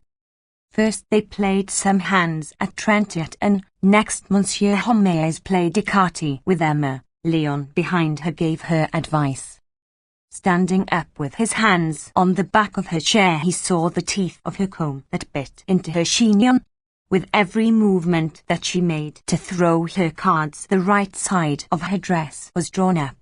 From her turned-up hair a dark colour fell over her back, and growing gradually paler, lost itself little by little in the shade. Then her dress fell on both sides of her chair, puffing out full of folds, and reached the ground. When Leon occasionally felt the sole of his boot resting on it, he drew back as if he had trodden upon someone. When the game of cards was over, the druggist and the doctor played dominoes, and Emma, changing her place, leant her elbow on the table, turning over the leaves of l'illustration. She had brought her lady's journal with her. Leon sat down near her. They looked at the engravings together, and waited for one another at the bottom of the pages. She often begged him to read her the verses. Leon declaimed them in a languid voice, to which he carefully gave a dying fall in the love passages. But the noise of the dominoes annoyed him. Monsieur Homais was strong at the game. He could beat Charles and give him a double six. Then the 300 finished, they both stretched themselves out in front of the fire, and were soon asleep. The fire was dying out in the cinders, the teapot was empty, Leon was still reading. Emma listened to him, mechanically turning around the lampshade, on the gauze of which were painted clowns in carriages, and tight-rope dances with their balancing poles. Leon stopped, pointing with a gesture to his sleeping audience. Then they talked in low tones, and their conversation seemed the more sweet to them because it was unheard. Thus a kind of bond was established between them, a constant commerce of books and of romances. Monsieur Bovary, little given to jealousy, did not trouble himself about it. On his birthday he received a beautiful phrenological head, all marked with figures to the thorax and painted blue. This was an attention of the clerk's. He showed him many others, even to doing errands for him at Rouen, and the book of a novelist having made the mania for cactuses fashionable, Leon bought some for Madame Bovary, bringing them back on his knees in the hirondelle, pricking his fingers on their hard hairs. She had a board with a balustrade fixed against her window to hold the pots. The clerk, too, had his small hanging garden. They saw each other tending their flowers at their windows. Of the windows of the village there was one yet more often occupied, for on Sundays from morning to night, and every morning when the weather was bright, one could see at the dormer window of the garret the profile of Monsieur Binet bending over his lathe, whose monotonous humming could be heard at the lion door. One evening on coming home Leon found in his room a rug in velvet and wool with leaves on the pale ground. He called Madame Homais, Monsieur Homais, Justin, the children, the cook. He spoke of it to his chief. Everyone wanted to see this rug. Why did the doctor's wife give the clerk presents? It looked queer. They decided that she must be his lover. He made this seem likely, so ceaselessly did he talk of her charms and of her wit, so much so, that Binet once roughly answered him. "What does it matter to me since I'm not in her set?" He tortured himself to find out how he could make his declaration to her, and always halting between the fear of displeasing her and the shame of being such a coward, he wept with discouragement and desire. Then he took energetic resolutions, wrote letters that he tore up, put it off to times that he again deferred. Often he set out with the determination to dare all, but this resolution soon deserted him in Emma's presence, and when Charles, dropping in, invited him to jump into his chaise to go with him to see some patient in the neighbourhood, he at once accepted, bowed to Madame, and went out. Her husband, was he not something belonging to her? As to Emma, she did not ask herself whether she loved. Love, she thought, must come suddenly, with great outbursts and lightnings, a hurricane of the skies, which falls upon life, revolutionizes it, roots up their will like a leaf, and sweeps the whole heart into the abyss. She did not know that on the terrace of houses it makes lakes when the pipes are choked, and she would thus have remained in her security when she suddenly discovered a rent in the wall of it. Chapter 5. It was a Sunday in February, an afternoon when the snow was falling. They had all, Monsieur and Madame Bovary, Homais, and Monsieur Léon, gone to see a yarn mill that was being built in the valley a mile and a half from Yonville. The druggist had taken Napoleon and Athalie to give them some exercise, and Justin accompanied them, carrying the umbrellas on his shoulder. Nothing, however, could be less curious than this curiosity. A great piece of waste ground, on which pell-mell, amid a mass of sand and stones, were a few brake wheels, already rusty, surrounded by a quadrangular building pierced by a number of little windows. The building was unfinished. The sky could be seen through the joists of the roofing. Attached to the stop plank of the gable a bunch of straw mixed with corn ears fluttered its tricoloured ribbons in the wind. Homais was talking. He explained to the company the future importance of this establishment, computed the strength of the floorings, the thickness of the walls, and regretted extremely not having a yardstick such as Monsieur Binet possessed for his own special use. Emma, who had taken his arm, bent lightly against his shoulder, and she looked at the sun's disk shedding afar through the mist his pale splendour. She turned. Charles was there. His cap was drawn down over his eyebrows, and his two thick lips were trembling, which added a look of stupidity to his face. His very back, his calm back, was irritating to behold. and she saw written upon his coat all the platitude of the bearer. While she was considering him thus, tasting in her irritation a sort of depraved pleasure, Leon made a step forward. The cold that made him pale seemed to add a more gentle languor to his face. Between his cravat and his neck the somewhat loose collar of his shirt showed the skin. The lobe of his eye looked out from beneath a lock of hair, and his large blue eyes, raised to the clouds, seemed to Emma more limpid and more beautiful than those mountain lakes where the heavens are mirrored. "Wretched boy!" suddenly cried the chemist. And he ran to his son, who had just precipitated himself into a heap of lime in order to whiten his boots. At the reproaches with which he was being overwhelmed, Napoleon began to roar, while Justin dried his shoes with a wisp of straw. But a knife was wanted. Charles offered his. "Ah," she said to herself, he carried a knife in his pocket like a peasant. The hoarfrost was falling, and they turned back to Yonville. In the evening Madame Bovary did not go to her neighbours, and when Charles had left and she felt herself alone, the comparison re-began with the clearness of a sensation almost tactual, and with that lengthening of perspective which memory gives to things.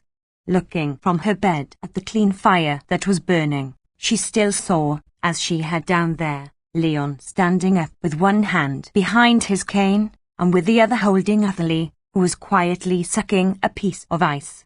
She thought him charming. She could not tear herself away from him. She recalled his other attitudes on other days, the words he had spoken, the sound of his voice, his whole person, and she repeated, pouting out her lips as if for a kiss. "Yes, charming, charming. Is he not in love?" she asked herself. But with whom? With me? All the proofs arose before her at once. Her heart leapt. The flame of the fire threw a joyous light upon the ceiling. She turned on her back, stretching out her arms. Then began the eternal lamentation. Oh, if heaven had not willed it! And why not? What prevented it? When Charles came home at midnight, she seemed to have just awakened, and as he made a noise undressing, she complained of a headache, then asked carelessly what had happened that evening. Monsieur Leon, he said, went to his room early. She could not help smiling, and she fell asleep, her soul filled with a new delight. The next day, at dusk, she received a visit from Monsieur Leroux, the draper. He was a man of ability, was this shopkeeper. Born a Gascon but bred a Norman, he grafted upon his southern volubility the cunning of the courtiers. His fat, flabby, beardless face seemed dyed by a decoction of licorice, and his white hair made even more vivid the keen brilliance of his small black eyes. No one knew what he had been formerly. A peddler said some, a banker at Routot according to others. What was certain was that he made complex calculations in his head that would have frightened Binet himself. Polite to obsequiousness, he always held himself with his back bent in the position of one who bows or who invites. After leaving at the door his hat surrounded with grape, he put down a green bandbox on the table, and began by complaining to Madame, with many civilities, that he should have remained till that day without gaining her confidence. A poor shop like his was not made to attract a fashionable lady. He emphasized the words, yet she had only to command, and he would undertake to provide her with anything she might wish, either in haberdashery or linen, millinery or fancy goods, for he went to town regularly 4 times a month. He was connected with the best houses. You could speak of him at the Trois for years, at the Barbe d'Or, or at the Grand Sauvage. All these gentlemen knew him as well as the insides of their pockets. Today, then, he had come to show Madame, in passing, various articles he happened to have, thanks to the most rare opportunity. And he pulled out 6 embroidered collars from the box. Madame Bovary examined them. "I do not require anything," she said. Then Monsieur Leroux delicately exhibited 3 Algerian scarves, several packets of English needles, a pair of straw slippers, and finally, 4 egg cups in coconut wood, carved in open work by convicts. Then, with both hands on the table, his neck stretched out, his figure bent forward, open-mouthed, he watched Emma's look, who was walking up and down undecided amid these goods. From time to time, as if to remove some dust, he flipped with his nail the silk of the scarves spread out at full length, and they rustled with a little noise, making in the green twilight the gold spangles of their tissue scintillate like little stars. "How much are they?" "A mere nothing," he replied, "a mere nothing. But there's no hurry, whenever it's convenient.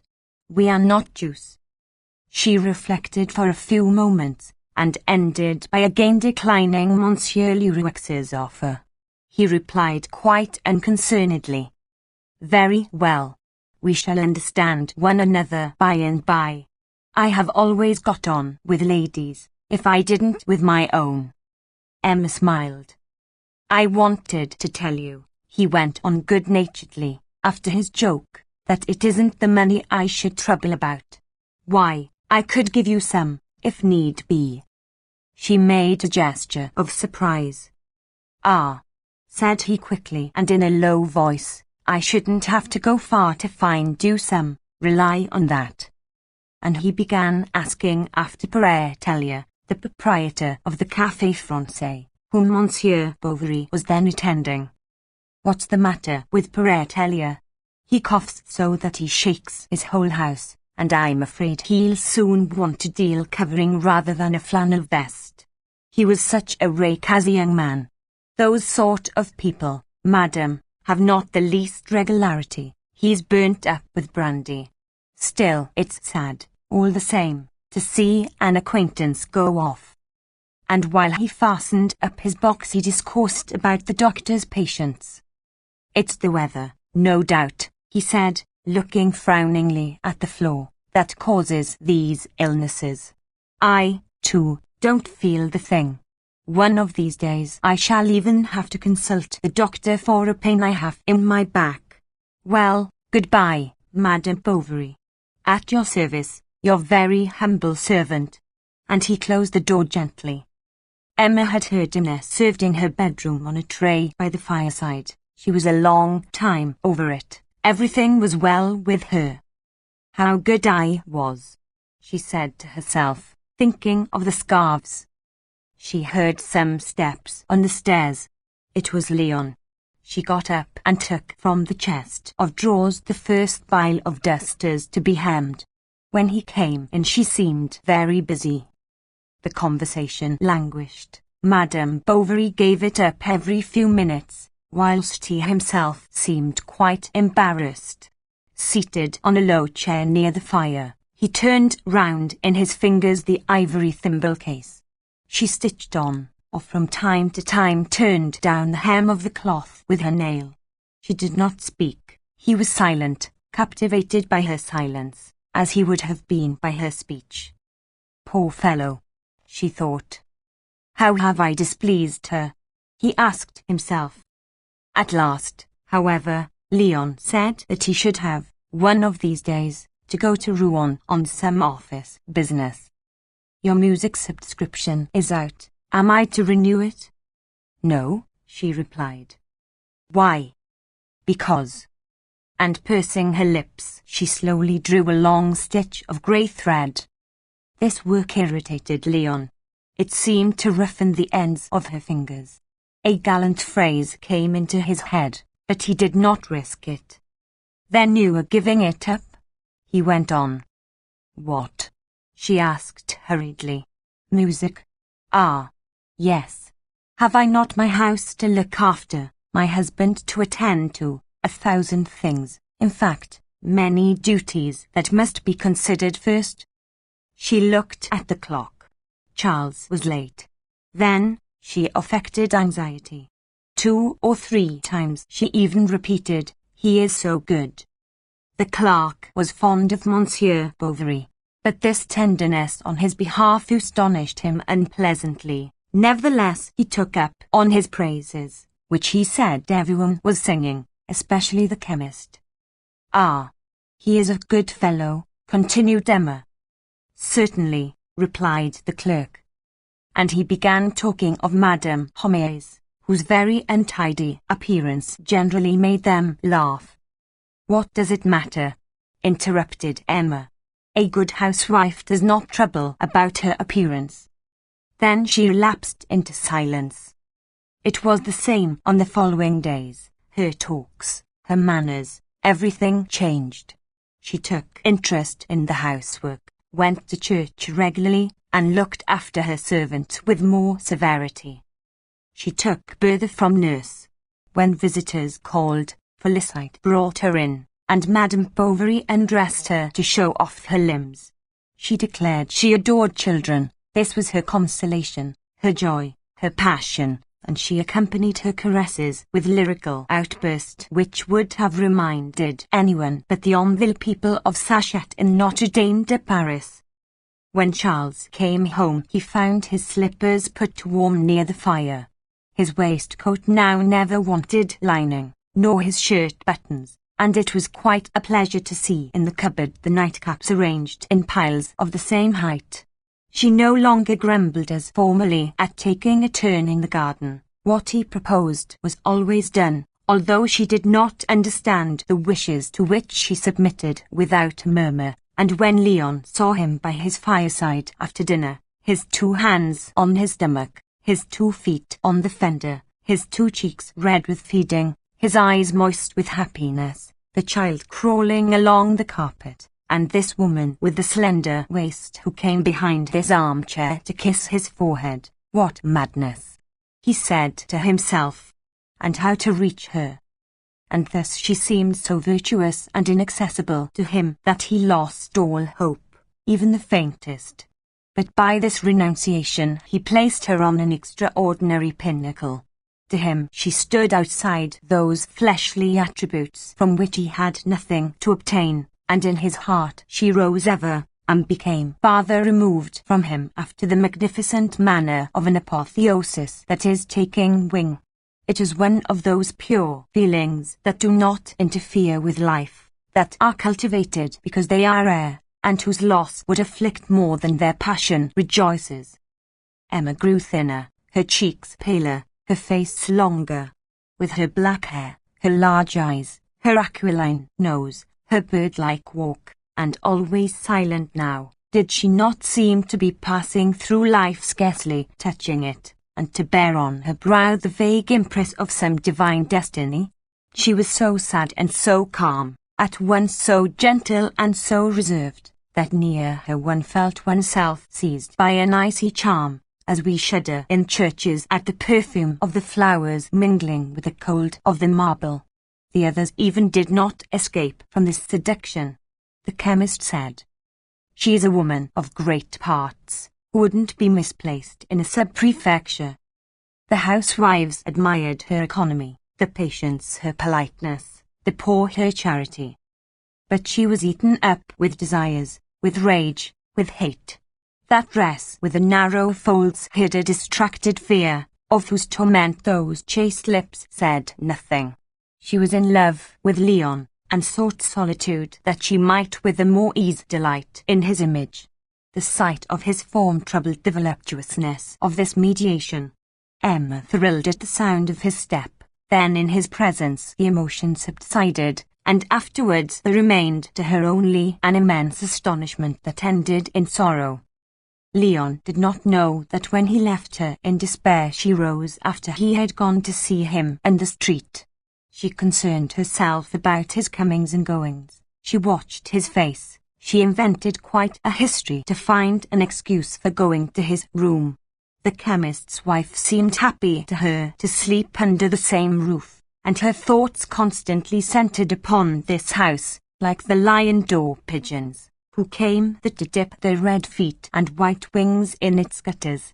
But the more Emma recognized her love, the more she crushed it down, that it might not be evident, that she might make it less. She would have liked Leon to guess it, and she imagined chances, catastrophes that should facilitate this. What restrained her was, no doubt, idleness and fear, and a sense of shame also. She thought she had repulsed him too much, that the time was past, that all was lost. Then, pride, and joy of being able to say to herself, "I am virtuous," and to look at herself in the glass taking resigned poses, consoled her a little for the sacrifice she believed she was making. Then the lusts of the flesh, the longing for money, and the melancholy of passion all blended themselves into one suffering, and instead of turning her thoughts from it, she clave to it the more, urging herself to pain, and seeking everywhere occasion for it.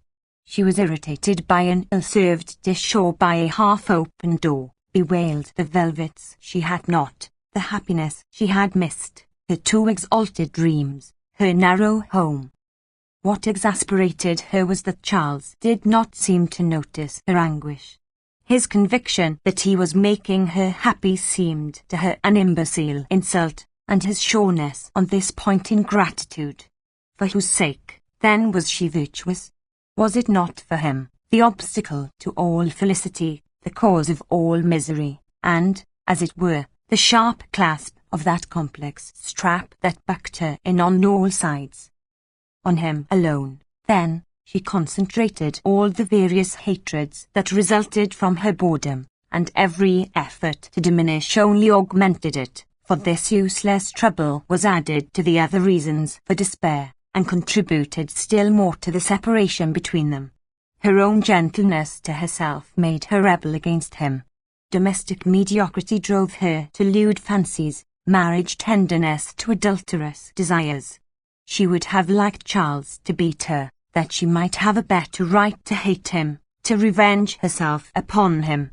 She was surprised sometimes at the atrocious conjectures that came into her thoughts, and she had to go on smiling, to hear repeated to her at all hours that she was happy, to pretend to be happy, to let it be believed.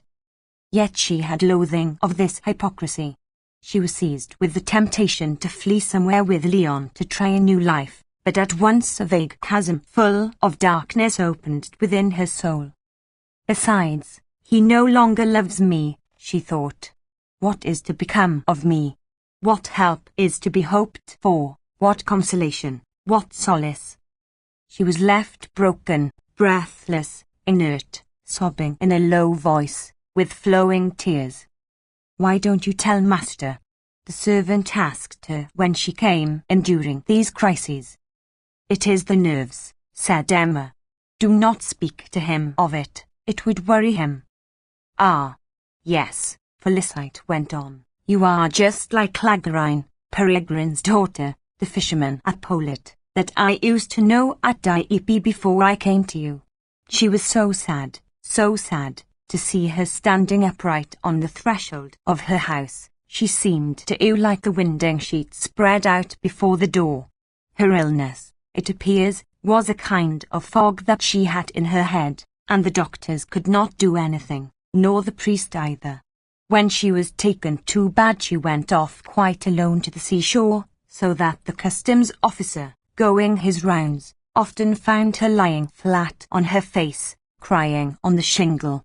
Then, after her marriage, it went off, they say. But with me, replied Emma, it was after marriage that it began. Chapter 6.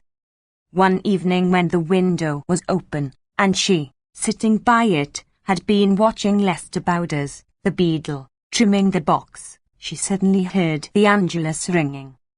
It was the beginning of April, when the primroses are in bloom, and a warm wind blows over the flower beds newly turned, and the gardens, like women, seem to be getting ready for the summer fetes.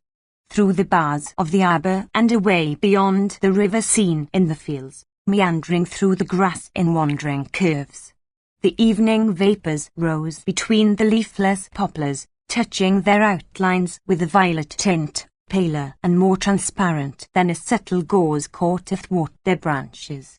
In the distance cattle moved about, neither their steps nor their lowing could be heard, and the bell, still ringing through the air, kept up its peaceful lamentation. With this repeated tinkling the thoughts of the young woman lost themselves in old memories of her youth and school days. She remembered the great candlesticks that rose above the vases full of flowers on the altar, and the tabernacle with its small columns. She would have liked to be once more lost in the long line of white veils, marked off here and there by the stiff black hoods of the good sisters bending over their prie-dieu. At Mass on Sundays, when she looked up, she saw the gentle face of the Virgin amid the blue smoke of the rising incense. Then she was moved. She felt herself weak and quite deserted, like the down of a bird whirled by the tempest, and it was unconsciously that she went towards the church, included to no matter what devotions, so that her soul was absorbed and all existence lost in it.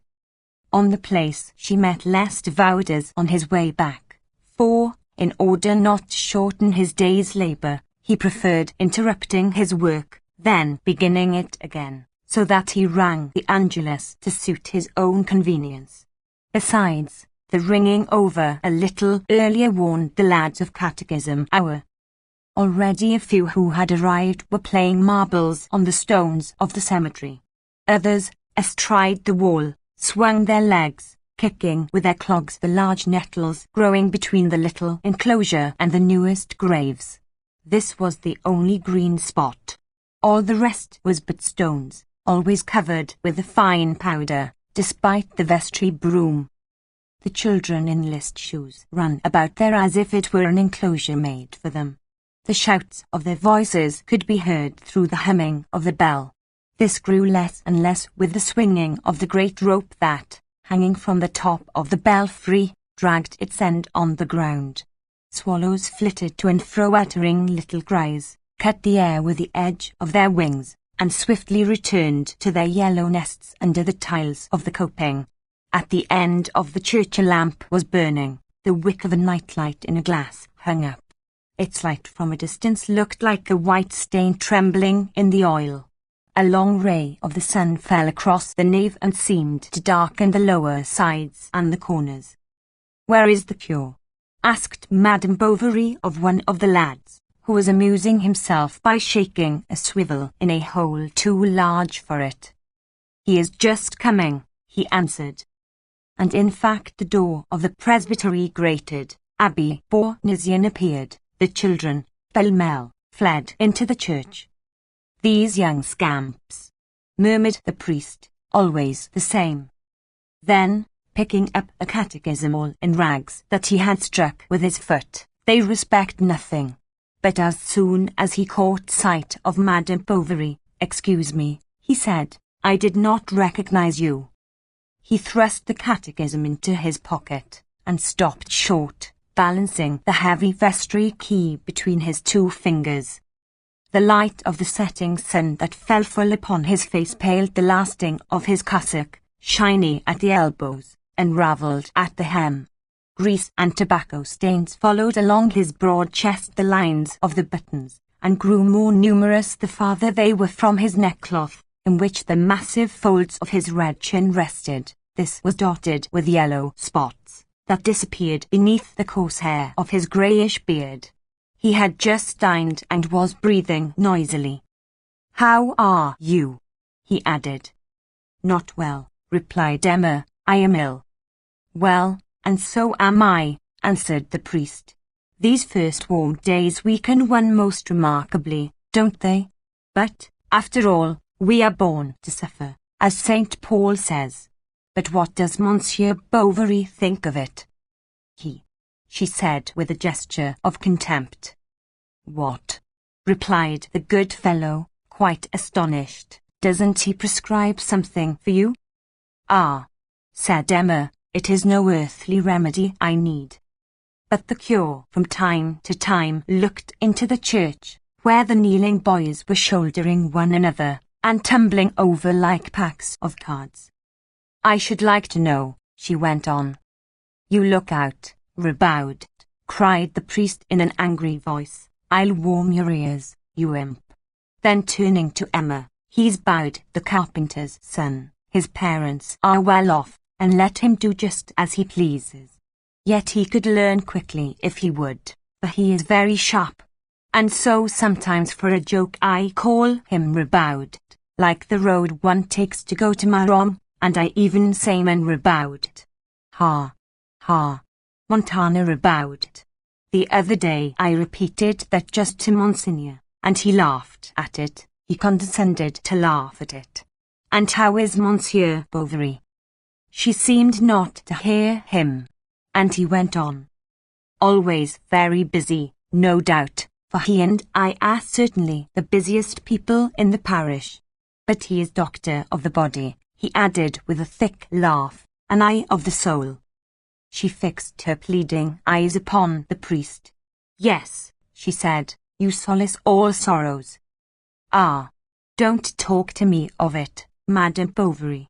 This morning I had to go to Bas-d'Arville for a cow that was ill. They thought it was under a spell. All the cows, I don't know how it is, but pardon me. Lungmaran bowed. Bless me. Will you leave off? And with a bound he ran into the church. The boys were just then clustering round the large desk, climbing over the precentor's footstool, opening the missal, and others on tiptoe were just about to venture into the confessional.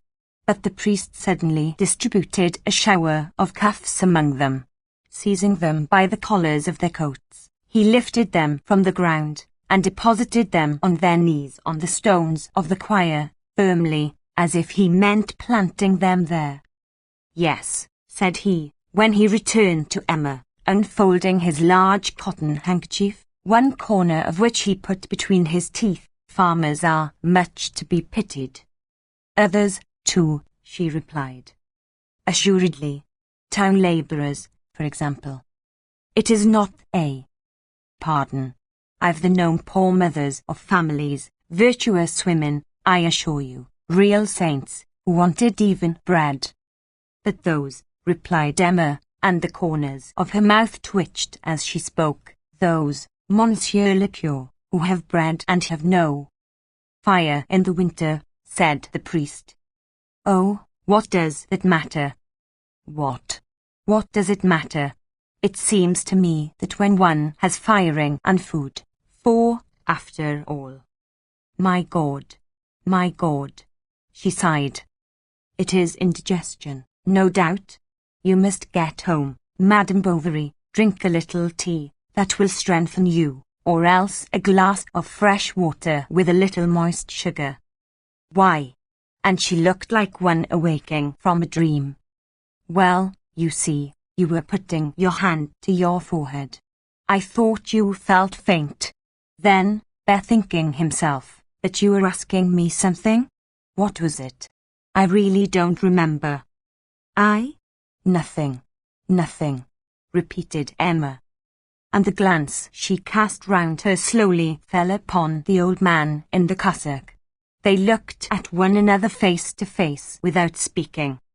Then, Madame Bovary, he said at last, excuse me, but duty first, you know. I must look after my good for nothings.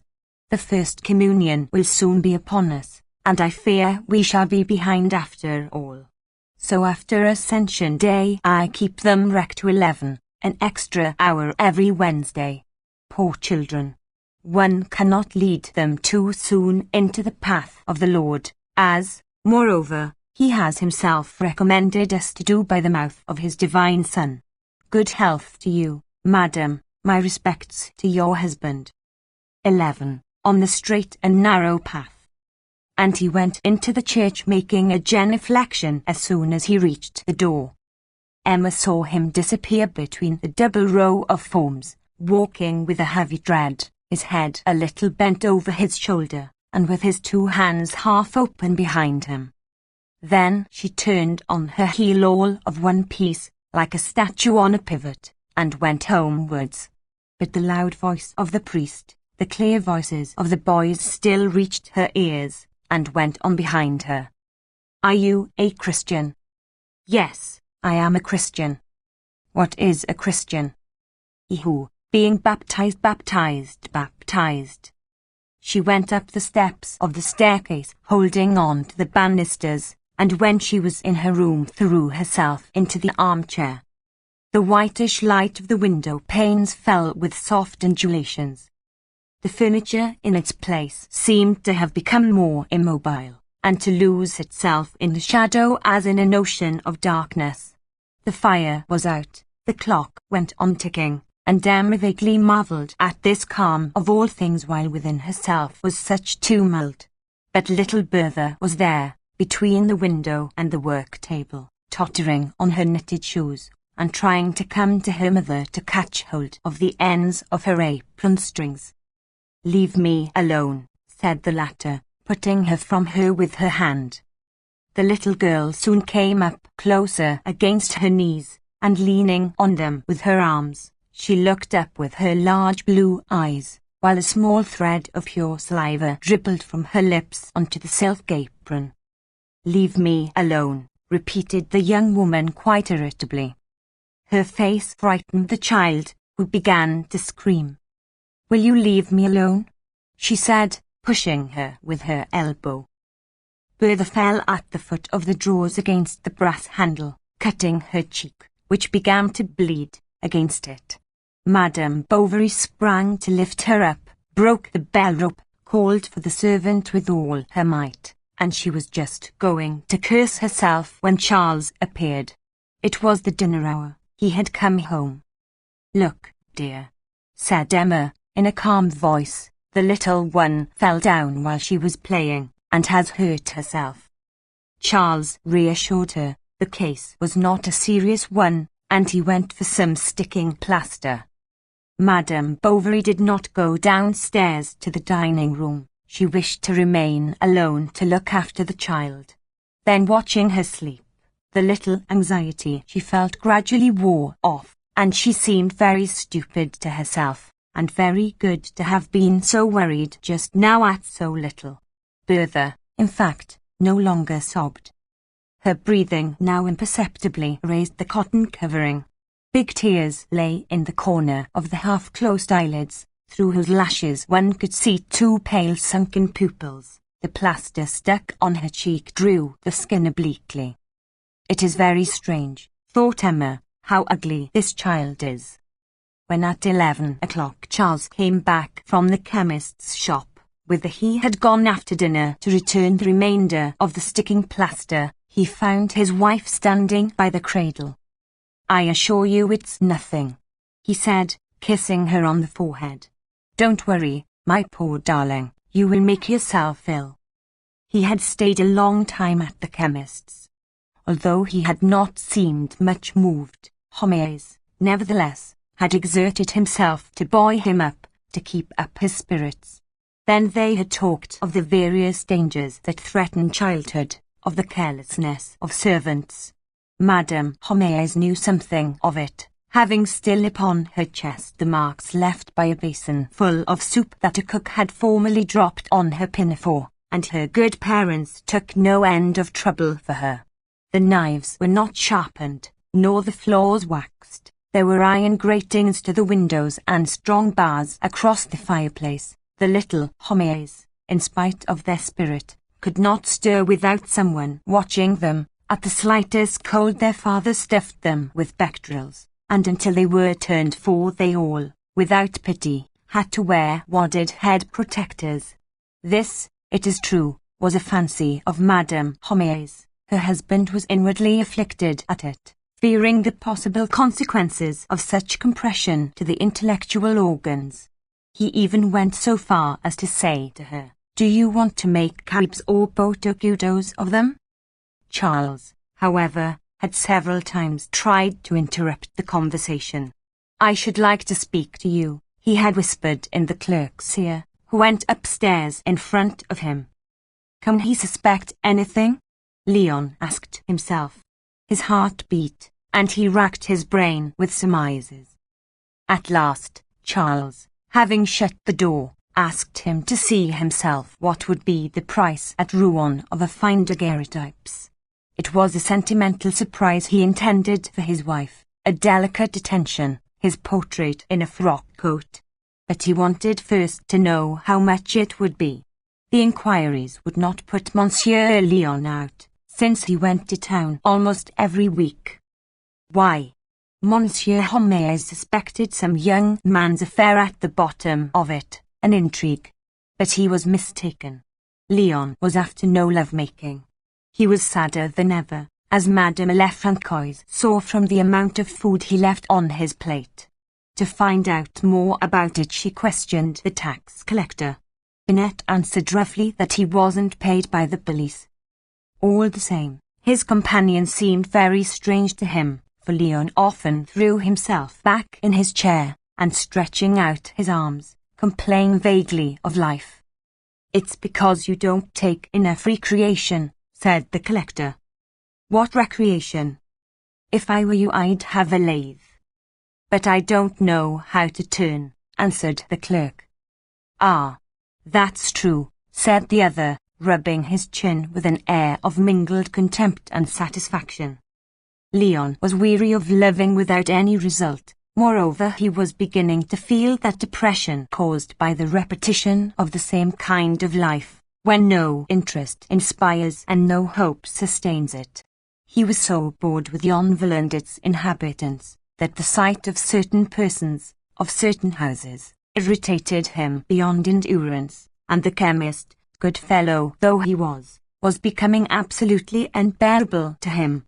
Yet the prospect of a new condition of life frightened as much as it seduced him. This apprehension soon changed into impatience, and then Paris from afar sounded its fanfare of masked balls with a laugh of grisettes. As he was to finish reading there, why not set out at once? What prevented him? And he began making home preparations. He arranged his occupations beforehand. He finished in his head an apartment. He would lead an artist's life. He would take lessons on the guitar. He would have a dressing gown, a basque cap, blue velvet slippers. He even already was admiring 2 crossed foils over his chimney-piece, with a death's head on the guitar above them. The difficulty was the consent of his mother. Nothing, however, seemed more reasonable. Even his employer advised him to go to some other chambers where he could advance more rapidly. Taking a middle course, then, Leon looked for some place as second clerk at Rouen, found none, and at last wrote his mother a long letter full of details, in which he set forth the reasons for going to live at Paris immediately. She consented. He did not hurry. Every day for a month Hivert carried boxes, valises, parcels for him from Yonville to Rouen and from Rouen to Yonville, and when Leon had packed up his wardrobe, had his 3 armchairs restuffed, bought a stock of neckties, in a word, had made more preparations than for a voyage around the world, he put it off from week to week, until he received a second letter from his mother urging him to leave, since he wanted to pass his examination before the vacation.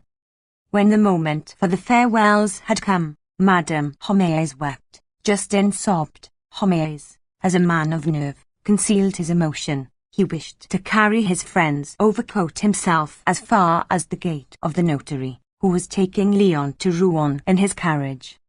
The latter had just time to bid farewell to Monsieur Bovary.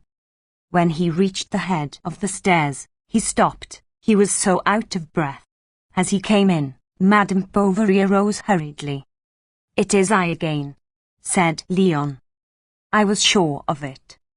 She bit her lips, and a rush of blood flowing under her skin made her red from the roots of her hair to the top of her collar. She remained standing, leaning with her shoulder against the wainscot. "The doctor is not here," he went on. "He is out," she repeated. "He is out." Then there was silence. They looked at one another, and their thoughts, confounded in the same agony, clung close together like 2 throbbing breasts. "I should like to kiss Bertha," said Leon. Emma went down a few steps and called Felicite. He threw one long look around him that took in the walls, the decorations, the fireplace, as if to penetrate everything, carry away everything. But she returned, and the servant brought Bertha, who was swinging a windmill roof downwards at the end of a string. Leon kissed her several times on the neck. "Goodbye, poor child. Goodbye, dear little one. goodbye. And he gave her back to her mother. Take her away, she said. They remained alone, Madame Bovary, her back turned, her face pressed against a window pane. Leon held his cap in his hand, knocking it softly against his thigh. It is going to rain, said Emma. I have a cloak, he answered. Ah. She turned around, her chin lowered, her forehead bent forward. The light fell on it as on a piece of marble, to the curve of the eyebrows, without one's being able to guess what Emma was seeing on the horizon or what she was thinking within herself. Well, goodbye, he sighed. She raised her head with a quick movement. Yes, goodbye, go. They advanced towards each other. He held out his hand. She hesitated. In the English fashion, then, she said, giving her own hand wholly to him, and forcing a laugh. Leon felt it between his fingers, and the very essence of all his being seemed to pass down into that moist palm. Then he opened his hand, their eyes met again, and he disappeared. When he reached the marketplace, he stopped and hid behind a pillar to look for the last time at this white house with the 4 green blinds.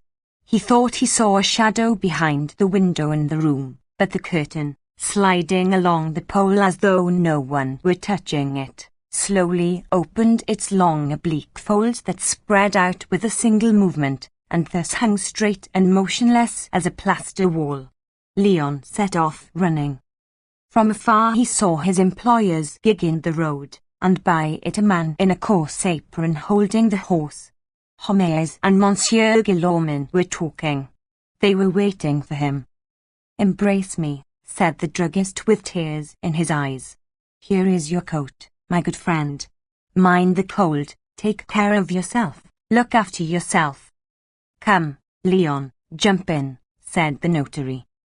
Homais bent over the splashboard, and in a voice broken by sobs uttered these 3 sad words. A pleasant journey. Good night, said Monsieur Guillaumin. Give him his head. They set out, and Homais went back. Madame Bovary had opened her window overlooking the garden and watched the clouds. They gathered round the sunset on the side of Rouen and then swiftly rolled back their black columns, behind which the great rays of the sun looked out like the golden arrows of a suspended trophy, while the rest of the empty heavens was white as porcelain. But a gust of wind bowed the poplars, and suddenly the rain fell. It pattered against the green leaves. Then the sun reappeared, the hens clucked, sparrows shook their wings in the damp thickets, and the pools of water on the gravel as they flowed away carried off the pink flowers of an acacia. Ah, how far off he must be already, she thought. Monsieur Homais, as usual, came at 6:30 during dinner. Well, said he, so we've sent off our young friend. So it seems, replied the doctor. Then turning on his chair, any news at home? Nothing much. Only my wife was a little moved this afternoon. You know women, and nothing upsets them, especially my wife. And we should be wrong to object to that, since their nervous organization is much more malleable than ours. Poor Leon, said Charles. How will he live at Paris? Will he get used to it? Madame Bovary sighed. Get along, said the chemist, smacking his lips. The outings at restaurants, the masked balls, the champagne, all that'll be jolly enough, I assure you.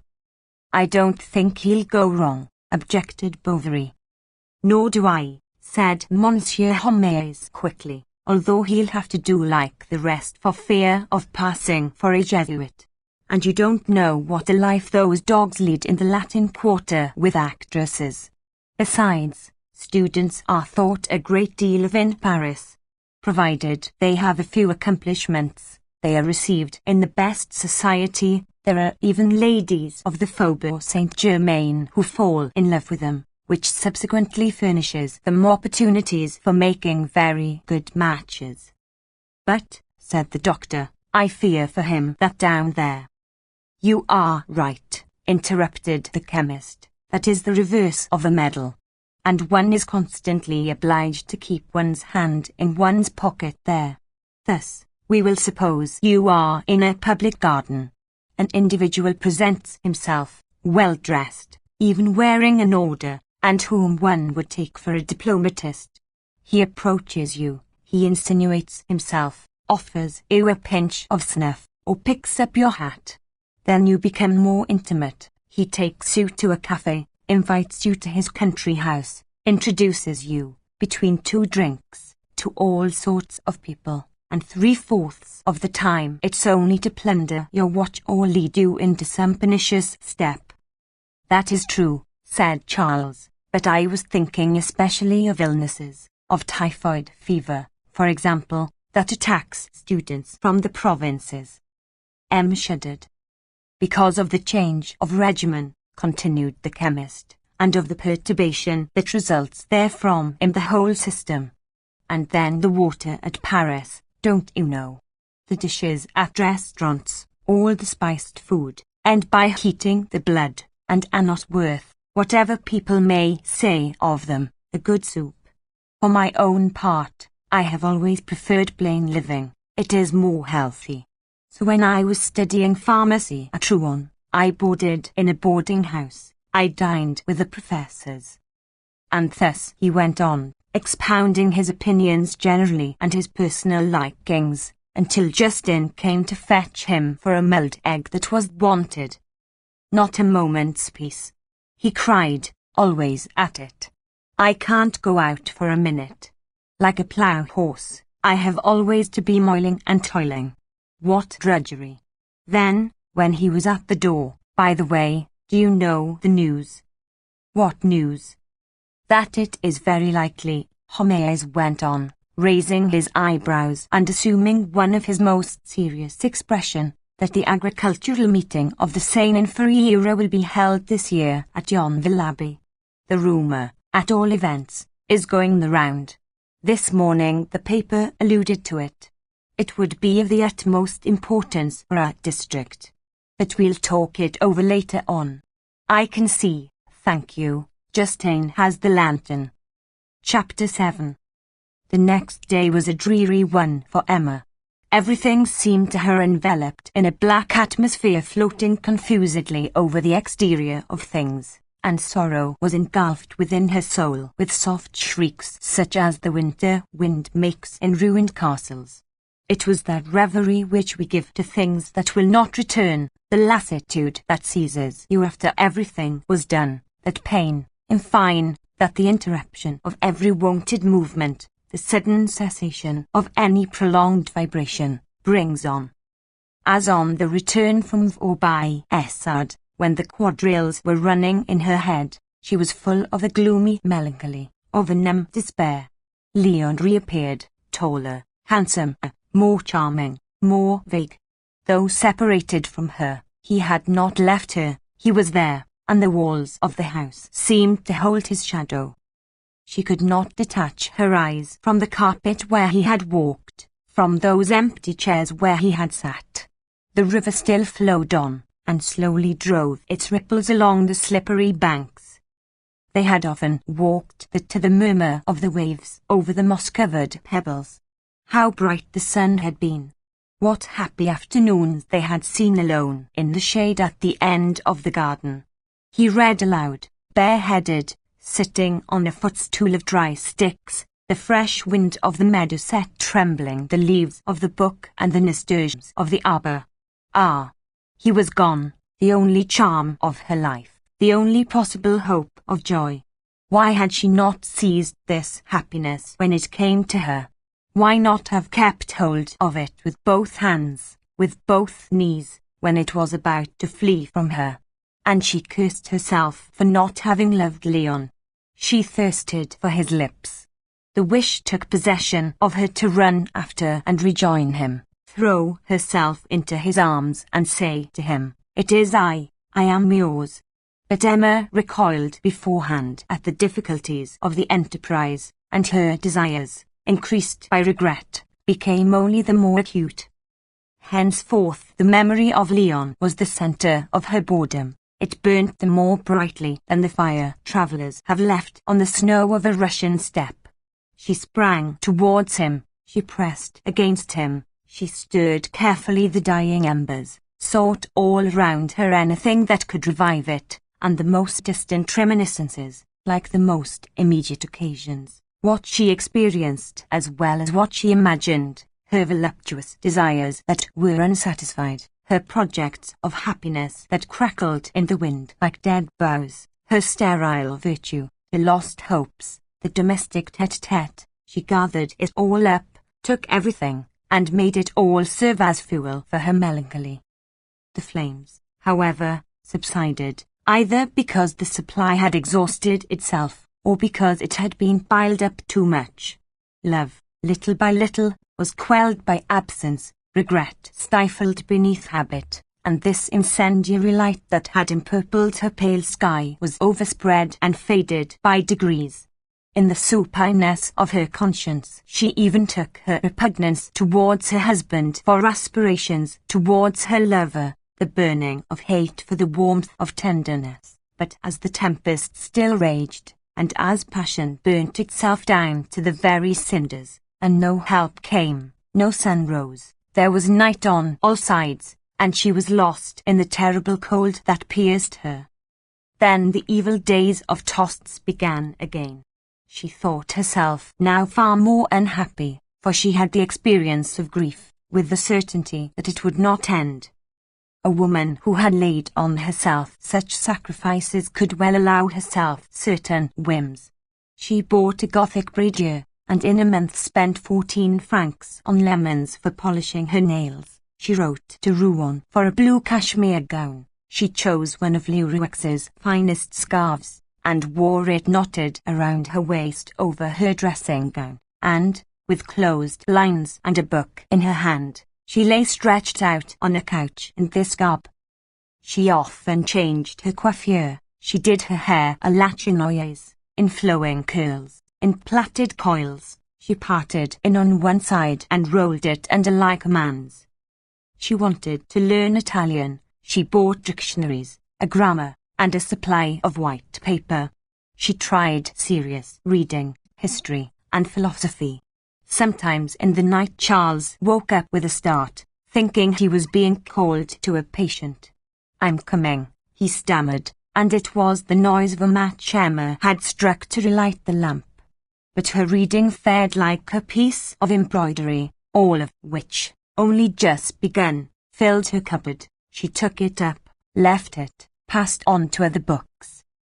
She had attacks in which she could easily have been driven to commit any folly. She maintained one day, in opposition to her husband, that she could drink off a large glass of brandy, and, as Charles was stupid enough to dare her to, she swallowed the brandy to the last drop. In spite of her vapourish airs, as the housewives of Yonville called them, Emma, all the same, never seemed gay. Unusually she had at the corners of her mouth that immobile contraction that puckers the faces of old maids, and those of men whose ambition has failed. She was pale all over, white as a sheet. The skin of her nose was drawn at the nostrils. Her eyes looked at you vaguely. After discovering 3 grey hairs on her temples, she talked much of her old age. She often fainted. One day she even spat blood, and, as Charles fussed around her showing his anxiety, "Bah," she answered, "what does it matter?" Charles fled to his study and wept there, both his elbows on the table, sitting in an armchair at his bureau under the phrenological head. Then he wrote to his mother begging her to come, and they had many long consultations together on the subject of Emma. What should they decide? What was to be done since she rejected all medical treatment? "Do you know what your wife wants?" replied Madame Bovary Senior. "She wants to be forced to occupy herself with some manual work. If she were obliged, like so many others, to earn her living, she wouldn't have these vapours that come to her from a lot of ideas she stuffs into her head, and from the idleness in which she lives. Yet she is always had busy, said Charles. Ah. Always busy at what? Reading novels, bad books, works against religion, and in which they mock at priests in speeches taken from Voltaire.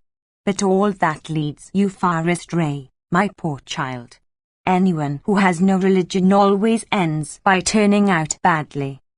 So it was decided to stop Emma reading novels. The enterprise did not seem easy. The good lady undertook it. She was, when she passed through Rouen, to go herself to the lending library and represent that Emma had discontinued her subscription. Would they not have a right to apply to the police if the librarian persisted all the same in his poisonous trade? The farewells of mother and daughter-in-law were cold. During the 3 weeks that they had been together they had not exchanged half a dozen words apart from the inquiries and phrases when they met at table and in the evening before going to bed.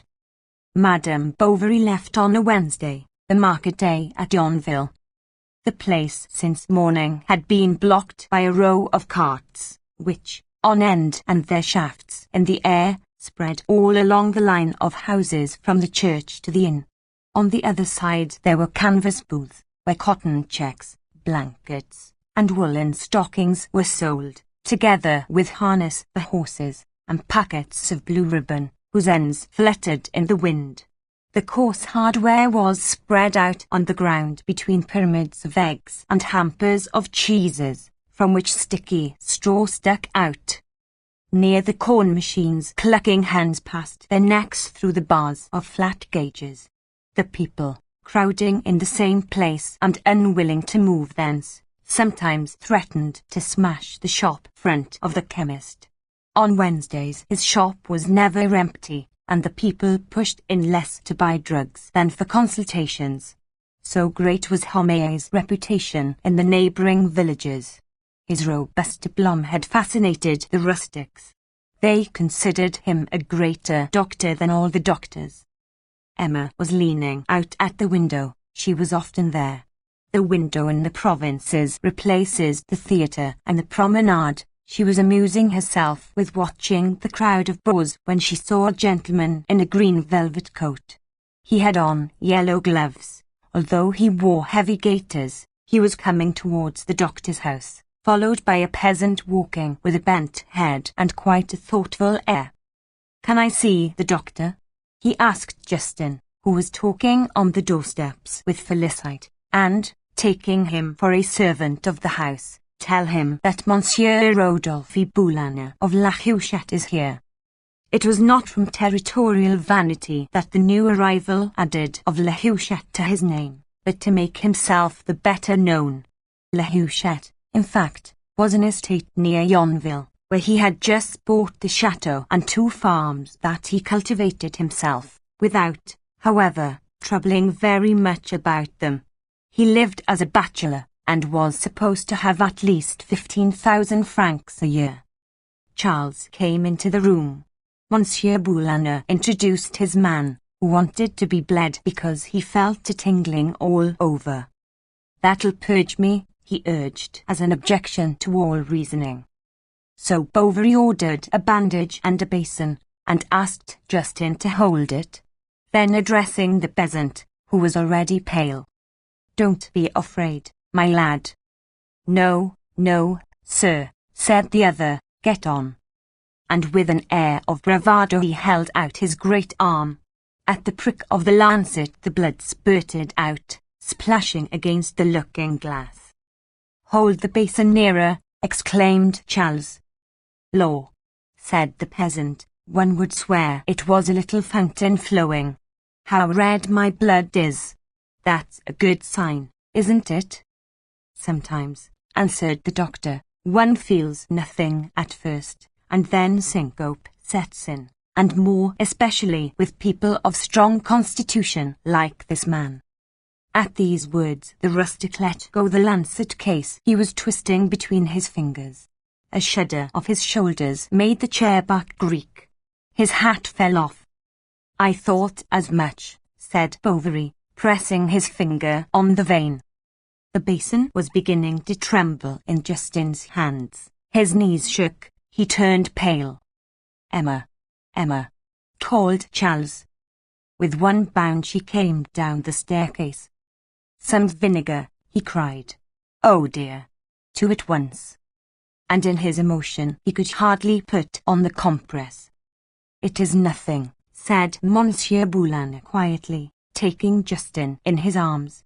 He seated him on the table with his back resting against the wall.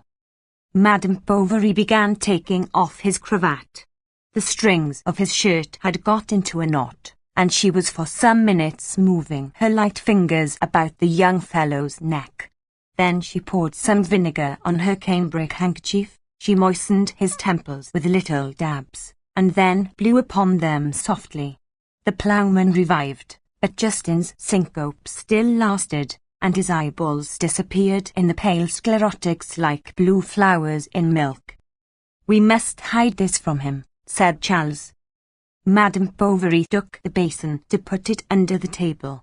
With the movement she made in bending down, her dress, it was a summer dress with 4 flounces, yellow, long in the waist and wide in the skirt, spread out around her on the flags of the room, and as Emma, stooping, staggered a little as she stretched out her arms.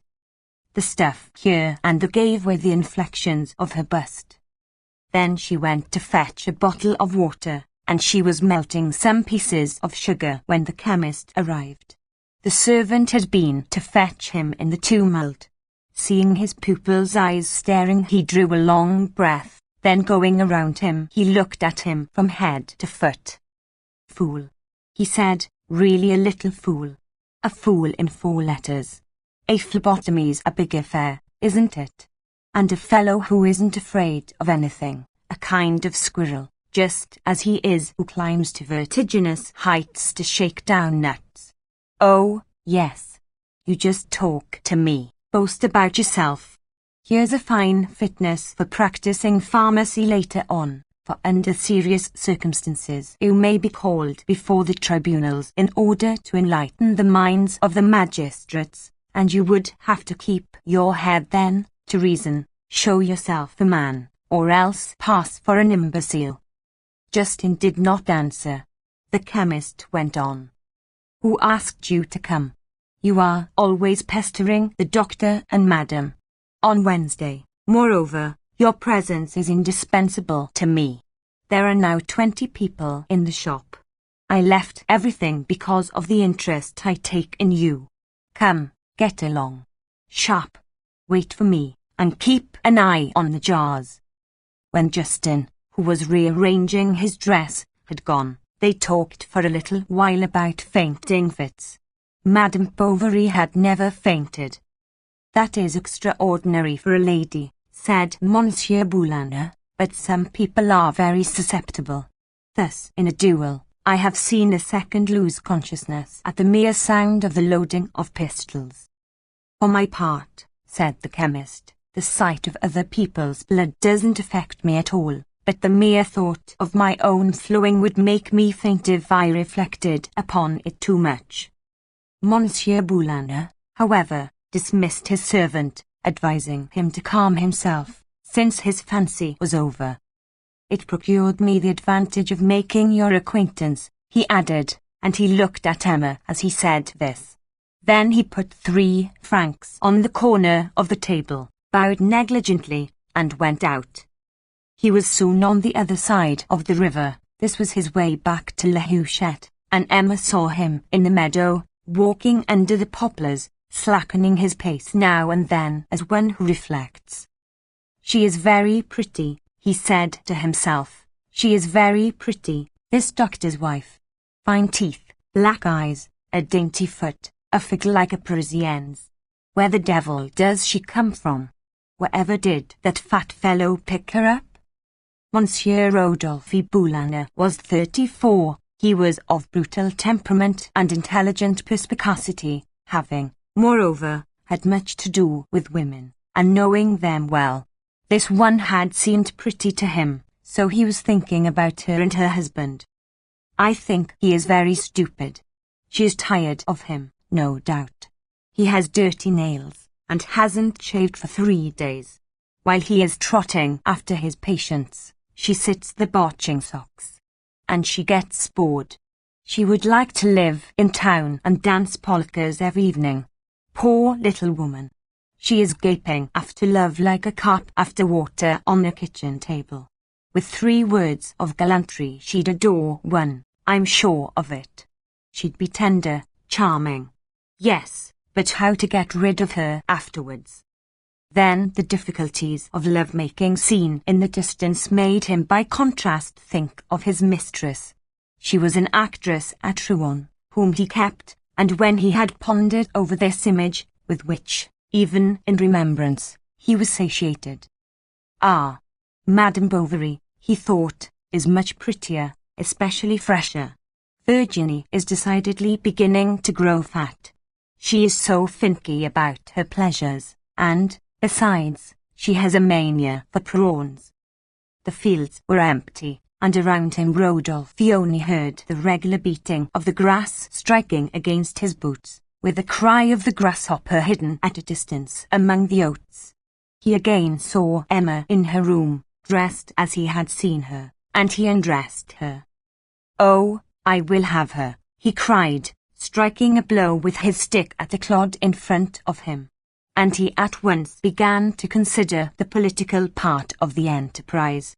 He asked himself, "Where shall we meet? By what means? We shall always be having the brat on our hands, and the servant, the neighbours, and husband, all sorts of worries.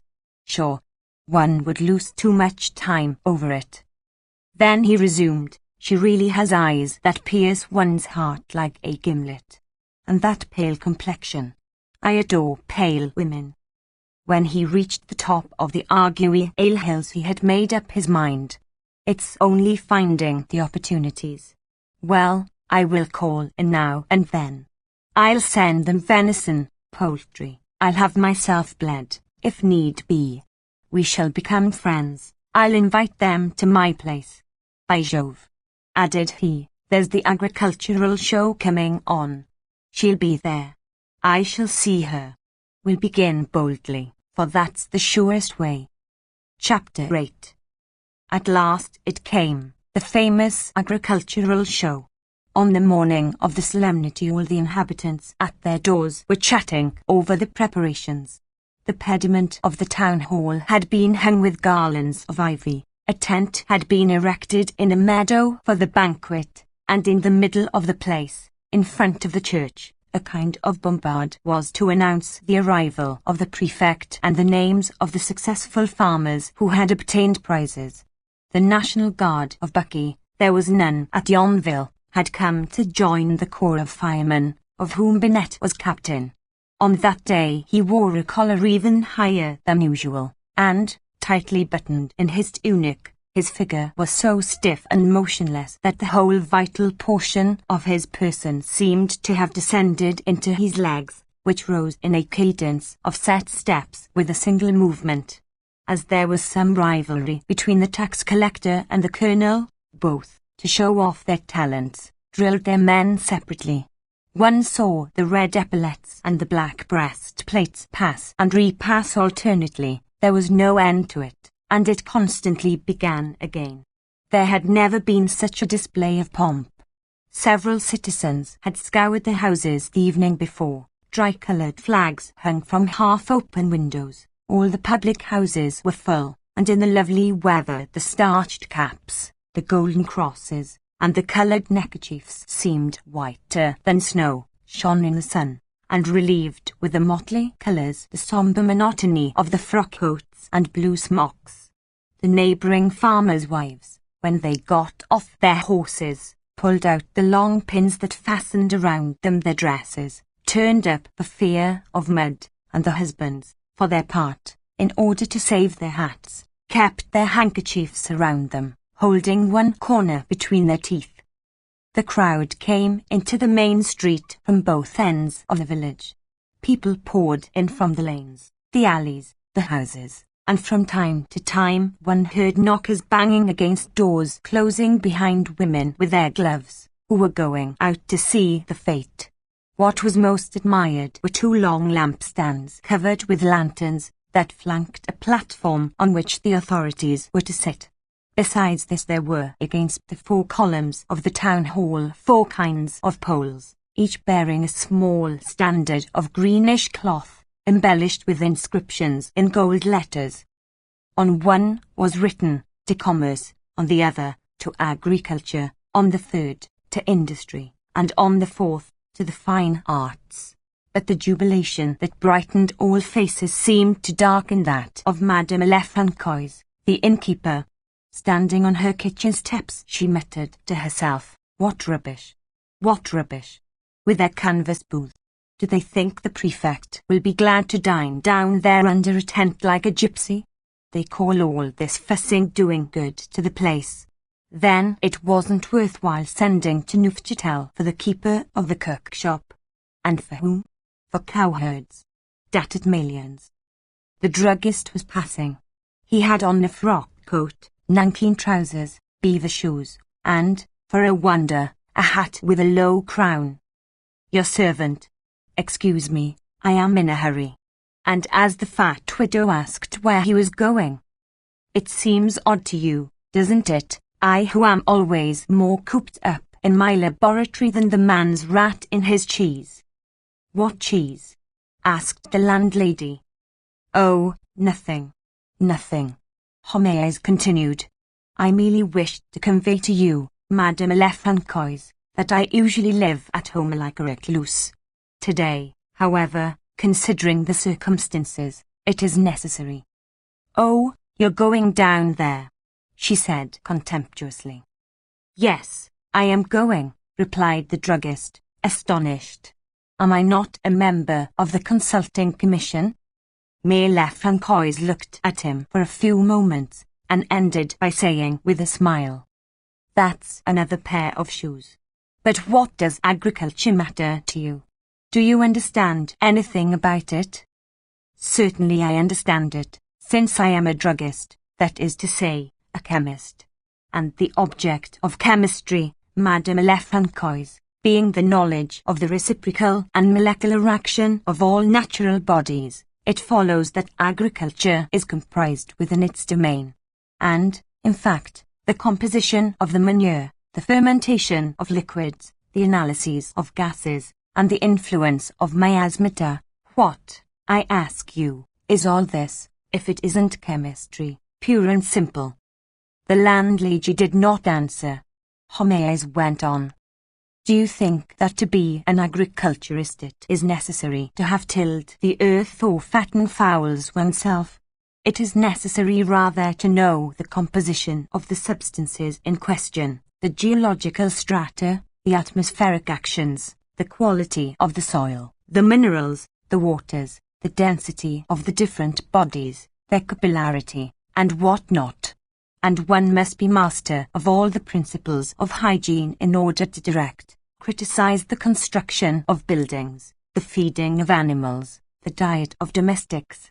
And, moreover, Madame Lefrancois, one must know botany, be able to distinguish between plants, you understand, which are the wholesome and those that are deleterious, which are unproductive and which nutritive, if it is well to pull them up here and resow them there, to propagate some, destroy others. In brief, one must keep pace with science by means of pamphlets and public papers, be always on the alert to find out improvements." The landlady never took her eyes off the Café Francois, and the chemist went on. "Would to God our agriculturists were chemists, or that at least they would pay more attention to the counsels of science. Thus lately I myself wrote a considerable tract, a memoir of over 72 pages, entitled Cider, Its Manufacture and Its Effects, together with some new reflections on the subject that I sent to the Agricultural Society of Rouen, and which even procured me the honour of being received among its members. Section, Agriculture, Class, Pomological. Well, if my work had been given to the public, but the druggist stopped. Madame Lefrancois seemed so preoccupied. "Just look at them," she said. "It's past comprehension. Such a cookshop as that. and with a shrug of the shoulders that stretched out over her breast the stitches of her knitted bodice, she pointed with both hands at her rival's inn, whence songs were heard issuing.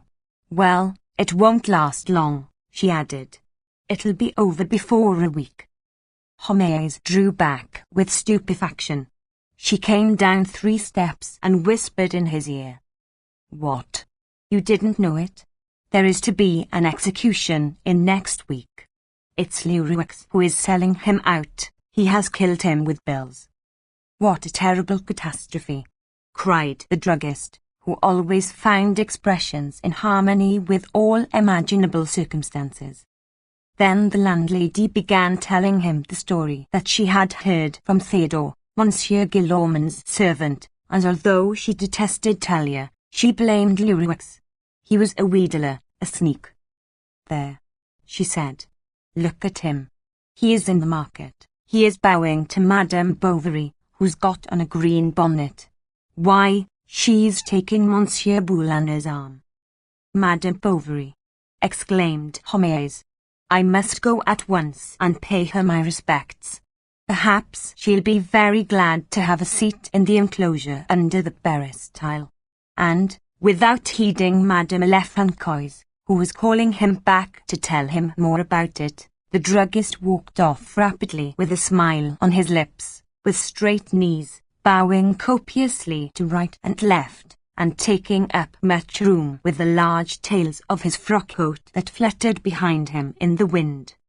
Rodolphe, having caught sight of him from afar, hurried on, but Madame Bovary lost her breath, so he walked more slowly, and, smiling at her, said in a rough tone, "It's only to get away from that fat fellow, you know, the druggist." She pressed his elbow. "What's the meaning of that?" he asked himself, and he looked at her out of the corner of his eyes.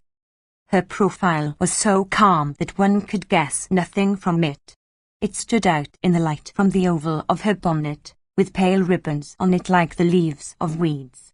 Her eyes, with their long curved lashes, looked straight before her, and though wide open, they seemed slightly puckered by the cheekbones, because of the blood pulsing gently under the delicate skin. A pink line ran along the partition between her nostrils. Her head was bent upon her shoulder, and the pearl tips of her white teeth were seen between her lips. "Is she making fun of me?" thought Rodolphe. Emma's gesture, however, had only been meant for a warning, for Monsieur Leroux was accompanying them, and spoke now and again as if to enter into the conversation. "What a superb day! Everybody is out. The wind is east." And neither Madame Bovary nor Rodolphe answered him, whilst at the slightest movement made by them he drew near, saying, "I beg your pardon," and raised his hat. When they reached the farrier's house, instead of following the road up to the fence, Rodolphe suddenly turned down a path, drawing with him Madame Bovary. He called out, "Good evening, Monsieur Leroux. See you again presently." "Have you got rid of him?" she said, laughing. "Why," he went on, "allow oneself to be intruded upon by others. And as today I have the happiness of being with you." Emma blushed. He did not finish his sentence. Then he talked of the fine weather and of the pleasure of walking on the grass. A few daisies had sprung up again. "Here are some pretty Easter daisies," he said, "and enough of them to furnish oracles to all the amorous maids in the place." He added, "Shall I pick some? What do you think?" "Are you in love?" she asked, coughing a little. "H.M. Who knows?" answered Rodolphe. The meadow began to fill, and the housewives hustled you with their great umbrellas, their baskets, and their babies. One had often to get out of the way of a long file of country folk, servant maids with blue stockings, flat shoes, silver rings, and who smelt of milk when one passed close to them. They walked along holding one another by the hand, and thus they spread over the whole field from the row of open trees to the banquet tent. But this was the examination time, and the farmers one after the other entered a kind of enclosure formed by a long cord supported on sticks. The beasts were there, their noses towards the cord, and making a confused line with their unequal rumps. Drowsy pigs were burrowing in the earth with their snouts, calves were bleating, lambs baying, the cows, on knees folded in, were stretching their bellies on the grass, slowly chewing the cud, and blinking their heavy eyelids at the gnats that buzzed round them. Ploughmen with bare arms were holding by the halter prancing stallions that neighed with dilated nostrils looking towards the mares. These stood quietly, stretching out their heads and flowing manes, while their foals rested in their shadow, or now and then came and sucked them. And above the long undulation of these crowded animals one saw some white mane rising in the wind like a wave, or some sharp horns sticking out, and the heads of men running about. Apart, outside the enclosure, 100 paces off, was a large black bull, muzzled, with an iron ring in its nostrils, and who moved no more than if he had been in bronze. A child in rags was holding him by a rope. Between the two lines the committee men were walking with heavy steps, examining each animal, then consulting one another in a low voice. One who seemed of more importance now and then took notes in a book as he walked along. This was the president of the jury, Monsieur de Rosaires de la Panville. As soon as he recognized Rodolphe he came forward quickly, and smiling amiably, said, "What? Monsieur Boulanger, you are deserting us?" Rodolphe protested that he was just coming. But when the president had disappeared, "Ma foi, 12, said he, "I shall not go. Your company is better than his. 12, upon my word." And while poking fun at the show, Rodolphe, to move about more easily, showed the gendarme his blue card, and even stopped now and then in front of some fine beast, which Madame Bovary did not at all admire. He noticed this, and began jeering at the Yonville ladies and their dresses. Then he apologized for the negligence of his own. He had that incongruity of common and elegant in which the habitually vulgar think they see the revelation of an eccentric existence, of the perturbations of sentiment, the tyrannies of art, and always a certain contempt for social conventions, that seduces or exasperates them.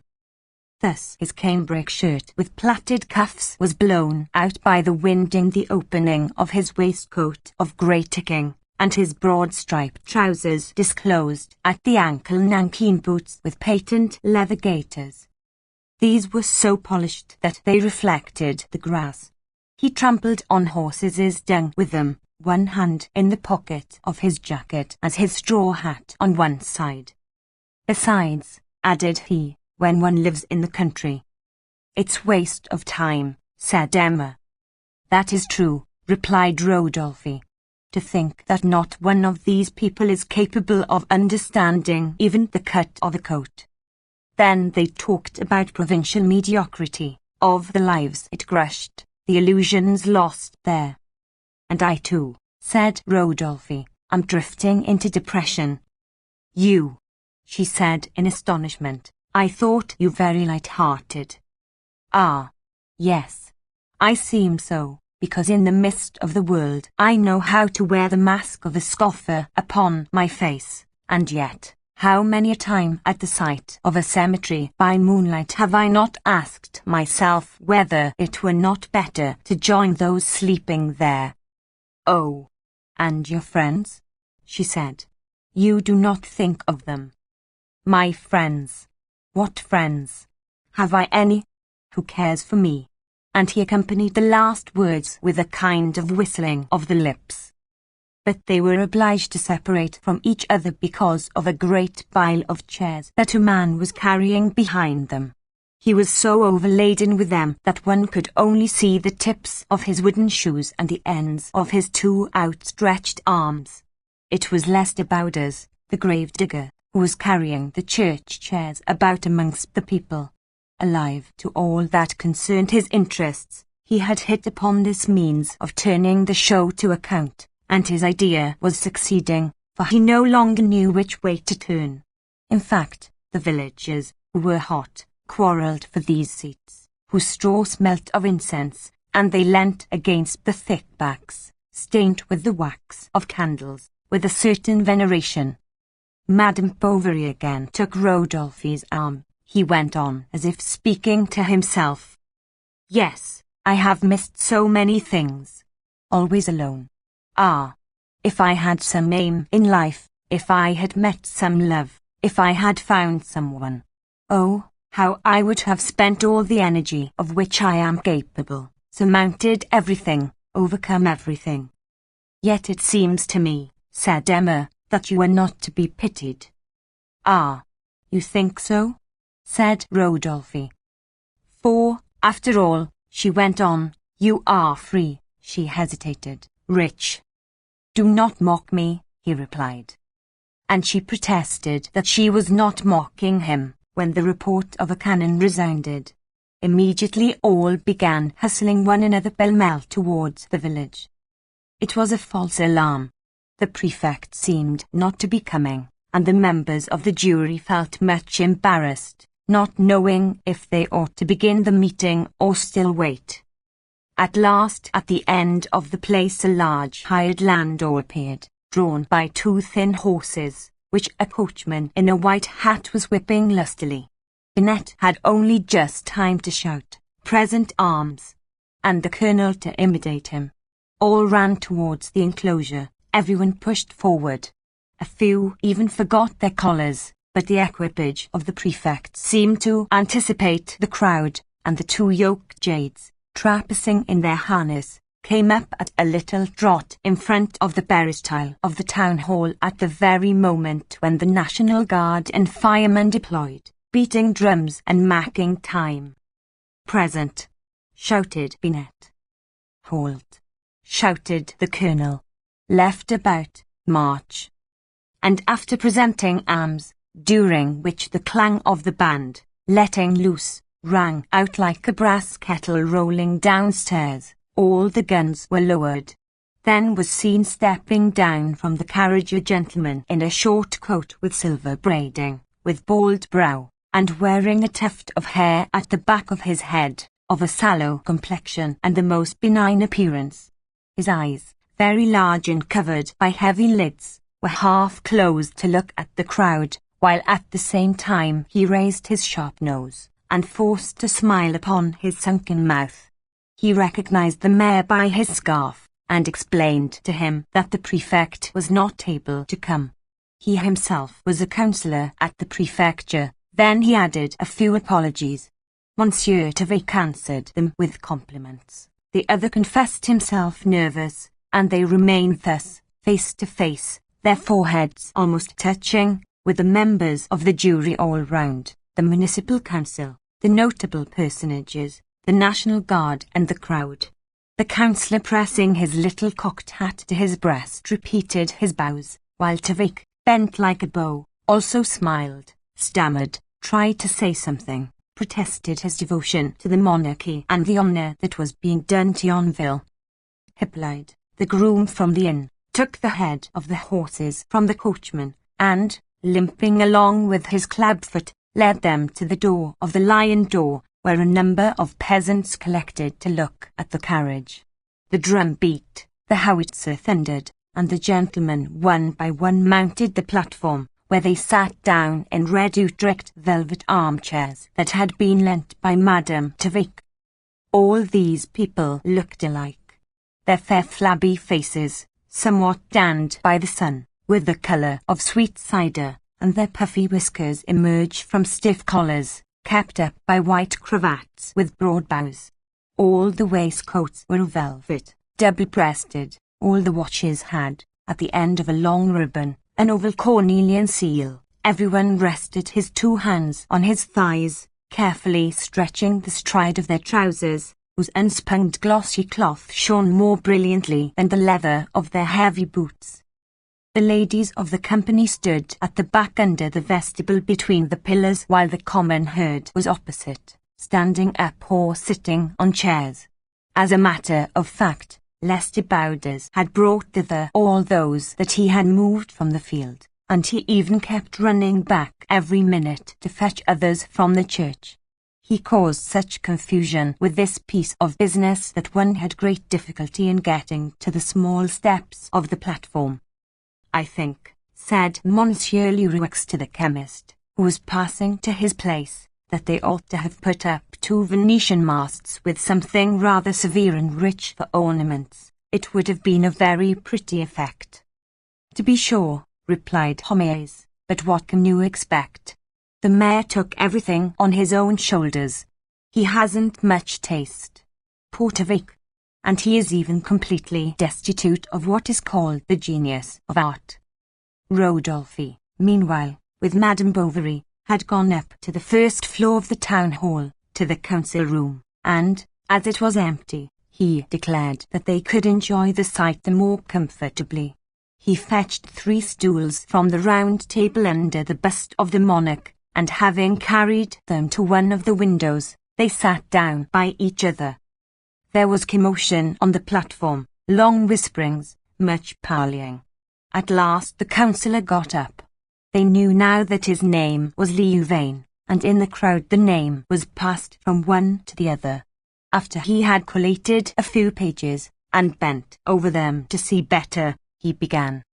"Gentlemen, may I be permitted first of all, before addressing you on the object of our meeting today, and this sentiment will, I am sure, be shared by you all, may I be permitted, I say, to pay a tribute to the higher administration, to the government, to the monarch, gentlemen, our sovereign, to that beloved king, to whom no branch of public or private prosperity is a matter of indifference, and who directs with a hand at once so firm and wise the chariot of the state amid the incessant perils of a stormy sea, knowing, moreover, how to make peace respected as well as war, industry, commerce, agriculture, and the fine arts." "I ought," said Rodolphe, "to get back a little further." "Why?" said Emma. But at this moment the voice of the councillor rose to an extraordinary pitch.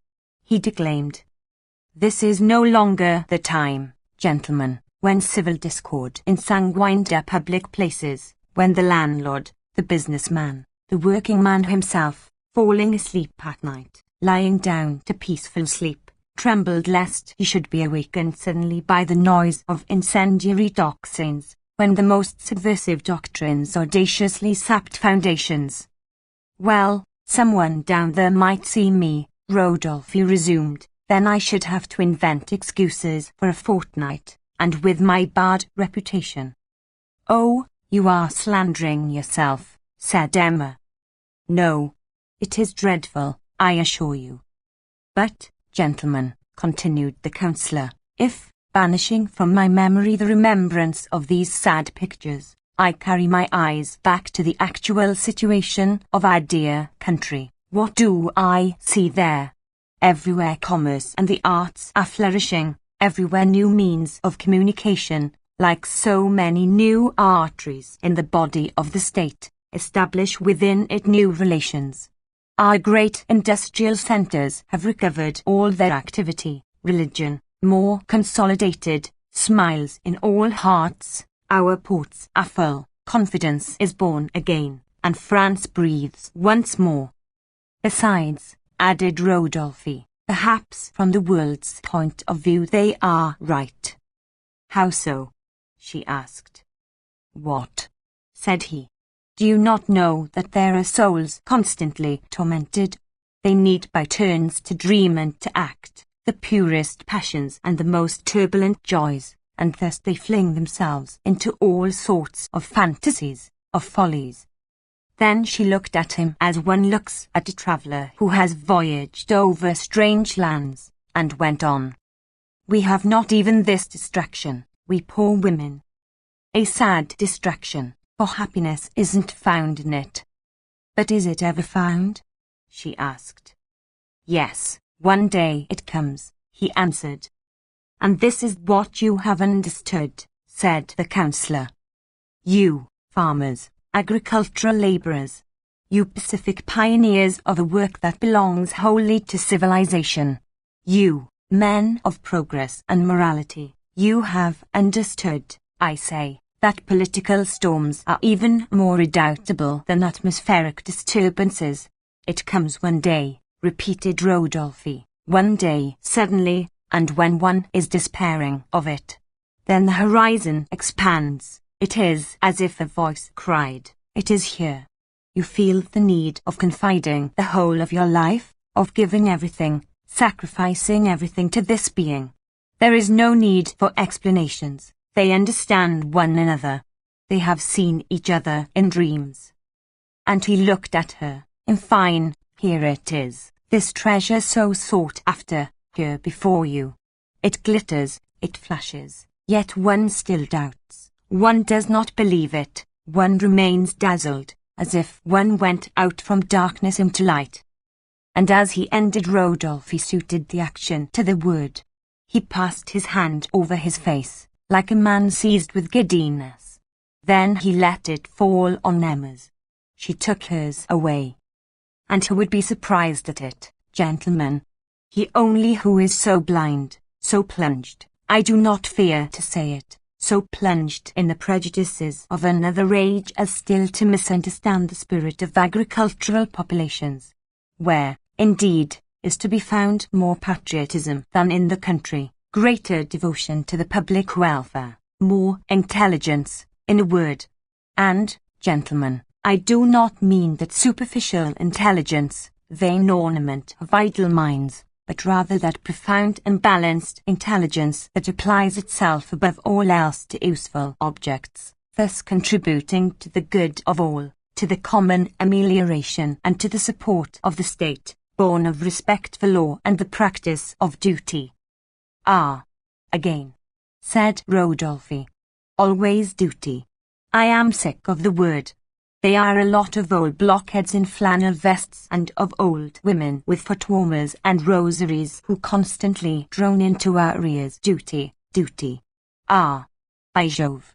One's duty is to feel what is great, cherish the beautiful, and not accept all the conventions of society with the ignominy that it imposes upon us.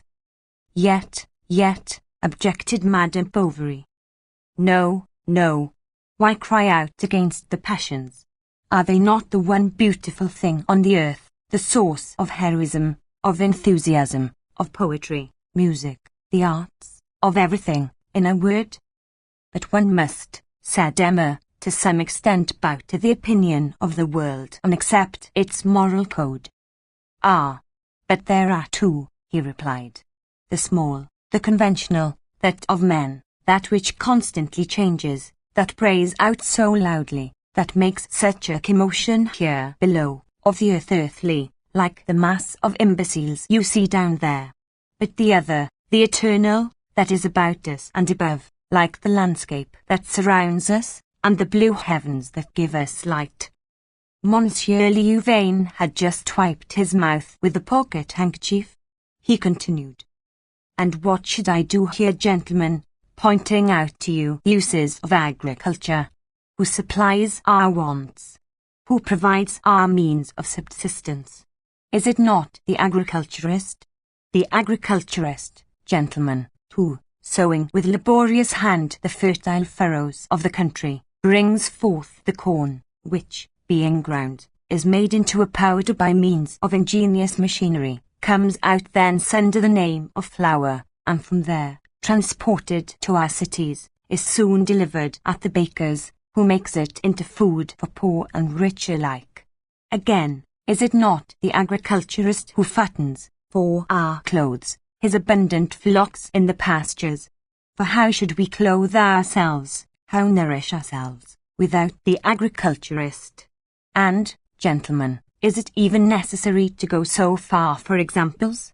Who has not frequently reflected on all the momentous things that we get out of that modest animal, the ornament of poultry yards, that provides us at once with a soft pillow for our bed, with succulent flesh for our tables, and eggs?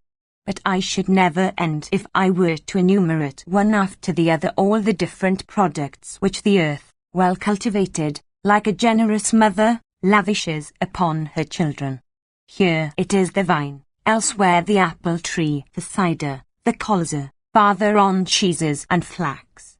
Gentlemen, let us not forget flax, which has made such great strides of late years, and to which I will more particularly call your attention. He had no need to call it, for all the mouths of the multitude were wide open, as if to drink in his words. Tavik by his side listened to him with staring eyes. Monsieur de Roseries from time to time softly closed his eyelids, and farther on the chemist, with his son Napoleon between his knees, put his hand behind his ear in order not to lose a syllable. The chins of the other members of the jury went slowly up and down in their waistcoats in sign of approval. The firemen at the foot of the platform rested on their bayonets, and Binet, motionless, stood with outturned elbows, the point of his sabre in the air. Perhaps he could hear, but certainly he could see nothing, because of the visor of his helmet that fell down on his nose. His lieutenant, the youngest son of Monsieur Tavik, had a bigger one, for his was enormous, and shook on his head, and from it an end of his cotton scarf peeped out. He smiled beneath it with a perfectly infantine sweetness, and his pale little face, whence drops were running, wore an expression of enjoyment and sleepiness. The square, as far as the houses, was crowded with people. One saw folk leaning on their elbows at all the windows, others standing at doors, and Justin, in front of the chemist's shop, seemed quite transfixed by the sight of what he was looking at. In spite of the silence, Monsieur Liuvaine's voice was lost in the air. It reached you in fragments of phrases, and interrupted here and there by the creaking of chairs in the crowd. Then you suddenly heard the long bellowing of an ox, or else the bleating of the lambs, who answered one another at street corners. In fact, the cowherds and shepherds had driven their beasts thus far, and these lowed from time to time, while with their tongues they tore down some scrap of foliage that hung above their mouths. Rodolphe had drawn nearer to Emma, and said to her in a low voice, speaking rapidly, "Does not this conspiracy of the world revolt you? Is there a single sentiment it does not condemn? The noblest instincts, the purest sympathies are persecuted, slandered, and if at length two poor souls do meet, all is so organized that they cannot blend together. Yet they will make the attempt, they will flutter their wings, they will call upon each other. Oh, no matter. Sooner or later, in 6 months, 10 years, they will come together, will love, for fate has decreed it, and they are born one for the other." His arms were folded across his knees, and thus lifting his face towards Emma, close by her, he looked fixedly at her. She noticed in his eyes small golden lines radiating from black pupils. She even smelt the perfume of the pomade that made his hair glossy. Then a faintness came over her. She recalled the Viscount who had waltzed with her at Vaux-by-Assad, and his beard exhaled like this sarin odour of vanilla and citron, and mechanically she half closed her eyes the better to breathe it in. But in making this movement, as she leant back in her chair, she saw in the distance, right on the line of the horizon, the old diligence, the Hirondelle, that was slowly descending the hill of Lux, dragging after it a long trail of dust. It was in this yellow carriage that Leon had so often come back to her, and by this route down that he had gone forever. She fancied she saw him opposite at his windows. Then all grew confused, clouds gathered. It seemed to her that she was again turning in the waltz under the light of the lustres on the arm of the Viscount, and that Leon was not far away, that he was coming, and yet all the time she was conscious of the scent of Rodolphe's head by her side. This sweetness of sensation pierced through her old desires, and these, like grains of sand under a gust of wind, eddied to and fro in the subtle breath of the perfume which suffused her soul. She opened wide her nostrils several times to drink in the freshness of the ivy round the capitals. She took off her gloves, she wiped her hands, then fanned her face with her handkerchief, while athwart the throbbing of her temples she heard the murmur of the crowd and the voice of the councillor intoning his phrases. He said, "Continue, persevere, listen neither to the suggestions of routine, nor to the over-hasty counsels of a rash empiricism. Apply yourselves, above all, to the amelioration of the soil, to good manures, to the development of the equine, bovine, ovine, and porcine races. Let these shows be to you pacific arenas, where the victor in leaving it will hold forth a hand to the vanquished, and will fraternize with him in the hope of better success. And you, aged servants, humble domestics, whose hard labour no government up to this day has taken into consideration, come hither to receive the reward of your silent virtues, and be assured that the state henceforward has its eye upon you, that it encourages you, protects you, that it will accede to your just demands, and alleviate as much as in it lies the burden of your painful sacrifices." Monsieur Louvain then sat down. Monsieur de Roserais got up, beginning another speech. His was not perhaps so florid as that of the councillor, but it recommended itself by a more direct style, that is to say, by more special knowledge and more elevated considerations. Thus the praise of the government took up less space in it, religion and agriculture more. He showed in it the relations of these two, and how they had always contributed to civilization. Rodolphe with Madame Bovary was talking dreams, presentiments, magnetism. Going back to the cradle of society, the orator painted those fierce times when men lived on acorns in the heart of woods. Then they had left off the skins of beasts, had put on cloth, tilled the soil, planted the vine. Was this a good? And in this discovery was there not more of injury than of gain? Monsieur de Roserais set himself this problem. From magnetism, little by little Rodolphe had come to affinities, and while the president was citing Cincinnatus and his plough, Diocletian, planting his cabbages, and the emperors of China inaugurating the year by the sowing of seed, the young man was explaining to the young woman that these irresistible attractions find their cause in some previous state of existence. "Thus he said, why did we come to know one another? What chance willed it?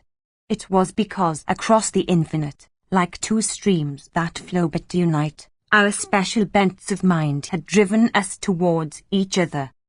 And he seized her hand. She did not withdraw it.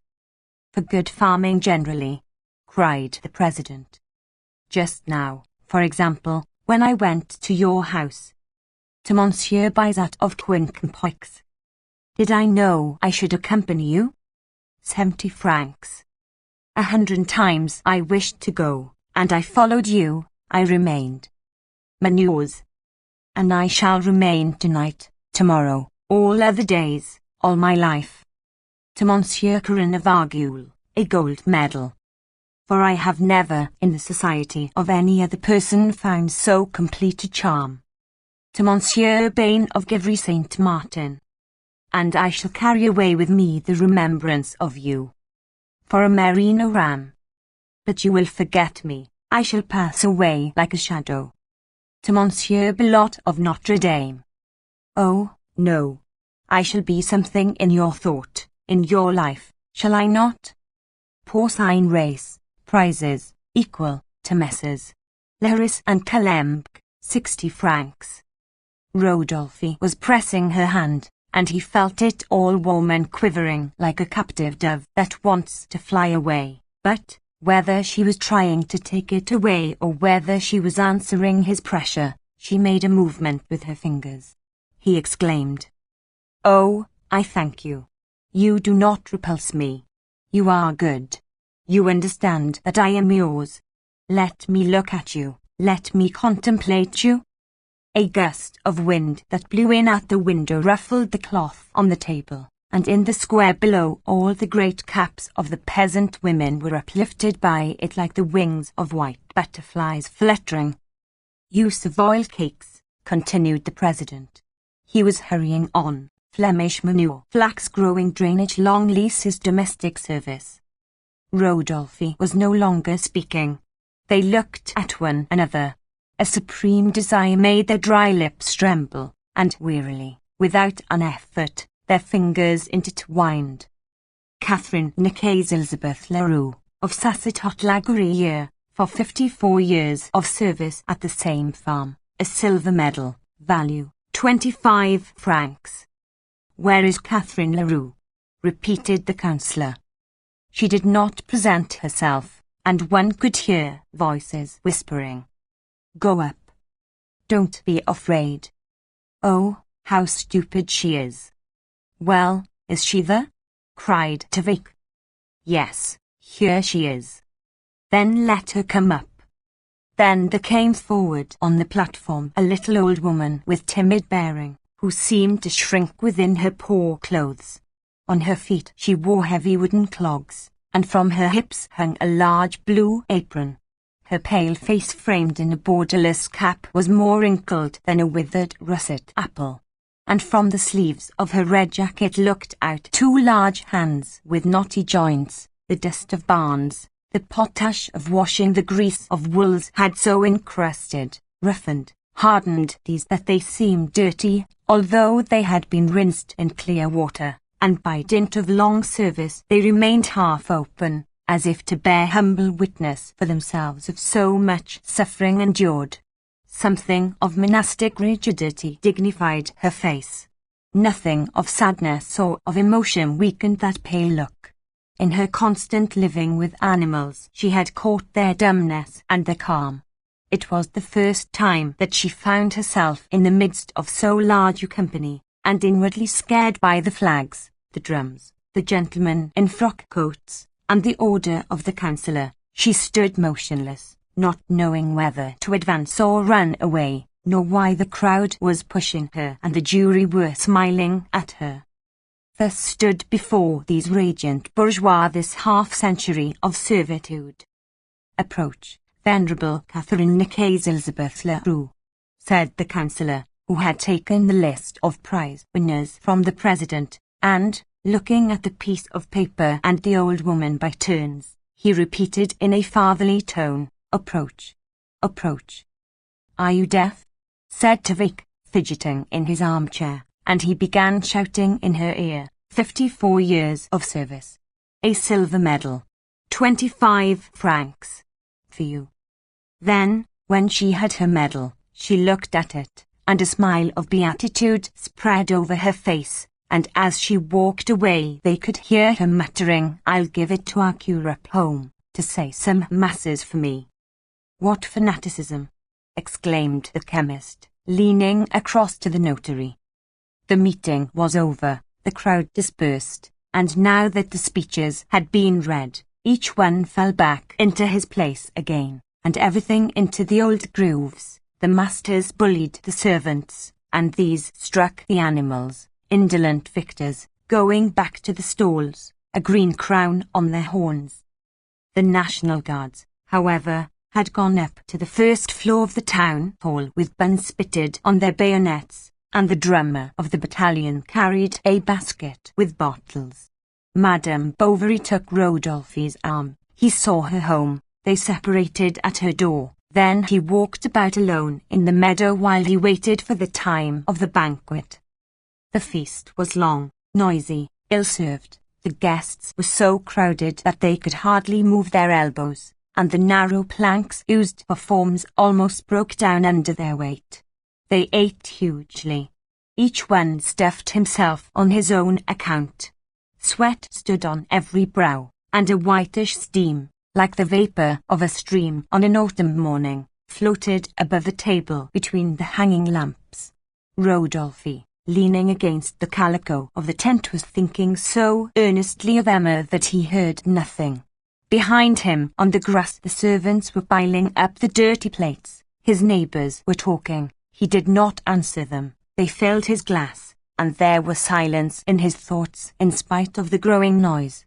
He was dreaming of what she had said, of the line of her lips. Her face, as in the magic mirror, shone on the plates of the shakos, The folds of her gown fell along the walls, and days of love unrolled to all infinity before him in the vistas of the future. He saw her again in the evening during the fireworks, but she was with her husband, Madame Homais, and the druggist, who was worrying about the danger of stray rockets, and every moment he left the company to go and give some advice to Binet. The pyrotechnic pieces sent to Monsieur Tavik had, through an excess of caution, been shut up in his cellar, and so the damp powder would not light, and the principal set piece, that was to represent a dragon biting his tail, failed completely. Now and then a meagre Roman candle went off, then the gaping crowd sent up a shout that mingled with the cry of the women, whose waists were being squeezed in the darkness. Emma silently nestled against Charles's shoulder, then, raising her chin, she watched the luminous rays of the rockets against the dark sky. Rodolphe gazed at her in the light of the burning lanterns. They went out one by one. The stars shone out.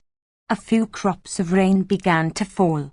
She knotted her fic around her bare head.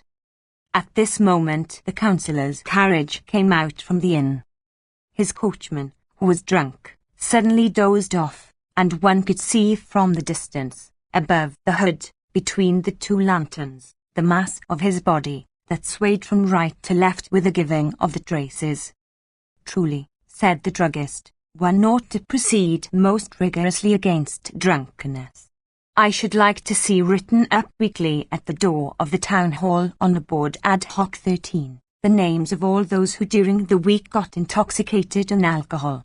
Besides, with regard to statistics, one would thus have, as it were, public records that one could refer to in case of need. But excuse me. 13, specifically for that. And he once more ran off to the captain. The latter was going back to see his lathe again. Perhaps you would not do ill, Homais said to him, to send one of your men, or to go yourself. Leave me alone, answered the tax collector. It's all right. Do not be uneasy, said the druggist, when he returned to his friends. Monsieur Binet has assured me that all precautions have been taken. No sparks have fallen. The pumps are full. Let us go dressed. Ma foi, I want it, said Madame Homais, yawning at large. But never mind, we've had a beautiful day for our fete. Rodolphe repeated in a low voice, and with a tender look, oh, yes, very beautiful. And having bowed to one another, they separated. 2 days later, in the Final de Rouen, there was a long article on the show. Homais had composed it with verve the very next morning. Why these festoons, these flowers, these garlands? With hurries, this crowd like the waves of a furious sea under the torrents of a tropical sun pouring its heat upon our heads. Then he spoke of the condition of the peasants. Certainly the government was doing much, but not enough. Courage. He cried to it, 1,000 reforms are indispensable. Let us accomplish them. Then touching on the entry of the councillor, he did not forget the martial air of our militia, nor our most merry village maidens, nor the bald-headed old men like patriarchs who were and of whom some, the remnants of our phalanxes, still felt their hearts beat at the manly sound of the drums. He cited himself among the first of the members of the jury, and he even called attention in a note to the fact that Monsieur Homais, chemist, had sent a memoir on cider to the Agricultural Society. When he came to the distribution of the prizes, he painted the joy of the prize winners into dithyrambic trophies. The father embraced the son, the brother, the husband his consort. More than one showed his humble medal with pride, and no doubt when he got home to his good housewife, he hung it up weeping on the modest walls of his cot. About 6 o'clock a banquet prepared in the meadow of Monsieur Lagarde brought together the principal personages of the fete. The greatest cordiality reigned here. Divers toasts were proposed. Monsieur Louvain, the king, Monsieur Tavik, the prefect, Monsieur de Rosaires, agriculture, Monsieur Homais, industry and the fine arts, those twin sisters, Monsieur Lepici, progress. In the evening some brilliant fireworks on a sudden illumined the air. One would have called it a veritable kaleidoscope, a real operatic scene, and for a moment our little locality might have thought itself transported into the midst of a dream of the 1001 Nights. Let us state that no untoward event disturbed this family meeting. And he added only the absence of the clergy was remarked. No doubt the priests understand progress in another fashion. Just as you please, messieurs the followers of Loyola. Chapter 9. 6 weeks passed. Rodolphe did not come again. At last one evening he appeared. The day after the show he had said to himself, "We mustn't go back too soon, that would be a mistake." And at the end of a week he had gone off hunting. After the hunting he had thought it was too late, and then he reasoned thus. If from the first day she loved me, she must from impatience to see me again love me more. Let's go on with it.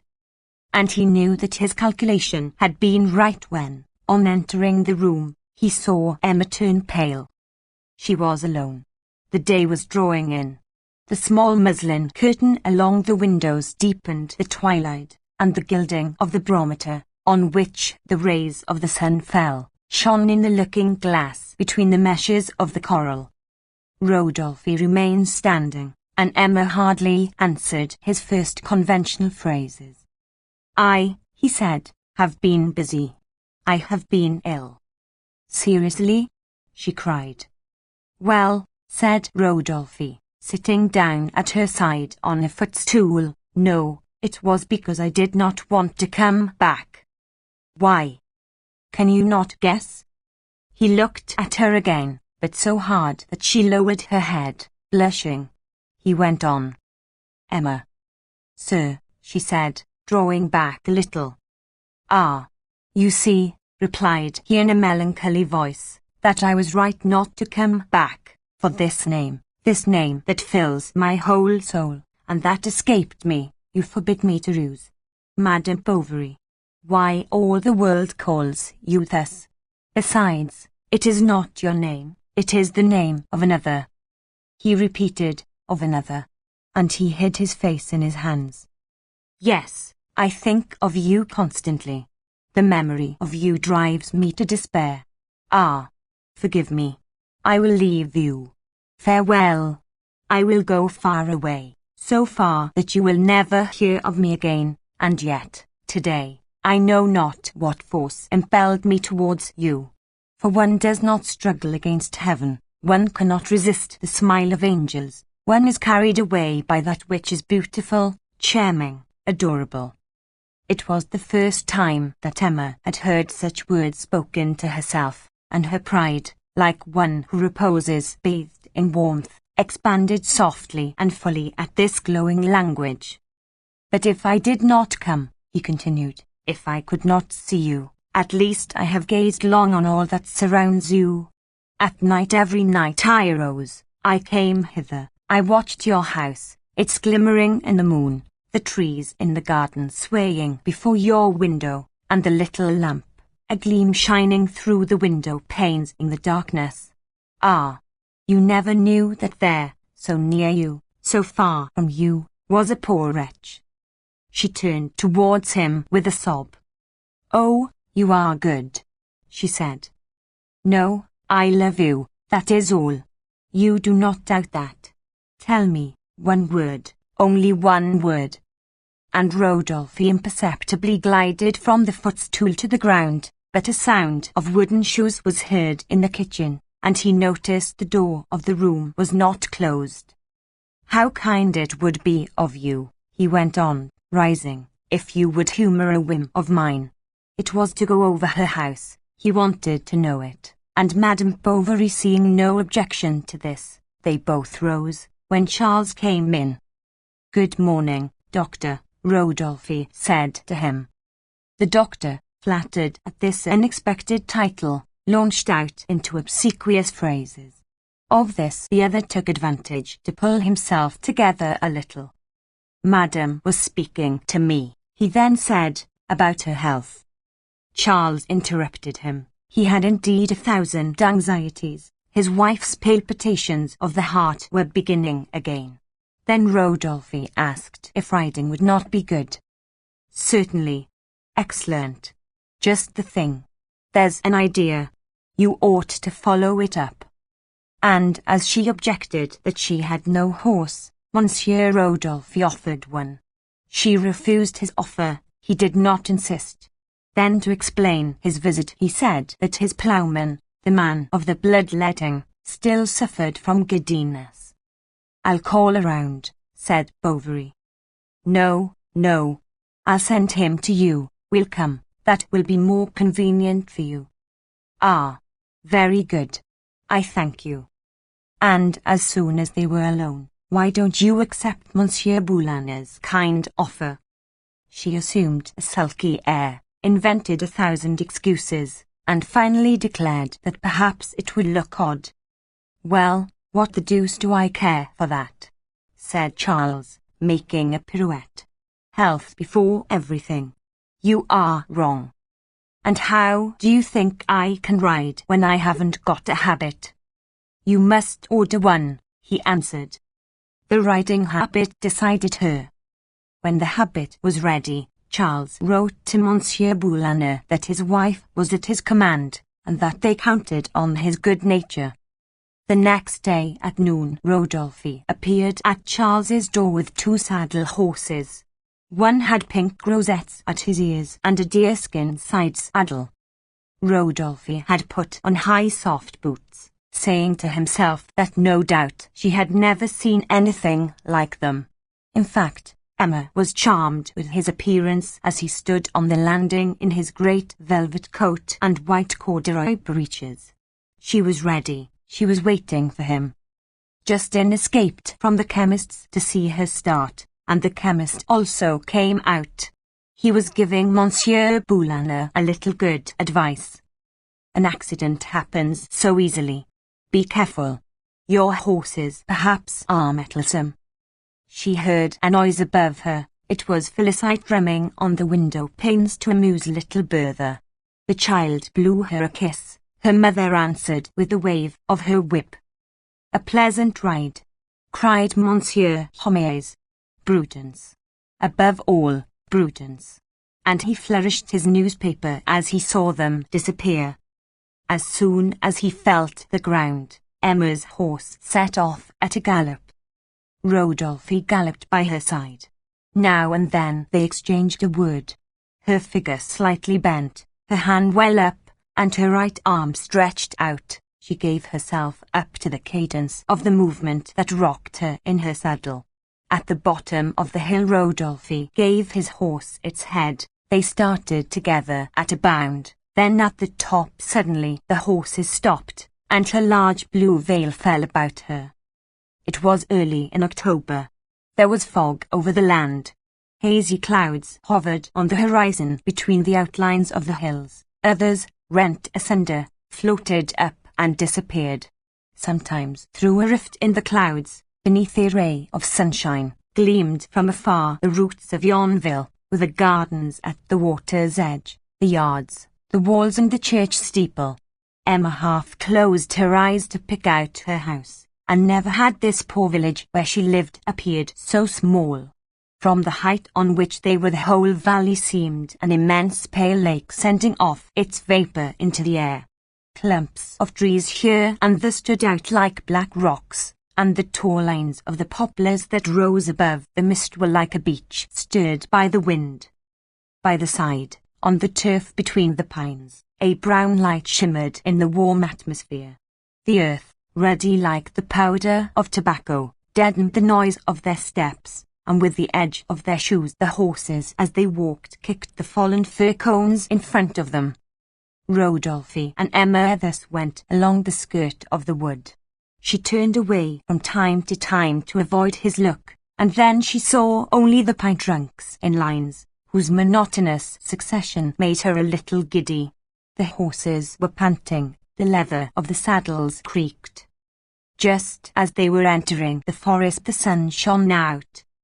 "God protects us," said Rodolphe. "Do you think so?" she said. "Forward, forward," he continued. He tchk'd with his tongue. The two beasts set off at a trot. Long ferns by the roadside caught in Emma's stirrup. Rodolphe leant forward and removed them as they rode along. At other times, to turn aside the branches, he passed close to her, and Emma felt his knee brushing against her leg. The sky was now blue, the leaves no longer stirred. There were spaces full of heather in flower, and plots of violets alternated with the confused patches of the trees that were grey, fawn, or golden-coloured, according to the nature of their leaves. Often in the thicket was heard the fluttering of wings, or else the hoarse, soft cry of the ravens flying off amidst the oaks. They dismounted. Rodolphe fastened up the horses. She walked on in front on the moss between the paths. But her long habit got in her way, although she held it up by the skirt, and Rodolphe, walking behind her, saw between the black cloth and the black shoe the fineness of her white stocking, that seemed to him as if it were a part of her nakedness. She stopped. "I am tired," she said. "Come, try again," he went on. "Courage." Then some 100 paces farther on she again stopped, and threw her veil, that fell sideways from her man's hat over her hips. Her face appeared in a bluish transparency as if she were floating under azure waves. "But where are we going?" He did not answer. She was breathing irregularly. Rodolphe looked round him, biting his moustache. They came to a larger space where the coppice had been cut. They sat down on the trunk of a fallen tree, and Rodolphe began speaking to her of his love. He did not begin by frightening her with compliments. He was calm, serious, melancholy. Emma listened to him with bowed head, and stirred the bits of wood on the ground with the tip of her foot. But at the words, "Are not our destinies now one?" "Oh, no," she replied. "You know that well.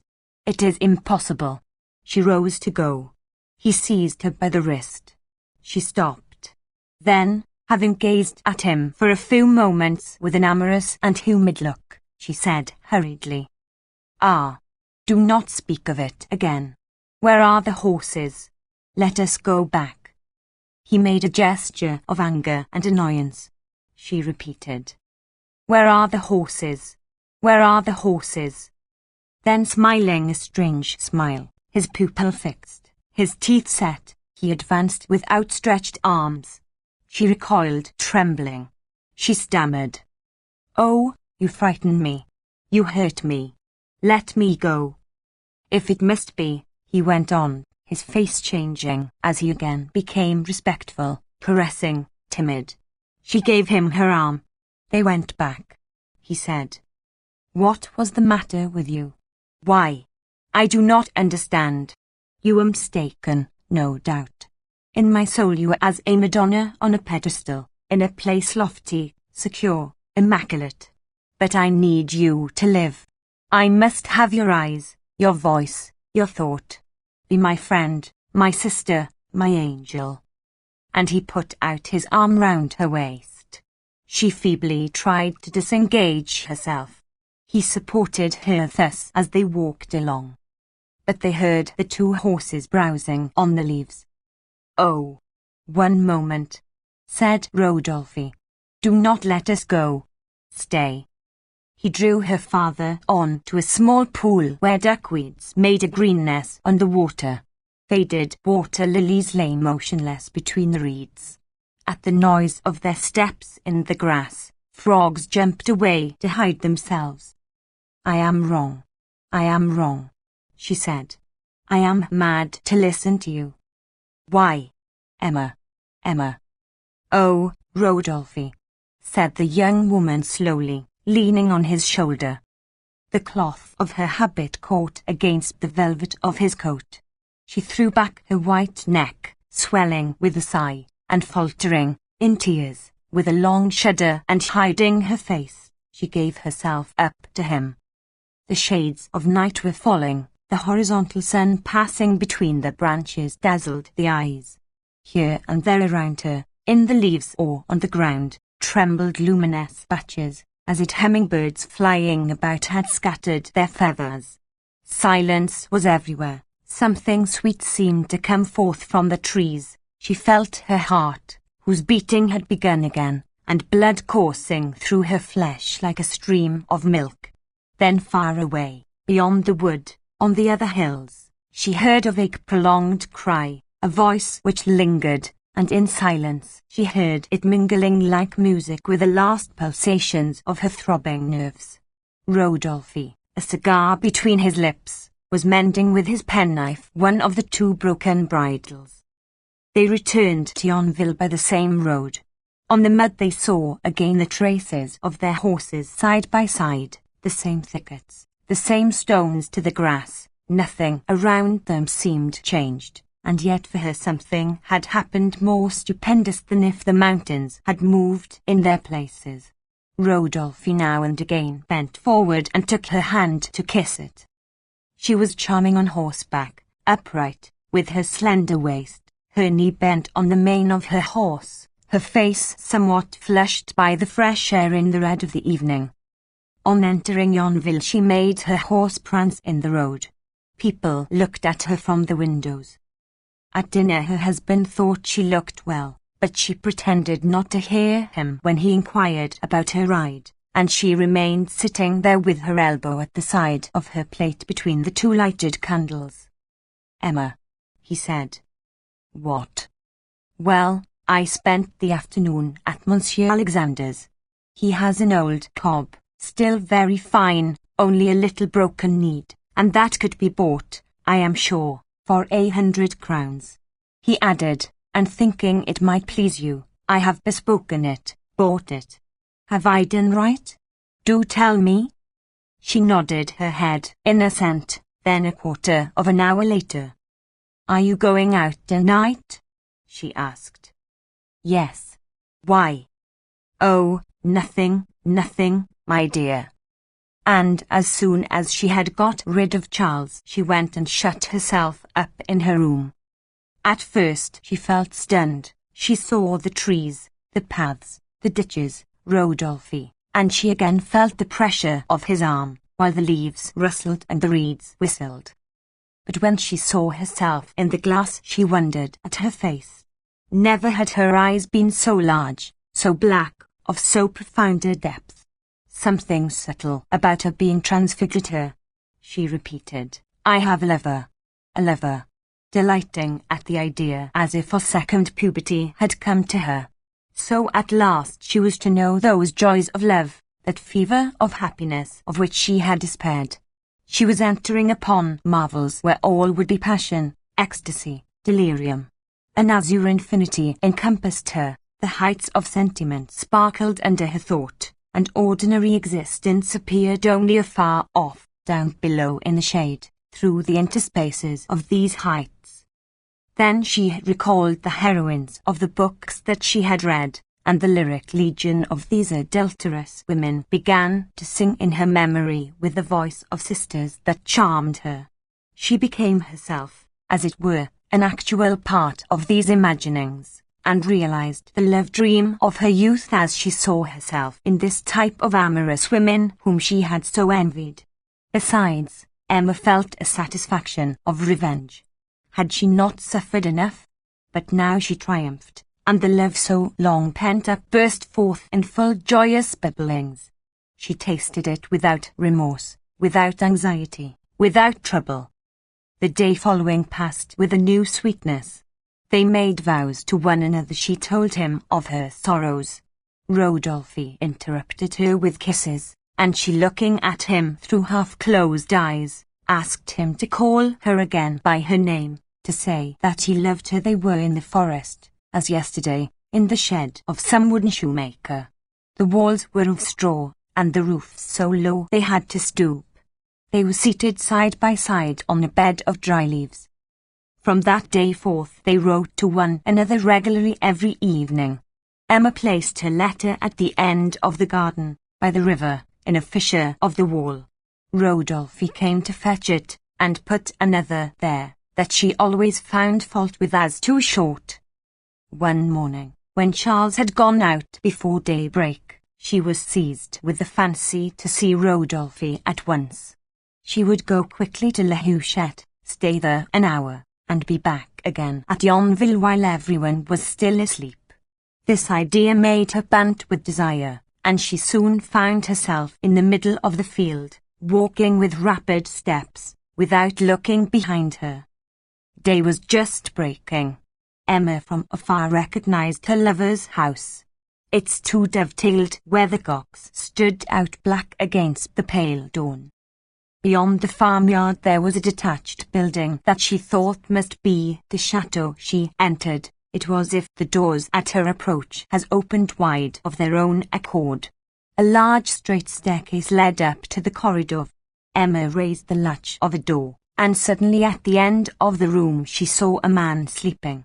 It was Rodolphe. She uttered a cry. "You here? You here?" he repeated. "How did you manage to come? Ah, your dress is damp." "I love you," she answered, throwing her arms about his neck. This first piece of daring successful, now every time Charles went out early, Emma dressed quickly and slipped on tiptoe down the steps that led to the waterside. But when the plank for the cows was taken up, she had to go by the walls alongside of the river. The bank was slippery. In order not to fall, she caught hold of the tufts of faded wallflowers. Then she went across ploughed fields, in which she sank, stumbling and clogging her thin shoes. Her scarf, knotted round her head, fluttered to the wind in the meadows, and she was afraid of the oxen. She began to run. She arrived out of breath, with rosy cheeks, and breathing out from her whole person a fresh perfume of sap, of verdure, of the open air. At this hour Rodolphe still slept. It was like a spring morning coming into his room. The yellow curtains along the windows let a heavy, whitish light enter softly. Emma felt about, opening and closing her eyes, while the drops of dew hanging from her hair formed, as it were, a topaz aureole around her face. Rodolphe, laughing, drew her to him, and pressed her to his breast. Then she examined the apartment, opened the drawers of the tables, combed her hair with his comb, and looked at herself in his shaving glass. Often she even put between her teeth the big pipe that lay on the table by the bed, amongst lemons and pieces of sugar near a bottle of water. It took them a good quarter of an hour to say goodbye. Then Emma cried. She would have wished never to leave Rodolphe. Something stronger than herself forced her to him, so much so, that one day, seeing her come unexpectedly, he frowned as one put out. "What is the matter with you?" she said. "Are you ill? Tell me." At last he declared with a serious air that her visits were becoming imprudent, that she was compromising herself. Chapter 10. Gradually Rodolphe's fears took possession of her. At first, love had intoxicated her, and she had thought of nothing beyond. But now that he was indispensable to her life, she feared to lose anything of this, or even that it should be disturbed. When she came back from his house, she looked all about her, anxiously watching every form that passed in the horizon, and every village window from which she could be seen. She listened for steps, cries, the noise of the ploughs, and she stopped short, white, and trembling more than the aspen leaves swaying overhead. One morning as she was thus returning, she suddenly thought she saw the long barrel of a carbine that seemed to be aimed at her. It stuck out sideways from the end of a small tub half buried in the grass on the edge of a ditch. Emma, half fainting with terror, nevertheless walked on, and a man stepped out of the tub like a jack-in-the-box. He had gaiters buckled up to the knees, his cap pulled down over his eyes, trembling lips, and a red nose. It was Captain Binet lying in ambush for wild ducks.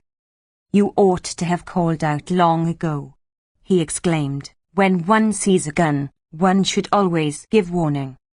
The tax collector was thus trying to hide the fright he had had, for a prefectorial order having prohibited duck hunting except in boats, Monsieur Binet, despite his respect for the laws, was infringing them, and so he every moment expected to see the rural guard turn up. But this anxiety whetted his pleasure, and, all alone in his tub, he congratulated himself on his luck and on his goodness. At sight of Emma he seemed relieved from a great weight, and at once entered upon a conversation. "It isn't warm, it's nipping." Emma answered nothing. He went on. "And you're out so early?" "Yes," she said, stammering. "I am just coming from the nurse where my child is." "Ah, very good, very good. For myself, I am here, just as you see me, since break of day, but the weather is so muggy, that unless one had the bird at the mouth of the gun—" "Good evening, Monsieur Binet," she interrupted him, turning on her heel. "Your servant, madam," he replied dryly, and he went back into his tub. Emma regretted having left the tax collector so abruptly. No doubt he would form unfavourable conjectures. The story about the nurse was the worst possible excuse, everyone at Yonville knowing that the little Bovary had been at home with her parents for a year. Besides, no one was living in this direction. This path led only to La Huchette. Binet, then, would guess whence she came, and he would not keep silence. He would talk, that was certain. She remained until evening racking her brain with every conceivable lying project, and had constantly before her eyes that imbecile with the game bag. Charles, after dinner, seeing her gloomy, proposed, by way of distraction, to take her to the chemist's, and the first person she caught sight of in the shop was the tax collector again. He was standing in front of the counter, lit up by the gleams of the red bottle, and was saying, "Please give me half an ounce of vitriol." "Justin," cried the druggist, "bring us the sulphuric acid." Then to Emma, who was going up to Madame Homais' room, "No, stay here. It isn't worth while going up. She is just coming down. Warm yourself at the stove in the meantime. Excuse me. Good day, doctor," for the chemist much enjoyed pronouncing the word doctor, as if addressing another by it reflected on himself some of the grandeur that he found in it. "Now, take care not to upset the mortars. You'd better fetch some chairs from the little room. You know very well that the armchairs are not to be taken out of the drawing-room." And to put his armchair back in its place he was darting away from the counter, when Binet asked him for half an ounce of sugar acid. "Sugar acid," said the chemist contemptuously. "Don't know it. I'm ignorant of it. But perhaps you want oxalic acid. It is oxalic acid, isn't it?"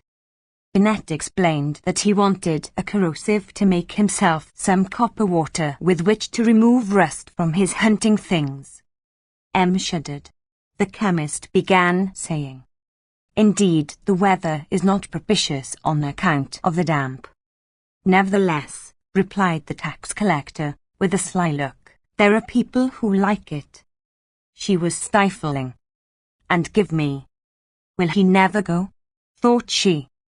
"Half an ounce of resin and turpentine, 4 ounces of yellow wax, and 3/2 ounces of animal charcoal, if you please, to clean the varnished leather of my togs." The druggist was beginning to cut the wax when Madame Homais appeared, Irma in her arms, Napoleon by her side, and Athalie following. She sat down on the velvet seat by the window, and the lad squatted down on a footstool, while his eldest sister hovered round the jujube box near her papa. The latter was filling funnels and corking phials, sticking on labels, making up parcels. Around him all was silent. Only from time to time were heard the weights jingling in the balance, and a few low words from the chemist giving directions to his pupil.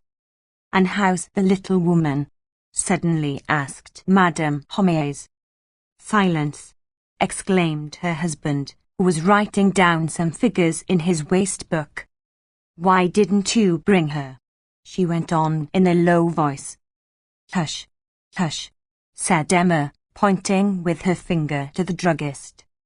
But Binette, quite absorbed in looking over his bill, had probably heard nothing. At last he went out. Then Emma, relieved, uttered a deep sigh. How hard you are breathing, said Madame Homais. Well, you see, it's rather warm, she replied. So the next day they talked over how to arrange their rendezvous. Emma wanted to bribe her servant with a present, but it would be better to find some safe house at Yonville. Rodolphe promised to look for one. All through the winter, 3 or 4 times a week, in the dead of night he came to the garden. Emma had on purpose taken away the key of the gate, which Charles thought lost. To call her, Rodolphe threw a sprinkle of sand at the shutters. She jumped up with a start, but sometimes he had to wait, for Charles had a mania for chatting by the fireside, and he would not stop. She was wild with impatience. If her eyes could have done it, she would have hurled him out at the window. At last she would begin to undress, then take up a book, and go on reading very quietly as if the book amused her. But Charles, who was in bed, called to her to come too. Come, now, Emma, he said, it is time. Yes, I am coming, she answered. Then, as the candles dazzled him, he turned to the wall and fell asleep. She escaped, smiling, palpitating, and dressed. Rodolphe had a large cloak. He wrapped her in it, and putting his arm round her waist, he drew her without a word to the end of the garden. It was in the arbour, on the same seat of old sticks where formerly Leon had looked at her so amorously on the summer evenings. She never thought of him now. The stars shone through the leafless jasmine branches. Behind them they heard the river flowing, and now and again on the bank the rustling of the dry reeds. Masses of shadow here and there loomed out in the darkness, and sometimes, vibrating with one movement, they rose up and swayed like immense black waves pressing forward to engulf them. The cold of the nights made them clasp closer. The size of their lips seemed to them deeper, their eyes that they could hardly see, larger, and in the midst of the silence low words were spoken that fell on their souls sonorous, crystalline, and that reverberated in multiplied vibrations. When the night was rainy, they took refuge in the consulting room between the cat shed and the stable. She lighted one of the kitchen candles that she had hidden behind the books. Rodolphe settled down there as if at home. The sight of the library, of the bureau, of the whole apartment, in fine, excited his merriment, and he could not refrain from making jokes about Charles, which rather embarrassed Emma. She would have liked to see him more serious, and even on occasions more dramatic, as, for example, when she thought she heard a noise of approaching steps in the alley. Someone is coming, she said. He blew out the light. Have you your pistols? Why? Why, to defend yourself, replied Emma. From your husband? Oh, poor devil. And Rodolphe finished his sentence with a gesture that said, if I could crush him with a flip of my finger.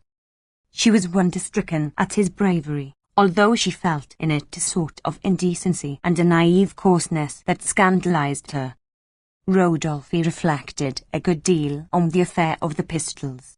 If she had spoken seriously, it was very ridiculous, he thought, even odious, for he had no reason to hate the good Charles, not being what is called devoured by jealousy, and on this subject Emma had taken a great vow that he did not think in the best of taste.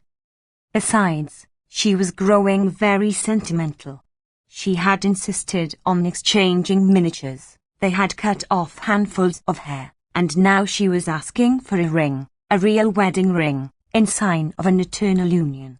She often spoke to him of the evening chimes, of the voices of nature. Then she talked to him of her mother, hers, and of his mother, his. Rodolphe had lost his 20 years ago. Emma nonetheless consoled him with caressing words as one would have done a lost child, and she sometimes even said to him, gazing at the moon, "I am sure that above the together they approve of our love." But she was so pretty. He had possessed so few women of such ingenuousness. This love without debauchery was a new experience for him, and, drawing him out of his lazy habits, caressed at once his pride and his sensuality. Emma's enthusiasm, which his bourgeois good sense disdained, seemed to him in his heart of hearts charming, since it was lavished on him. Then, sure of being loved, he no longer kept up appearances, and insensibly his ways changed. He had no longer, as formerly, words so gentle that they made her cry, nor passionate caresses that made her mad, so that their great love, which engrossed her life, seemed to lessen beneath her like the water of a stream absorbed into its channel, and she could see the bed of it. She would not believe it. She redoubled in tenderness, and Rodolphe concealed his indifference less and less. She did not know if she regretted having yielded to him, or whether she did not wish, on the contrary, to enjoy him the more. The humiliation of feeling herself weak was turning to rancour, tempered by their voluptuous pleasures. It was not affection, it was like a continual seduction. He subjugated her, she almost feared him. Appearances, nevertheless, were calmer than ever, Rodolphe having succeeded in carrying out the adultery after his own fancy, and at the end of 6 months, when the springtime came, they were to one another like a married couple, tranquilly keeping up a domestic flame. It was the time of year when old Walt sent his turkey in remembrance of the setting of his leg. The present always arrived with a letter. Emma cut the string that tied it to the basket, and read the following lines. "My dear children, I hope this will find you well, and that this one will be as good as the others. For it seems to me a little more tender, if I may venture to say so, and heavier. But next time, for a change, I'll give you a turkey cock, unless you have a preference for some dabs, and send me back the hamper, if you please, with the 2 old ones. I have had an accident with my cart sheds, whose covering flew off one windy night among the trees. The harvest has not been over good either. Finally, I don't know when I shall come to see you. It is so difficult now to leave the house since I am alone, my poor Emma." Here there was a break in the lines, as if the old fellow had dropped his pen to dream a little while. "For myself, I am very well, except for a cold I caught the other day at the fair at Vetot, where I had gone to hire a shepherd, having turned away mine because he was too dainty. How we are to be pitied with such a lot of thieves. Besides, he was also rude. I heard from a peddler, who, travelling through your part of the country this winter, had a tooth drawn, that Bovary was as usual working hard. That doesn't surprise me, and he showed me his tooth. We had some coffee together. I asked him if he had seen you, and he said not, but that he had seen 2 horses in the stables, from which I conclude that business is looking up. So much the better, my dear children, and may God send you every imaginable happiness. It grieves me not yet to have seen my dear little granddaughter, Bertha Bovary. I have planted an Orleans plum tree for her in the garden under your room, and I won't have it touched unless it is to have jam made for her by and by, that I will keep in the cupboard for her when she comes. Goodbye, my dear children. I kiss you, my girl, you too, my son-in-law, and the little one on both cheeks. I am, with best compliments, your loving father, Theodore Walt." She held the coarse paper in her fingers for some minutes. The spelling mistakes were interwoven one with the other, and Emma followed the kindly thought that cackled right through it like a hen half hidden in the hedge of thorns. The writing had been dried with ashes from the hearth, for a little grey powder slipped from the letter onto her dress, and she almost thought she saw her further bending over the hearth to take up the tongs. How long since she had been with him, sitting on the footstool in the chimney corner, where she used to burn the end of a bit of wood in the great flame of the sea sedges. She remembered the summer evenings, all full of sunshine. The colts neighed when anyone passed by, and galloped. Under her window there was a beehive, and sometimes the bees wheeling round in the light struck against her window like rebounding balls of gold. What happiness there had been at that time, what freedom, what hope, what an abundance of illusions. Nothing was left of them now. She had got rid of them all in her soul's life, in all her successive conditions of life, maidenhood, her marriage, and her love, thus constantly losing them all her life through, like a traveller who leaves something of his wealth at every inn along his road. But what then made her so unhappy? What was the extraordinary catastrophe that had transformed her? And she raised her head, looking round as if to seek the cause of that which made her suffer. An April ray was dancing on the china of the whatnot. The fire burned beneath her slippers. She felt the softness of the carpet. The day was bright, the air warm, and she heard her child shouting with laughter. In fact, the little girl was just then rolling on the lawn in the midst of the grass that was being turned. She was lying flat on her stomach at the top of a rick. The servant was holding her by her skirt. Lester Bowders was raking by her side, and every time he came near she leant forward, beating the air with both her arms. "Bring her to me," said her mother, rushing to embrace her. "How I love you, my poor child. How I love you." Then, noticing that the tips of her ears were rather dirty, she rang at once the warm water, and washed her, changed her linen, her stockings, her shoes, asked 1,000 questions about her health, as if on the return from a long journey, and finally, kissing her again and crying a little, she gave her back to the servant, who stood quite thunderstricken at this excess of tenderness. That evening Rodolphe found her more serious than usual. "That will pass over," he concluded. "It's a whim." And he missed 3 rendezvous running. When he did come, she showed herself cold and almost contemptuous. "Ah, you're losing your time, my lady." And he pretended not to notice her melancholy sighs, nor the handkerchief she took out. Then Emma repented. She even asked herself why she detested Charles, if it had not been better to have been able to love him. But he gave her no opportunities for such a revival of sentiment, so that she was much embarrassed by her desire for sacrifice, when the druggist came just in time to provide her with an opportunity. Chapter 11. He had recently read a eulogy on a new method for curing clubfoot, and as he was a partisan of progress, he conceived the patriotic idea that Yonville, in order to keep to the fore, ought to have some operations for strophopedia or clubfoot. "For," said he to Emma, "what risk is there? See," and he enumerated on his fingers the advantages of the attempt: success, almost certain relief and beautifying of the patient, celebrity acquired by the operator. Why, for example, should not your husband relieve poor Hippolyte of the lion d'or? Note that he would not fail to tell about his cure to all the travellers, and then Homais lowered his voice and looked round him. "Who is to prevent me from sending a short paragraph on the subject to the paper? Goodness me.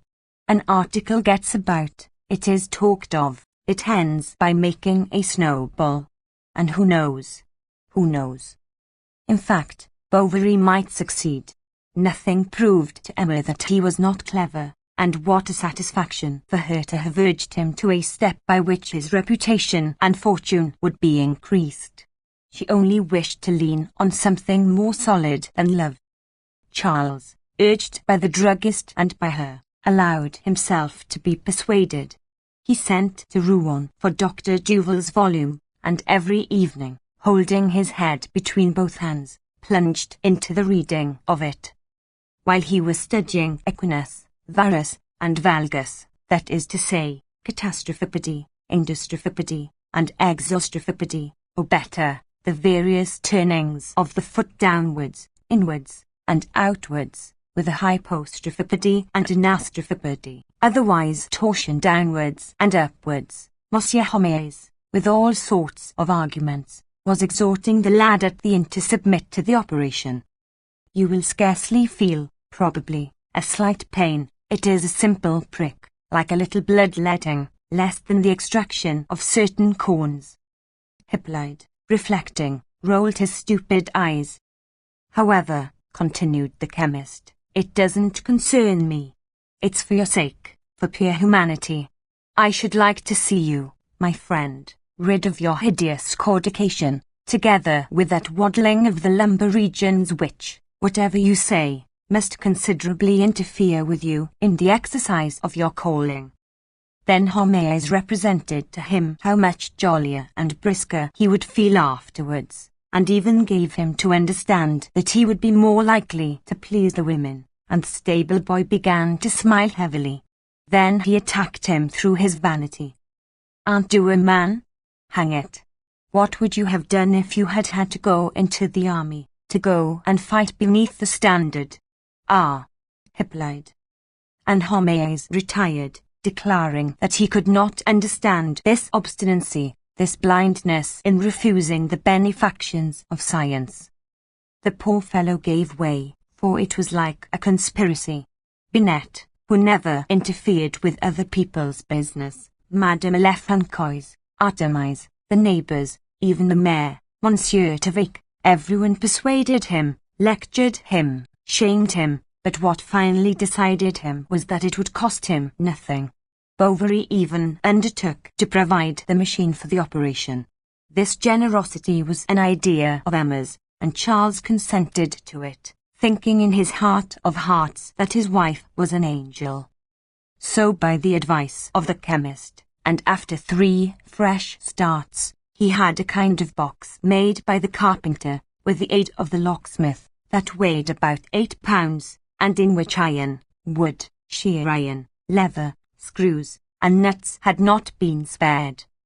But to know which of Hippolyte's tendons to cut, it was necessary first of all to find out what kind of club foot he had. He had a foot forming almost a straight line with the leg, which, however, did not prevent it from being turned in, so that it was an equinus together with something of a varus, or else a slight varus with a strong tendency to equinus. But with this equinus, wide in foot like a horse's hoof, with Hugo's skin, dry tendons, and large toes, on which the black nails looked as if made of iron, the clubfoot ran about like a deer from morn till night. He was constantly to be seen on the place, jumping round the carts, thrusting his limping foot forwards. He seemed even stronger on that leg than the other. By dint of hard service it had acquired, as it were, moral qualities of patience and energy, and when he was given some heavy work, he stood on it in preference to its fellow. Now, as it was an equinus, it was necessary to cut the tendon of Achilles, and, if need were, the anterior tibial muscle could be seen to afterwards for getting rid of the varus, for the doctor did not dare to risk both operations at once. He was even trembling already for fear of injuring some important region that he did not know. Neither Ambrose Bierce, applying for the first time since Celsus, after an interval of 15 centuries, a ligature to an artery, nor Dupuytren, about to open an abscess in the brain, nor Gainsole when he first took away the superior maxilla, had hearts that trembled, hands that shook, minds so strained as Monsieur Bovary when he approached Hippolyte, his tenotum between his fingers. And as at hospitals, nearby on a table lay a heap of lint, with waxed thread, many bandages, a pyramid of bandages, every bandage to be found at the druggist's. It was Monsieur Homais who since morning had been organizing all these preparations, as much to dazzle the multitude as to keep up his illusions. Charles pierced the skin, A dry crackling was heard. The tendon was cut, the operation over. Hippolyte could not get over his surprise, but bent over Bovary's hands to cover them with kisses. "Come, be calm," said the druggist. "Later on you will show your gratitude to your benefactor." And he went down to tell the result to 5 or 6 inquirers who were waiting in the yard, and who fancied that Hippolyte would reappear walking properly. Then Charles, having buckled his patient into the machine, went home, where Emma, all anxiety, awaited him at the door. She threw herself on his neck. They sat down to table. He ate much, and at dessert he even wanted to take a cup of coffee, a luxury he only permitted himself on Sundays when there was company. The evening was charming, full of prattle, of dreams together. They talked about their future fortune, of the improvements to be made in their house. He saw people's estimation of him growing, his comforts increasing, his wife always loving him, and she was happy to refresh herself with a new sentiment, healthier, better, to feel at last some tenderness for this poor fellow who adored her. The thought of Rodolphe for one moment passed through her mind, but her eyes turned again to Charles. She even noticed with surprise that he had not bad teeth. They were in bed when Monsieur Homais, in spite of the servant, suddenly entered the room, holding in his hand a sheet of paper just written. It was the paragraph he intended for the Fernand de Rouen. He brought it for them to read. "Read it yourself," said Bovary. He read. "Despite the prejudices that still invest a part of the face of Europe like a net, the light nevertheless begins to penetrate our country places. Thus, on Tuesday, our little town of Yonville found itself the scene of a surgical operation which is at the same time an act of loftiest philanthropy. Monsieur Bovary, one of our most distinguished practitioners." "Oh, that is too much, said Charles, choking with emotion. No, not at all. What next?" "Performed an operation on a club-footed man. I have not used the scientific term, because you know in a newspaper everyone would not perhaps understand. The masses must." "No doubt," said Bovary. "Go on." "I proceed," said the chemist. "Monsieur Bovary, one of our most distinguished practitioners, performed an operation on a club-footed man called Hippolyte Tourtain, stableman for the last 25 years at the Hotel of the Lion d'Or, kept by widow Lefrancois, at the Place d'Armes. The novelty of the attempt, and the interest incident to the subject, had attracted such a concourse of persons that there was a veritable obstruction on the threshold of the establishment. The operation, moreover, was performed as if by magic, and barely a few drops of blood appeared on the skin, as though to say that the rebellious tendon had at last given way beneath the efforts of art. The patient, strangely enough, we affirm it as an eyewitness, complained of no pain. His condition up to the present time leaves nothing to be desired. Everything tends to show that his convalescence will be brief, and who knows even if at our next village festivity we shall not see our good Hippolyte figuring in the Bacchic dance in the midst of a chorus of joyous boon companions, and thus proving to all eyes by his verve and his capers his complete cure. Honour, then, to the generous savants. Honour to those indefatigable spirits who consecrate their vigils to the amelioration or to the alleviation of their kind. Honour, thrice honour. Is it not time to cry that the blind shall see, the deaf hear, the lame walk? That which fanaticism formerly promised to its elect, science now accomplishes for all men. We shall keep our readers informed as to the successive phases of this remarkable cure. This did not prevent me Lefrancois from coming 5 days after, scared, and crying out, "Help! He is dying. I am going crazy." Charles rushed to the Lion d'Or, and the chemist, who caught sight of him passing along the place hatless, abandoned his shop. He appeared himself breathless, red, anxious, and asking everyone who was going up the stairs, "Why, what's the matter with our interesting Strithopode?" The Strithopode was writhing in hideous convulsions, so that the machine in which his leg was enclosed was knocked against the wall enough to break it. With many precautions, in order not to disturb the position of the limb, the box was removed, and an awful sight presented itself. The outlines of the foot disappeared in such a swelling that the entire skin seemed about to burst, and it was covered with ecchymosis, caused by the famous machine. Hippolyte had already complained of suffering from it. No attention had been paid to him. They had to acknowledge that he had not been altogether wrong, and he was freed for a few hours. But hardly had the edema gone down to some extent, then the two savants thought fit to put back the limb in the apparatus, strapping it tighter to hasten matters. At last, 3 days after, Hippolyte being unable to endure it any longer, they once more removed the machine, and were much surprised at the result they saw. The livid tumefaction spread over the leg, with blisters here and there, whence there oozed a black liquid. Matters were taking a serious turn. Hippolyte began to worry himself, and Mille Francois had him installed in the little room near the kitchen, so that he might at least have some distraction. But the tax collector, who dined there every day, complained bitterly of such companionship. Then Hippolyte was removed to the billiard room. He lay there moaning under his heavy coverings, pale with long beard, sunken eyes, and from time to time turning his perspiring head on the dirty pillow, where the flies lighted. Madame Bovary went to see him. She brought him linen for his poultices. She comforted and encouraged him. Besides, he did not want for company, especially on market days, when the peasants were knocking about the billiard balls round him, fenced with the cues, smoked, drank, sang, and brawled. "How are you?" they said, clapping him on the shoulder. "Ah, you're not up to much, it seems, but it's your own fault. You should do this, do that." And then they told him stories of people who had all been cured by other remedies than his.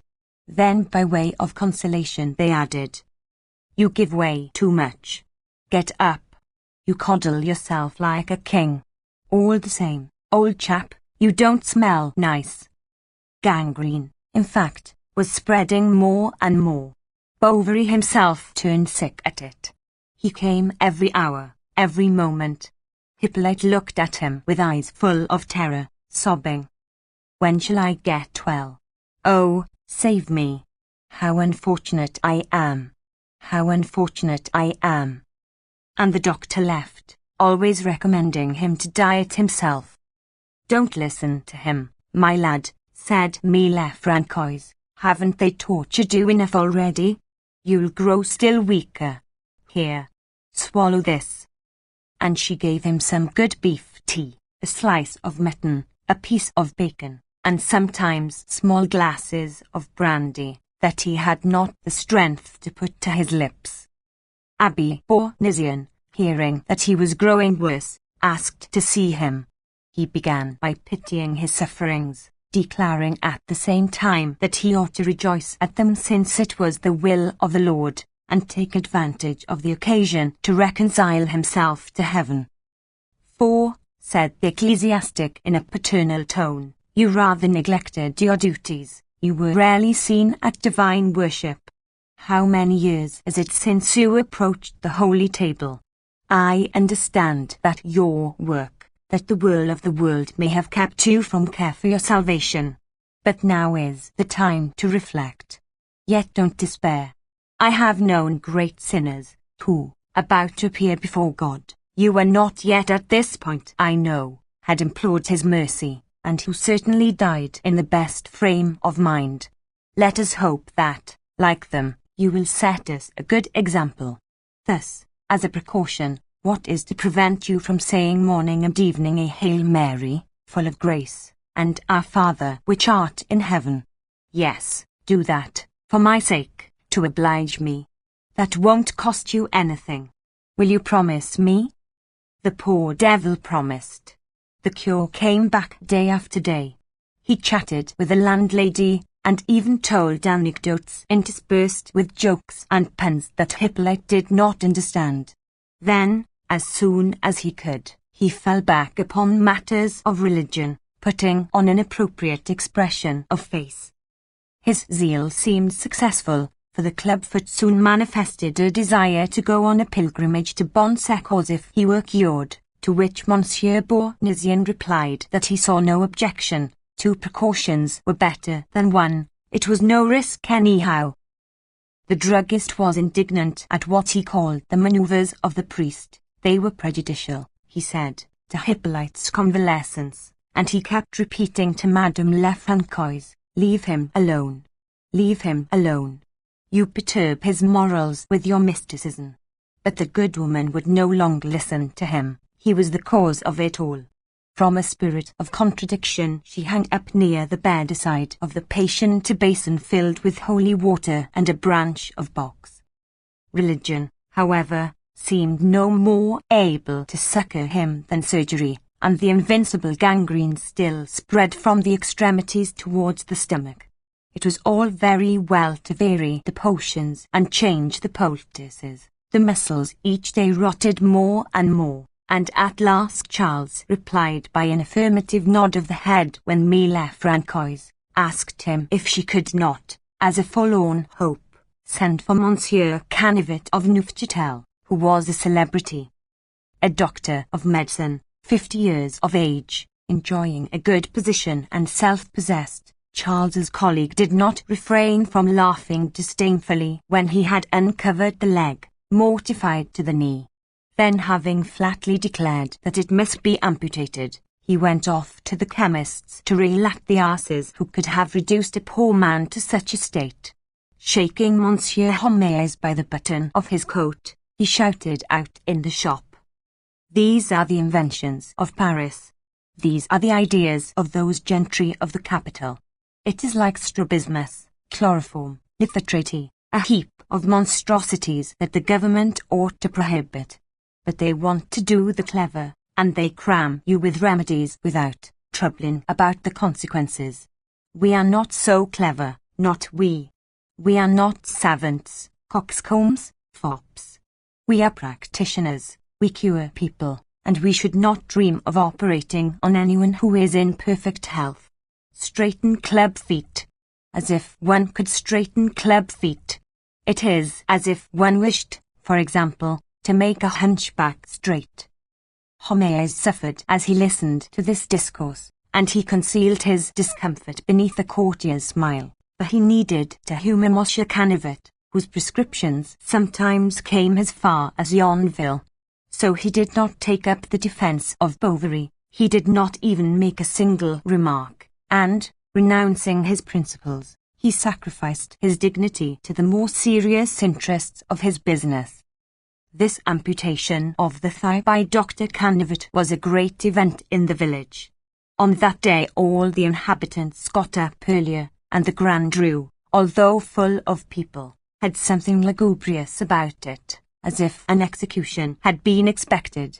At the grocer's they discussed Hippolyte's illness, the shops did no business, and Madame Tavic, the mayor's wife, did not stir from her window. Such was her impatience to see the operator arrive. He came in his gig, which he drove himself.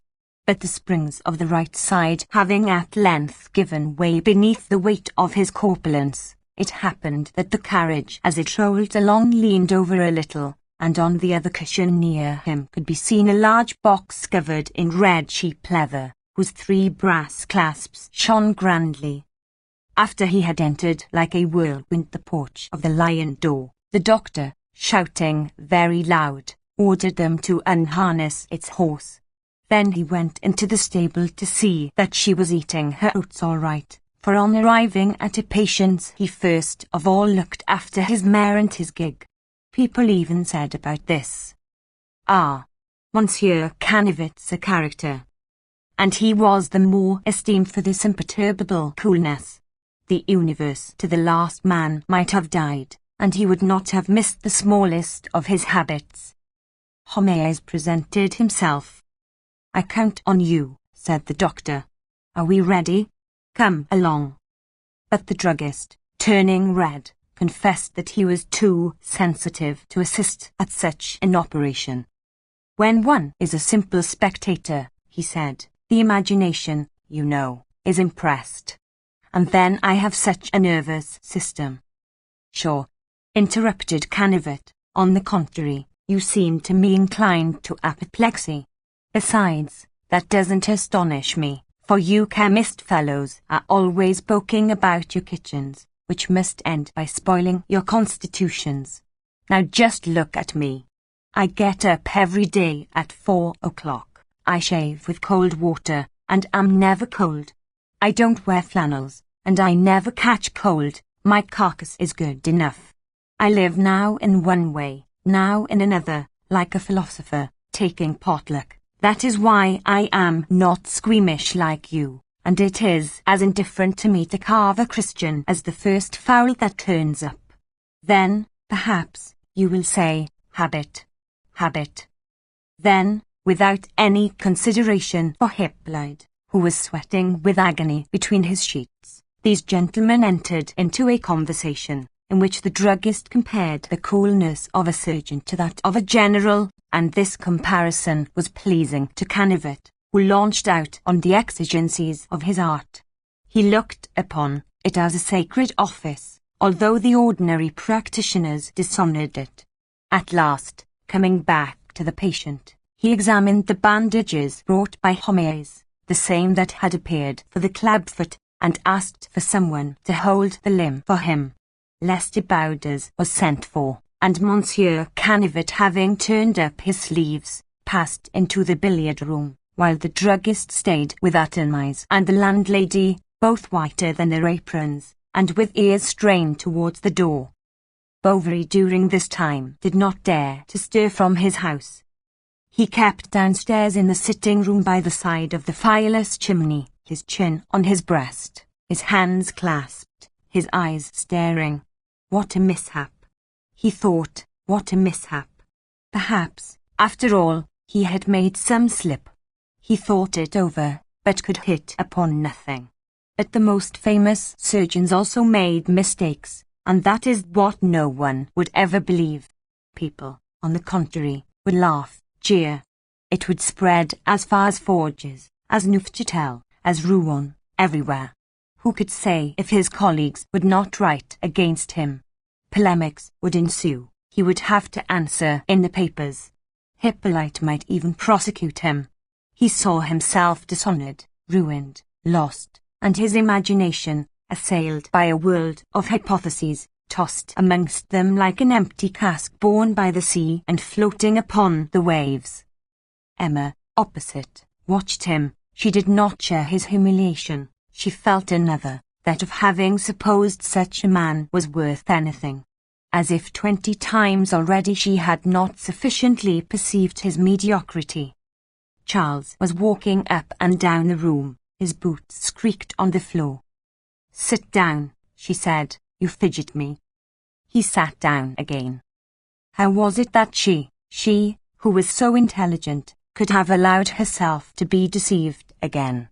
And through what deplorable madness had she thus ruined her life by continual sacrifices?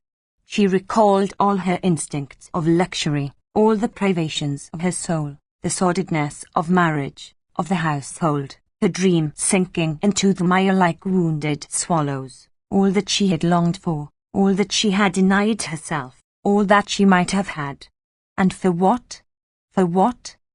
In the midst of the silence that hung over the village, a heart-rending cry rose on the air. Bovary turned white to fainting.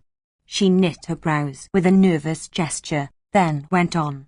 And it was for him, for this creature, for this man, who understood nothing, who felt nothing.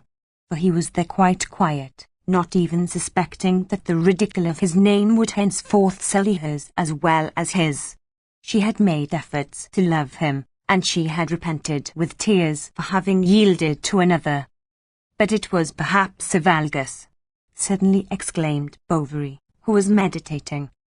At the unexpected shock of this phrase falling on her thought like a leaden bullet on a silver plate, Emma, shuddering, raised her head in order to find out what he meant to say, and they looked at the other in silence, almost amazed to see each other, so fastened were they by their inner thoughts. Charles gazed at her with the dull look of a drunken man, while he listened motionless to the last cries of the sufferer, that followed each other in long-drawn modulations, broken by sharp spasms like the far-off howling of some beast being slaughtered. Emma bit her wan lips, and rolling between her fingers a piece of coral that she had broken, fixed on Charles the burning glance of her eyes like two arrows of fire about to dart forth. Everything in him irritated her now, his face, his dress, what he did not say, his whole person, his existence, in fine. She repented of her past virtue as of a crime, and what still remained of it rumbled away beneath the furious blows of her pride. She revelled in all the evil ironies of triumphant adultery. The memory of her lover came back to her with dazzling attractions. She threw her whole soul into it, borne away towards this image with fresh enthusiasm, and Charles seemed to her as much removed from her life, as absent forever, as impossible and annihilated, as if he had been about to die and were passing under her eyes. There was a sound of steps on the pavement. Charles looked up, and through the lowered blinds he saw at the corner of the market in the broad sunshine Dr. Canivet, who was wiping his brow with his handkerchief. Homais, behind him, was carrying a large red box in his hand, and both were going towards the chemist's. Then, with a feeling of sudden tenderness and discouragement, Charles turned to his wife, saying to her, "Oh, kiss me, my own." "Leave me," she said, red with anger. "What is the matter?" he asked, stupefied. "Be calm, compose yourself. You know well enough that I love you. Come." "Enough," she cried with a terrible look. And escaping from the room, Emma closed the door so violently that the barometer fell from the wall and smashed on the floor. Charles sank back into his armchair, overwhelmed, trying to discover what could be wrong with her, fancying some nervous illness, weeping, and vaguely feeling something fatal and incomprehensible whirling round him. When Rodolphe came to the garden that evening, he found his mistress waiting for him at the foot of the steps on the lower stair. They threw their arms round one another, and all their anger melted like snow beneath the warmth of that kiss. Chapter 12. They began to love one another again. Often, even in the middle of the day, Emma suddenly wrote to him, then from the window made a sign to Justin, who, taking his apron off, quickly ran to La Huchette.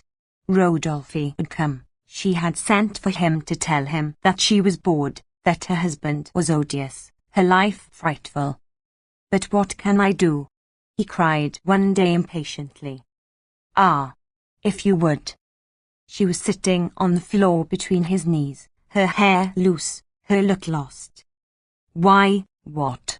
said Rodolphe. She sighed. "We would go and live elsewhere, somewhere." "You are really mad," he said, laughing. "How could that be possible?" She returned to the subject. He pretended not to understand, and turned the conversation. What he did not understand was all this worry about so simple an affair as love. She had a motive, a reason, and, as it were, a pendant to her affection. Her tenderness, in fact, grew each day with her repulsion to her husband. The more she gave up herself to the one, the more she loathed the other. Never had Charles seemed to her so disagreeable, to have such stodgy fingers, such vulgar ways, to be so dull as when they found themselves together after her meeting with Rodolphe. Then, while playing spouse and virtue, she was burning at the thought of that head whose black hair fell in a curl over the sunburnt brow, of that form at once so strong and elegant, of that man, in a word, who had such experience in his reasoning, such passion in his desires. It was for him that she filed her nails with the care of a chaser, and that there was never enough cold cream for her skin, nor of patchouli for her handkerchiefs. She loaded herself with bracelets, rings, and necklaces. When he was coming, she filled the 2 large blue glass vases with roses, and prepared her room and her person like a courtesan expecting a prince. The servant had to be constantly washing linen, and all day Felicite did not stir from the kitchen, where little Justin, who often kept her company, watched her at work. With his elbows on the long board on which she was ironing, he greedily watched all these women's clothes spread about him, the dimity petticoats, the ficus, the collars, and the drawers with running strings, wide at the hips and growing narrower below. "What is that for?" asked the young fellow, passing his hand over the crinoline or the hooks and eyes. "Why, haven't you ever seen anything?" Felicite answered, laughing. "As if your mistress, Madame Homais, didn't wear the same." "Oh, I dare say, Madame Homais." And he added with a meditative air, as if she were a lady like Madame. But Felicite grew impatient of seeing him hanging round her. She was 6 years older than he, and Theodore, Monsieur Guillaume's servant, was beginning to pay court to her. "Let me alone," she said, moving her pot of starch. "You'd better be off and pound almonds. You are always dangling about women. Before you meddle with such things, bad boy, wait till you've got a beard to your chin." "Oh, don't be cross. I'll go and clean her boots."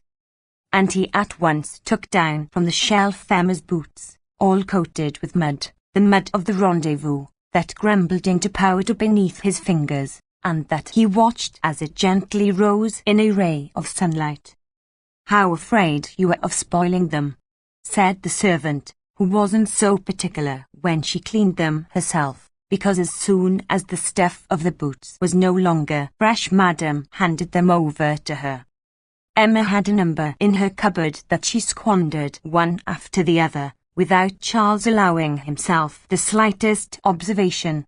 So also he disbursed 300 francs for a wooden leg that she thought proper to make a present of to Hippolyte.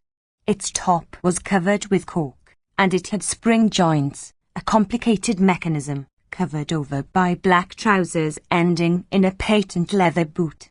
But Hippolyte, not daring to use such a handsome leg every day, begged Madame Bovary to get him another more convenient one. The doctor, of course, had again to defray the expense of this purchase. So little by little the stableman took up his work again. One saw him running about the village as before, and when Charles heard from afar the sharp noise of the wooden leg, he at once went in another direction. It was Monsieur Leroux, the shopkeeper, who had undertaken the order. This provided him with an excuse for visiting Emma.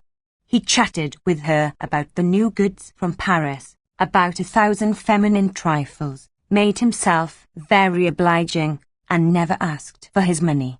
Emma yielded to this lazy mode of satisfying all her caprices. Thus she wanted to have a very handsome riding whip that was at an umbrella maker's at Rouen to give to Rodolphe. The week after Monsieur Leroux placed it on her table. But the next day he called on her with a bill for 270 francs, not counting the centime. Emma was much embarrassed. All the drawers of the writing table were empty. They owed over a fortnight's wages to Lestiboudas, 2 quarters to the servant, for any quantity of other things, and Bovary was impatiently expecting Monsieur de Rose's account, which he was in the habit of paying every year about midsummer. She succeeded at first in putting off Leroux. At last he lost patience. He was being sued, his capital was out, and unless he got some in he should be forced to take back all the goods she had received. "Oh, very well, take them," said Emma. "I was only joking," he replied. "The only thing I regret is the whip. My word. I'll ask Monsieur to return it to me."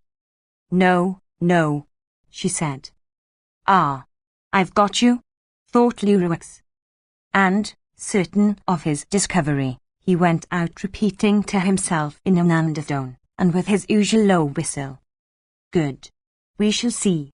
We shall see. She was thinking how to get out of this when the servant coming in put on the mantelpiece a small roll of blue paper from Monsieur de Rose's. Emma pounced upon and opened it. It contained 15 Napoleons. It was the account.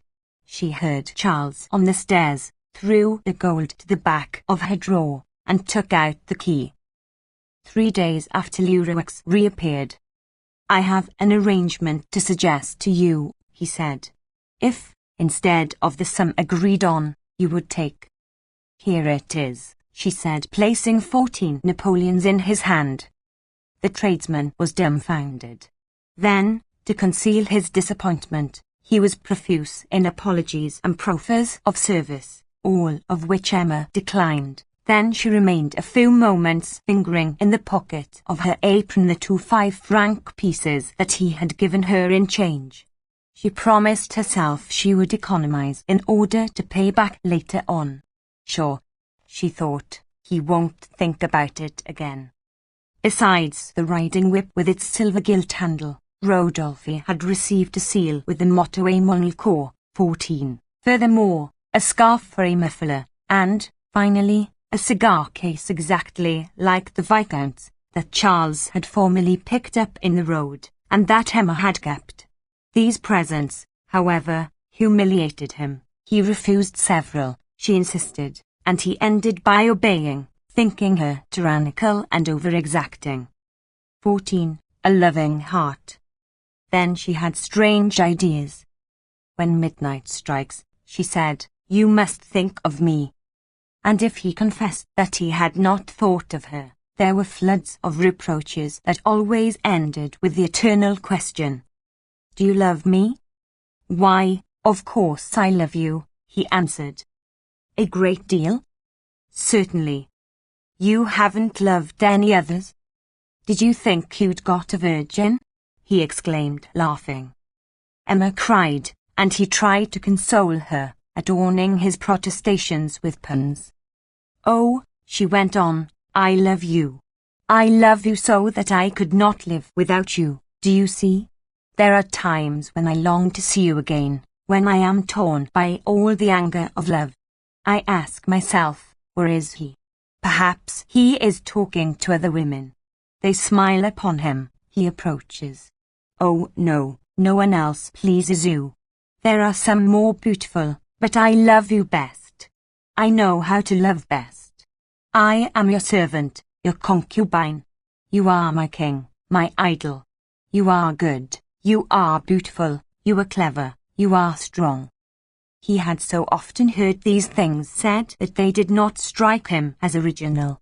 Emma was like all his mistresses, and the charm of novelty, gradually falling away like a garment, laid bare the eternal monotony of passion, that has always the same forms and the same language. He did not distinguish, this man of so much experience, the difference of sentiment beneath the sameness of expression.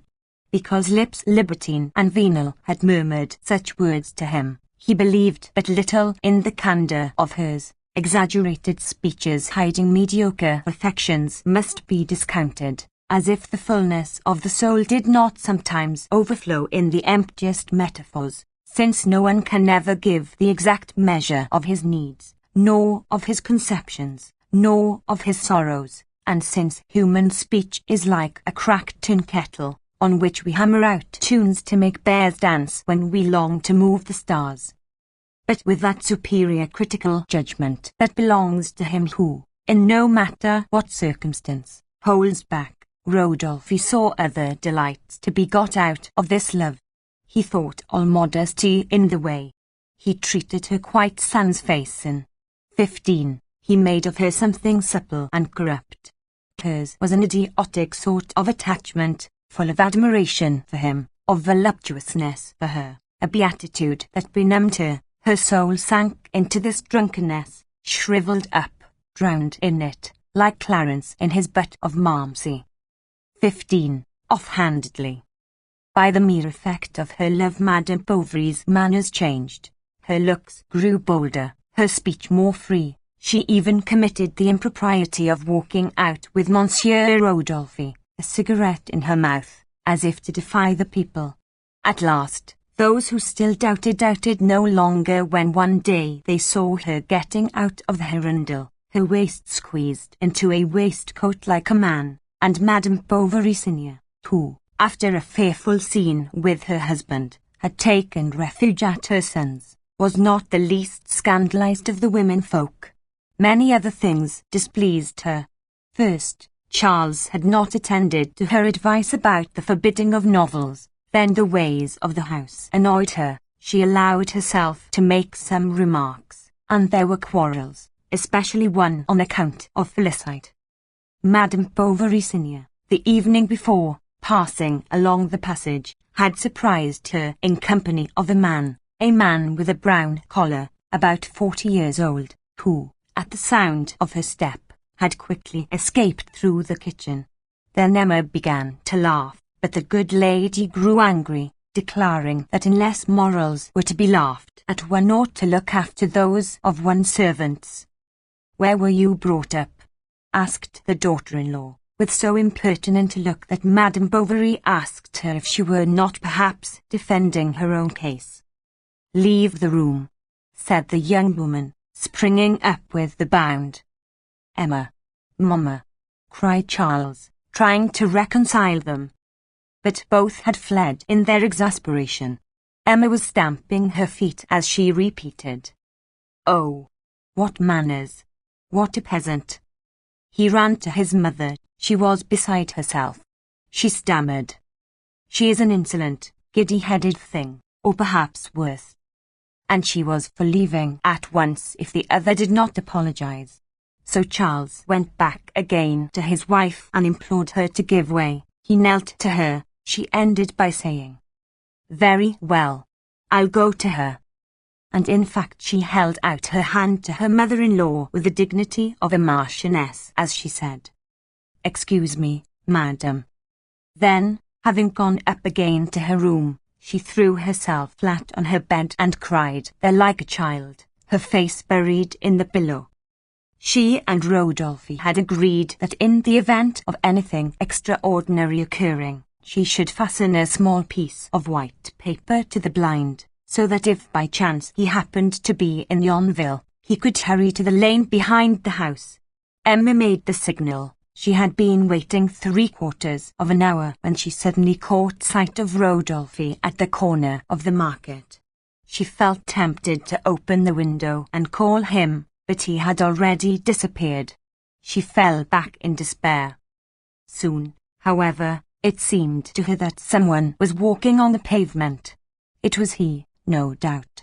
She went downstairs, crossed the yard. He was there outside. She threw herself into his arms. "Do take care," he said. "Ah, if you knew," she replied. And she began telling him everything, hurriedly, disjointedly, exaggerating the facts, inventing many, and so prodigal of parentheses that he understood nothing of it. "Come, my poor angel, courage. Be comforted. Be patient." "But I have been patient. I have suffered for 4 years. A love like ours ought to show itself in the face of heaven. They torture me. I can bear it no longer. Save me." She clung to Rodolphe. Her eyes, full of tears, flashed like flames beneath the wave. Her breast heaved. He had never loved her so much, so that he lost his head and said, "What is it? What do you wish?" "Take me away," she cried. "Carry me off. Oh, I pray you." And she threw herself upon his mouth, as if to seize there the unexpected consent if breathed forth in a kiss. But Rodolphe resumed. "What? Your little girl?" She reflected a few moments, then replied, "We will take her. It can't be helped." "What a woman," he said to himself, watching her as she went. For she had run into the garden. Someone was calling her. On the following days, Madame Bovary Senior was much surprised at the change in her daughter-in-law. Emma, in fact, was showing herself more docile, and even carried her deference so far as to ask for a recipe for pickling gherkins. Was it the better to deceive them both, or did she wish by a sort of voluptuous stoicism to feel the more profoundly the bitterness of the things she was about to leave? But she paid no heed to them. On the contrary, she lived as lost in the anticipated delight of her coming happiness. It was an eternal subject for conversation with Rodolphe. She leant on his shoulder murmuring, "Ah, when we are in the mail coach. Do you think about it? Can it be? It seems to me that the moment I feel the carriage start, it will be as if we were rising in a balloon, as if we were setting out for the clouds. Do you know that I count the hours? And you?" Never had Madame Bovary been so beautiful as at this period. She had that indefinable beauty that results from joy, from enthusiasm, from success, and that is only the harmony of temperament with circumstances.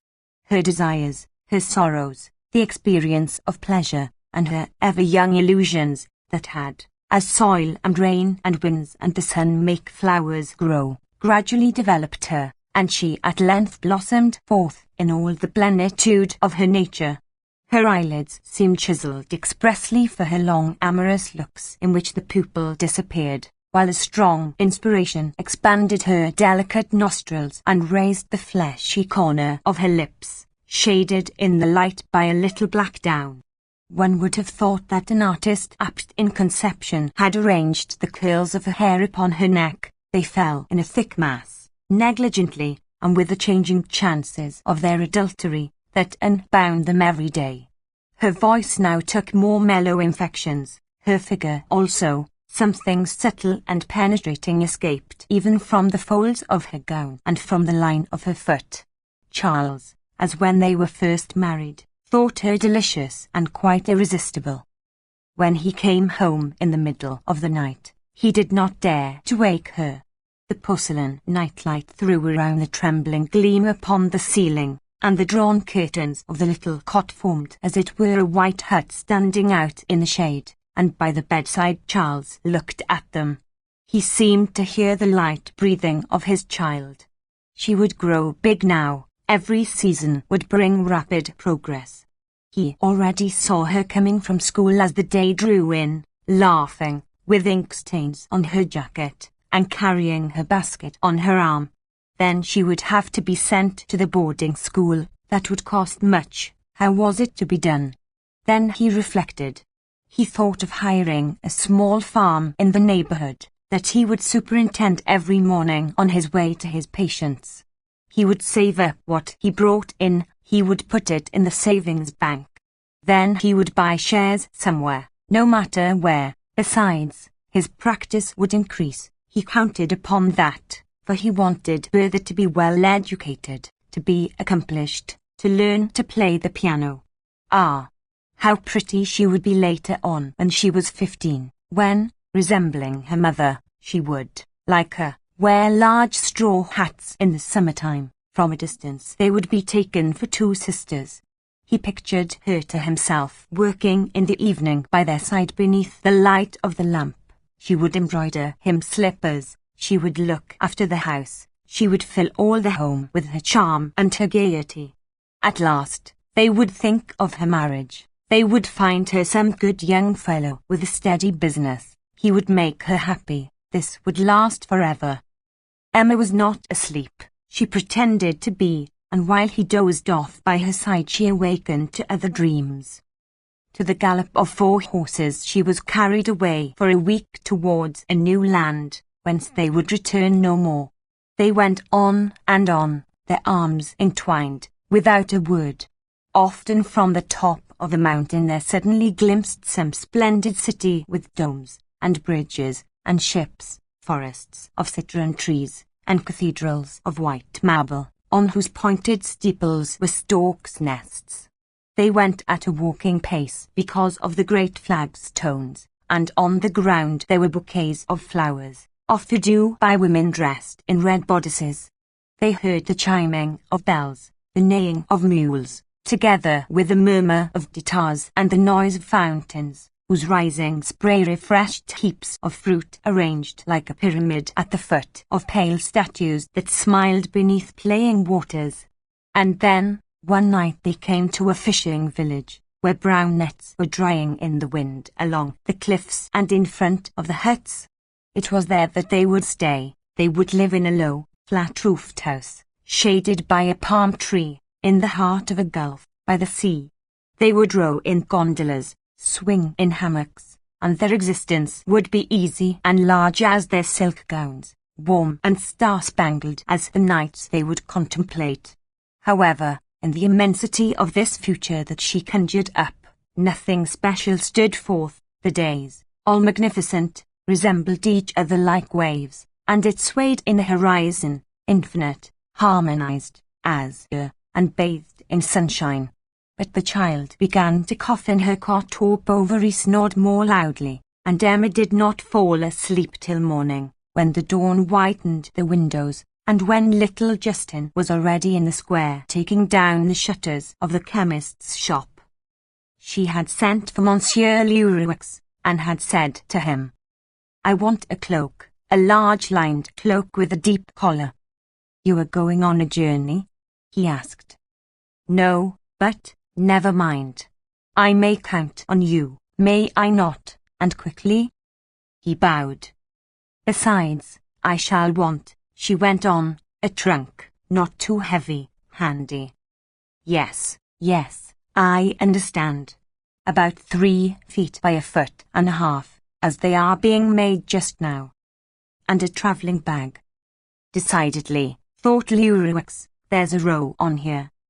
"And," said Madame Bovary, taking her watch from her belt, "take this, you can pay yourself out of it."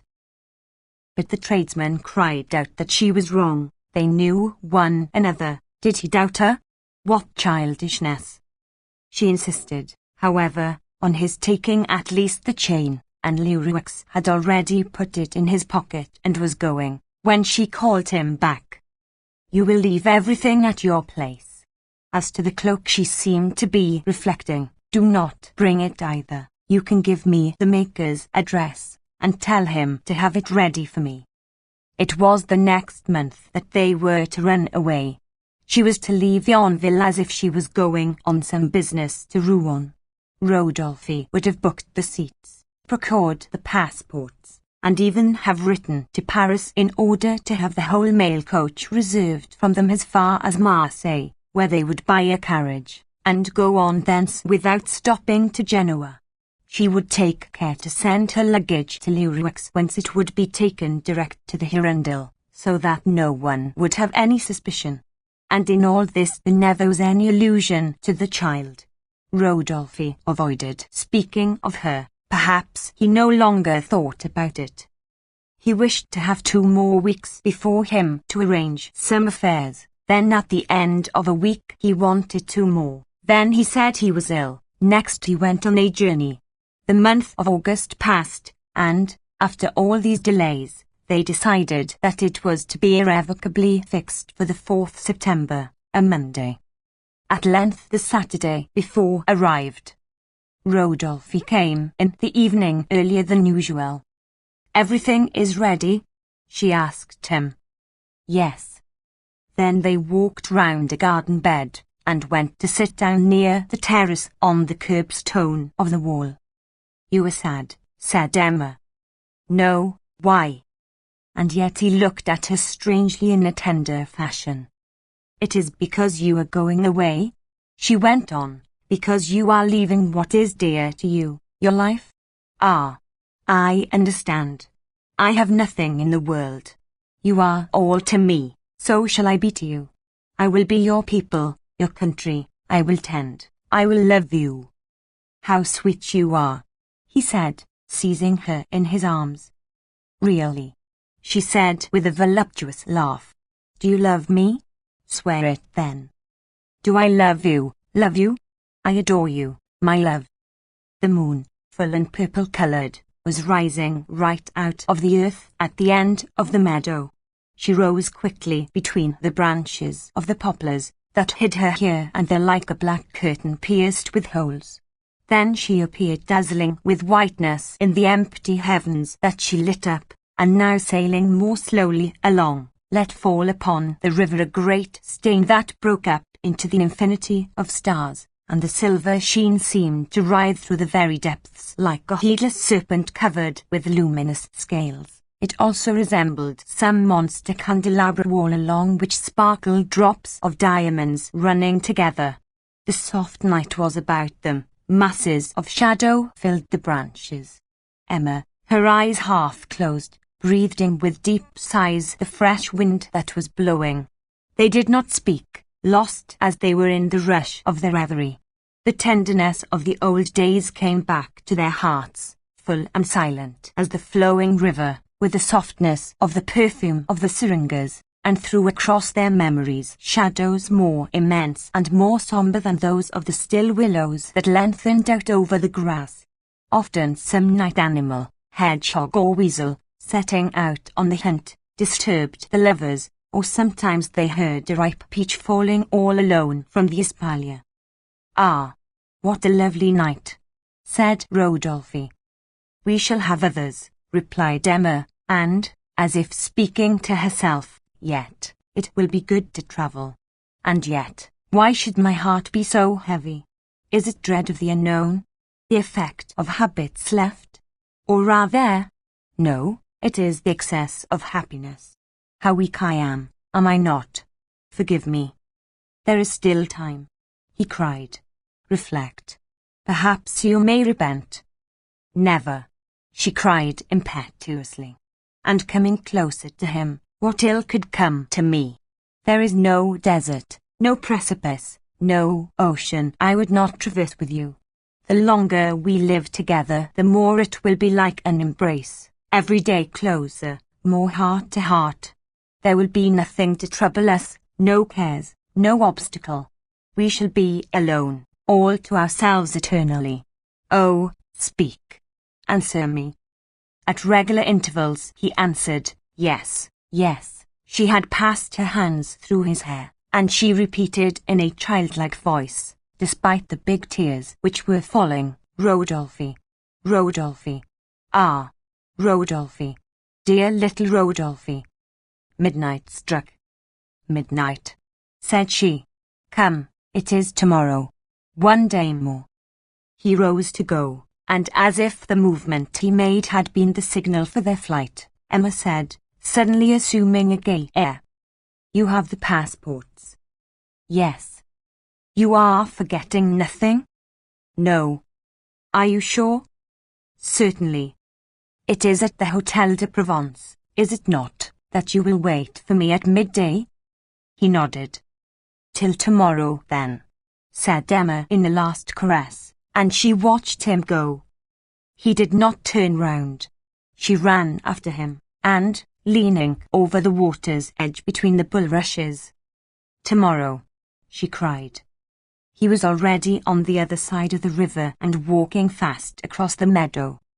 After a few moments Rodolphe stopped, and when he saw her with her white gown gradually fade away in the shade like a ghost, he was seized with such a beating of the heart that he leant against a tree lest he should fall. "What an imbecile I am," he said with a fearful oath. No matter. She was a pretty mistress. And immediately Emma's beauty, with all the pleasures of their love, came back to him. For a moment he softened, then he rebelled against her. "For, after all," he exclaimed, gesticulating, "I can't exile myself, have a child on my hands." He was saying these things to give himself firmness. "And besides, the worry, the expense. Ah, no, no, no, no. 1,000 times no. That would be too stupid." Chapter 13. No sooner was Rodolphe at home than he sat down quickly at his bureau under the stag's head that hung as a trophy on the wall. But when he had the pen between his fingers, he could think of nothing, so that, resting on his elbows, he began to reflect. Emma seemed to him to have receded into a far-off past, as if the resolution he had taken had suddenly placed a distance between them. To get back something of her, he fetched from the cupboard at the bedside an old Reims biscuit box, in which he usually kept his letters from women, and from it came an odour of dry dust and withered roses. First he saw a handkerchief with pale little spots. It was a handkerchief of hers. Once when they were walking her nose had bled, he had forgotten it. Near it, chipped at all the corners, was a miniature given him by Emma. Her toilette seemed to him pretentious, and her languishing look in the worst possible taste. Then, from looking at this image and recalling the memory of its original, Emma's features little by little grew confused in his remembrance, as if the living and the painted face, rubbing one against the other, had effaced each other. Finally, he read some of her letters. They were full of explanations relating to their journey, short, technical, and urgent, like business notes. He wanted to see the long ones again, those of old times. In order to find them at the bottom of the box, Rodolphe disturbed all the others, and mechanically began rummaging amidst this mass of papers and things, finding bell-mel bouquets, garters, a black mask, pins, and hair, dark and fair, some even, catching in the hinges of the box, broke when it was opened. Thus dallying with his souvenirs, he examined the writing and the style of the letters, as varied as their orthography. They were tender or jovial, facetious, melancholy. There were some that asked for love, others that asked for money. A word recalled faces to him, certain gestures, the sound of a voice. Sometimes, however, he remembered nothing at all. In fact, these women, rushing at once into his thoughts, cramped each other and lessened, as reduced to a uniform level of love that equalized them all. So taking handfuls of the mixed-up letters, he amused himself for some moments with letting them fall in cascades from his right into his left hand. At last, bored and weary, Rodolphe took back the box to the cupboard, saying to himself, "What a lot of rubbish," which summed up his opinion, for pleasures, like schoolboys in a school courtyard, had so trampled upon his heart that no green thing grew there, and that which passed through it, more heedless than children, did not even, like them, leave a name carved upon the wall. "Come," said he, "let's begin." He wrote, "Courage, Emma, courage. I would not bring misery into your life." After all, that's true, thought Rodolphe. I am acting in her interest. I am honest. Have you carefully weighed your resolution? Do you know to what an abyss I was dragging you, poor angel? No, you do not, do you? You were coming confident and fearless, believing in happiness in the future. Ah, unhappy that we are, insensate. Rodolphe stopped here to think of some good excuse. If I told her all my fortune is lost? No. Besides, that would stop nothing. It would all have to be begun over again later on. As if one could make women like that listen to reason. He reflected, then went on. I shall not forget you, oh believe it, and I shall ever have a profound devotion for you, but some day, sooner or later, this ardour, such is the fate of human things, would have grown less, no doubt.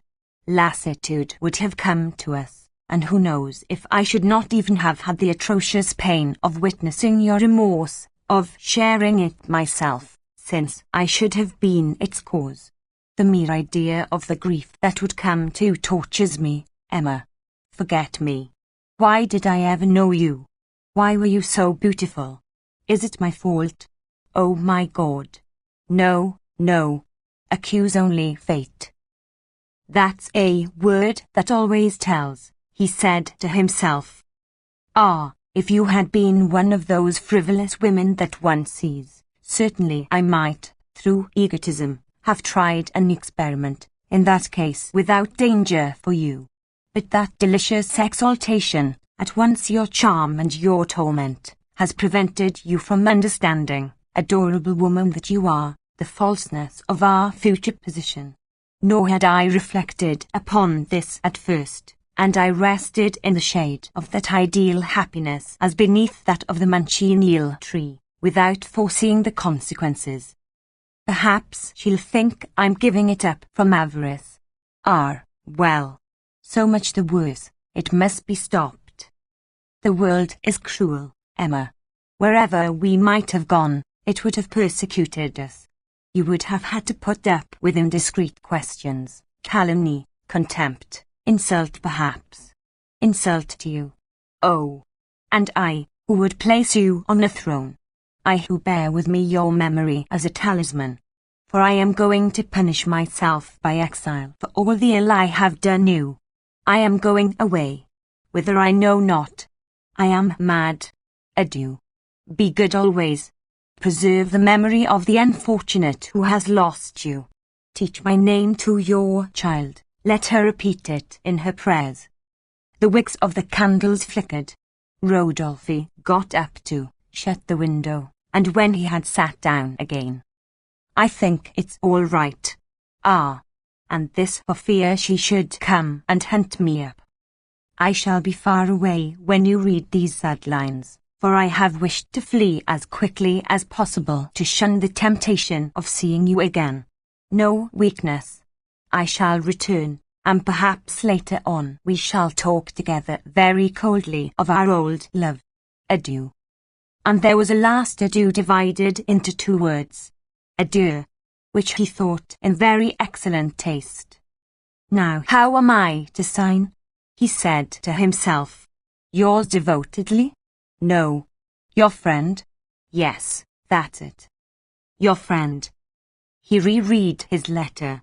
He considered it very good. Poor little woman, he thought with emotion. She'll think me harder than a rock.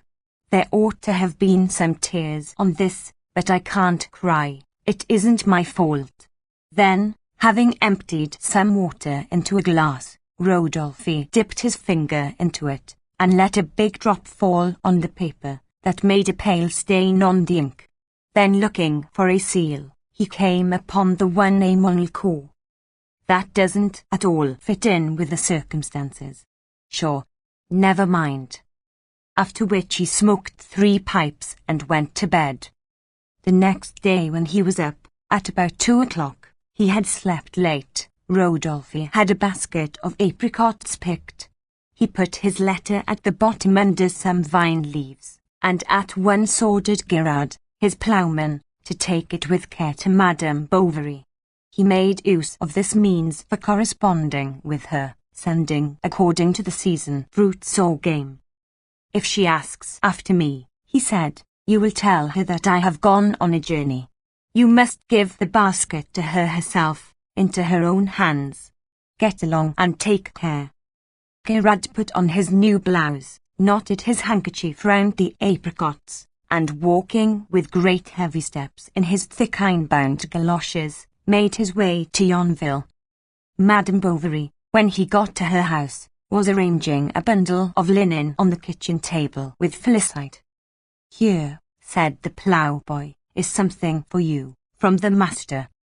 She was seized with apprehension, and as she sought in her pocket for some coppers, she looked at the peasant with haggard eyes, while he himself looked at her with amazement, not understanding how such a present could so move anyone. At last he went out. Félicite remained. She could bear it no longer. She ran into the sitting-room as if to take the apricots there, overturned the basket, tore away the leaves, found the letter, opened it, and, as if some fearful fire were behind her, Emma flew to her room terrified. Charles was there. She saw him. He spoke to her. She heard nothing, and she went on quickly up the stairs, breathless, distraught, dumb, and ever holding this horrible piece of paper, that crackled between her fingers like a plate of sheet iron. On the 2nd floor she stopped before the attic door, which was closed. Then she tried to calm herself. She recalled the letter. She must finish it. She did not dare to. And where? How? She would be seen. Ah, no. Here, she thought, I shall be all right. Emma pushed open the door and went in. The slates threw straight down a heavy heat that gripped her temples, stifled her. She dragged herself to the closed garret window. She drew back the bolt, and the dazzling light burst in with a leap. Opposite, beyond the roofs, stretched the open country till it was lost to sight. Down below, underneath her, the village square was empty. The stones of the pavement glittered. The weathercocks on the houses were motionless. At the corner of the street, from a lower story, rose a kind of humming with strident modulations. It was Binette turning. She leant against the embrasure of the window and reread the letter with angry sneers. But the more she fixed her attention upon it, the more confused were her ideas. She saw him again, heard him, encircled him with her arms, and throbs of her heart, that beat against her breast like blows of a sledgehammer, grew faster and faster, with uneven intervals. She looked about her with the wish that the earth might crumble into pieces. Why not end it all? What restrained her? She was free. She advanced, looking at the paving stones, saying to herself, "Come, come." The luminous ray that came straight up from below drew the weight of her body towards the abyss. It seemed to her that the ground of the oscillating square went up the walls and that the floor dipped on end like a tossing boat. She was right at the edge, almost hanging, surrounded by vast space. The blue of the heavens suffused her. The air was whirling in her hollow head. She had but to yield, to let herself be taken, and the humming of the lathe never ceased, like an angry voice calling her. "Emma, Emma," cried Charles. She stopped. "Wherever are you? Come." The thought that she had just escaped from death almost made her faint with terror. She closed her eyes, then she shivered at the touch of a hand on her sleeve. It was Felicite. "Master is waiting for you, madam. The soup is on the table." And she had to go down to sit at table. She tried to eat. The food choked her. Then she unfolded her napkin as if to examine the darns, and she really thought of applying herself to this work, counting the threads in the linen. Suddenly the remembrance of the letter returned to her. How had she lost it? Where could she find it? But she felt such weariness of spirit that she could not even invent a pretext for leaving the table. Then she became a coward, and she was afraid of Charles. He knew all, that was certain. Indeed, he pronounced these words in a strange manner. "We are not likely to see Monsieur Rodolphe soon again, it seems." "Who told you?" she said, shuddering. "Who told me?" he replied, rather astonished at her abrupt tone. "Why, Gerard, whom I met just now at the door of the Café Français. He has gone on a journey, or is to go." She gave a sob. "What surprises you in that? He absents himself like that from time to time for a change, and, ma foi, I think he's right, when one has a fortune and is a bachelor. Besides, he has jolly times, has our friend. He's a bit of a rake. Monsieur Langlois told me." He stopped for propriety's sake because the servant came in. She put back into the basket the apricots scattered on the sideboard. Charles, without noticing his wife's colour, had them brought to him, took one, and bit into it. "Ah, perfect," said he, "just taste." And he handed her the basket, which she put away from her gently. "To just smell. What an odour," he remarked, passing it under her nose several times. "I am choking," she cried, leaping up. But by an effort of will the spasm passed, then. "It is nothing," she said, "it is nothing. It is nervousness. Sit down and go on eating." For she dreaded lest he should begin questioning her, attending to her, that she should not be left alone. Charles, to obey her, sat down again, and he spat the stones of the apricots into his hands, afterwards putting them on his plate. Suddenly a blue tilbury passed across the square at a rapid trot. Emma uttered a cry and fell back rigid to the ground. In fact, Rodolphe, after many reflections, had decided to set out for Rouen. Now, as from La Huchette to Buckie there is no other way than by Yonville, he had to go through the village, and Emma had recognized him by the rays of the lanterns, which like lightning flashed through the twilight. The chemist, at the tumult which broke out in the house, ran thither. The table with all the plates was upset. Sauce, meat, knives, the salt, and cruets down were strewn over the room. Charles was calling for help. Bertha, scared, was crying, and Felicite, whose hands trembled, was unlacing her mistress, whose whole body shivered convulsively. "I'll run to my laboratory for some aromatic vinegar," said the druggist.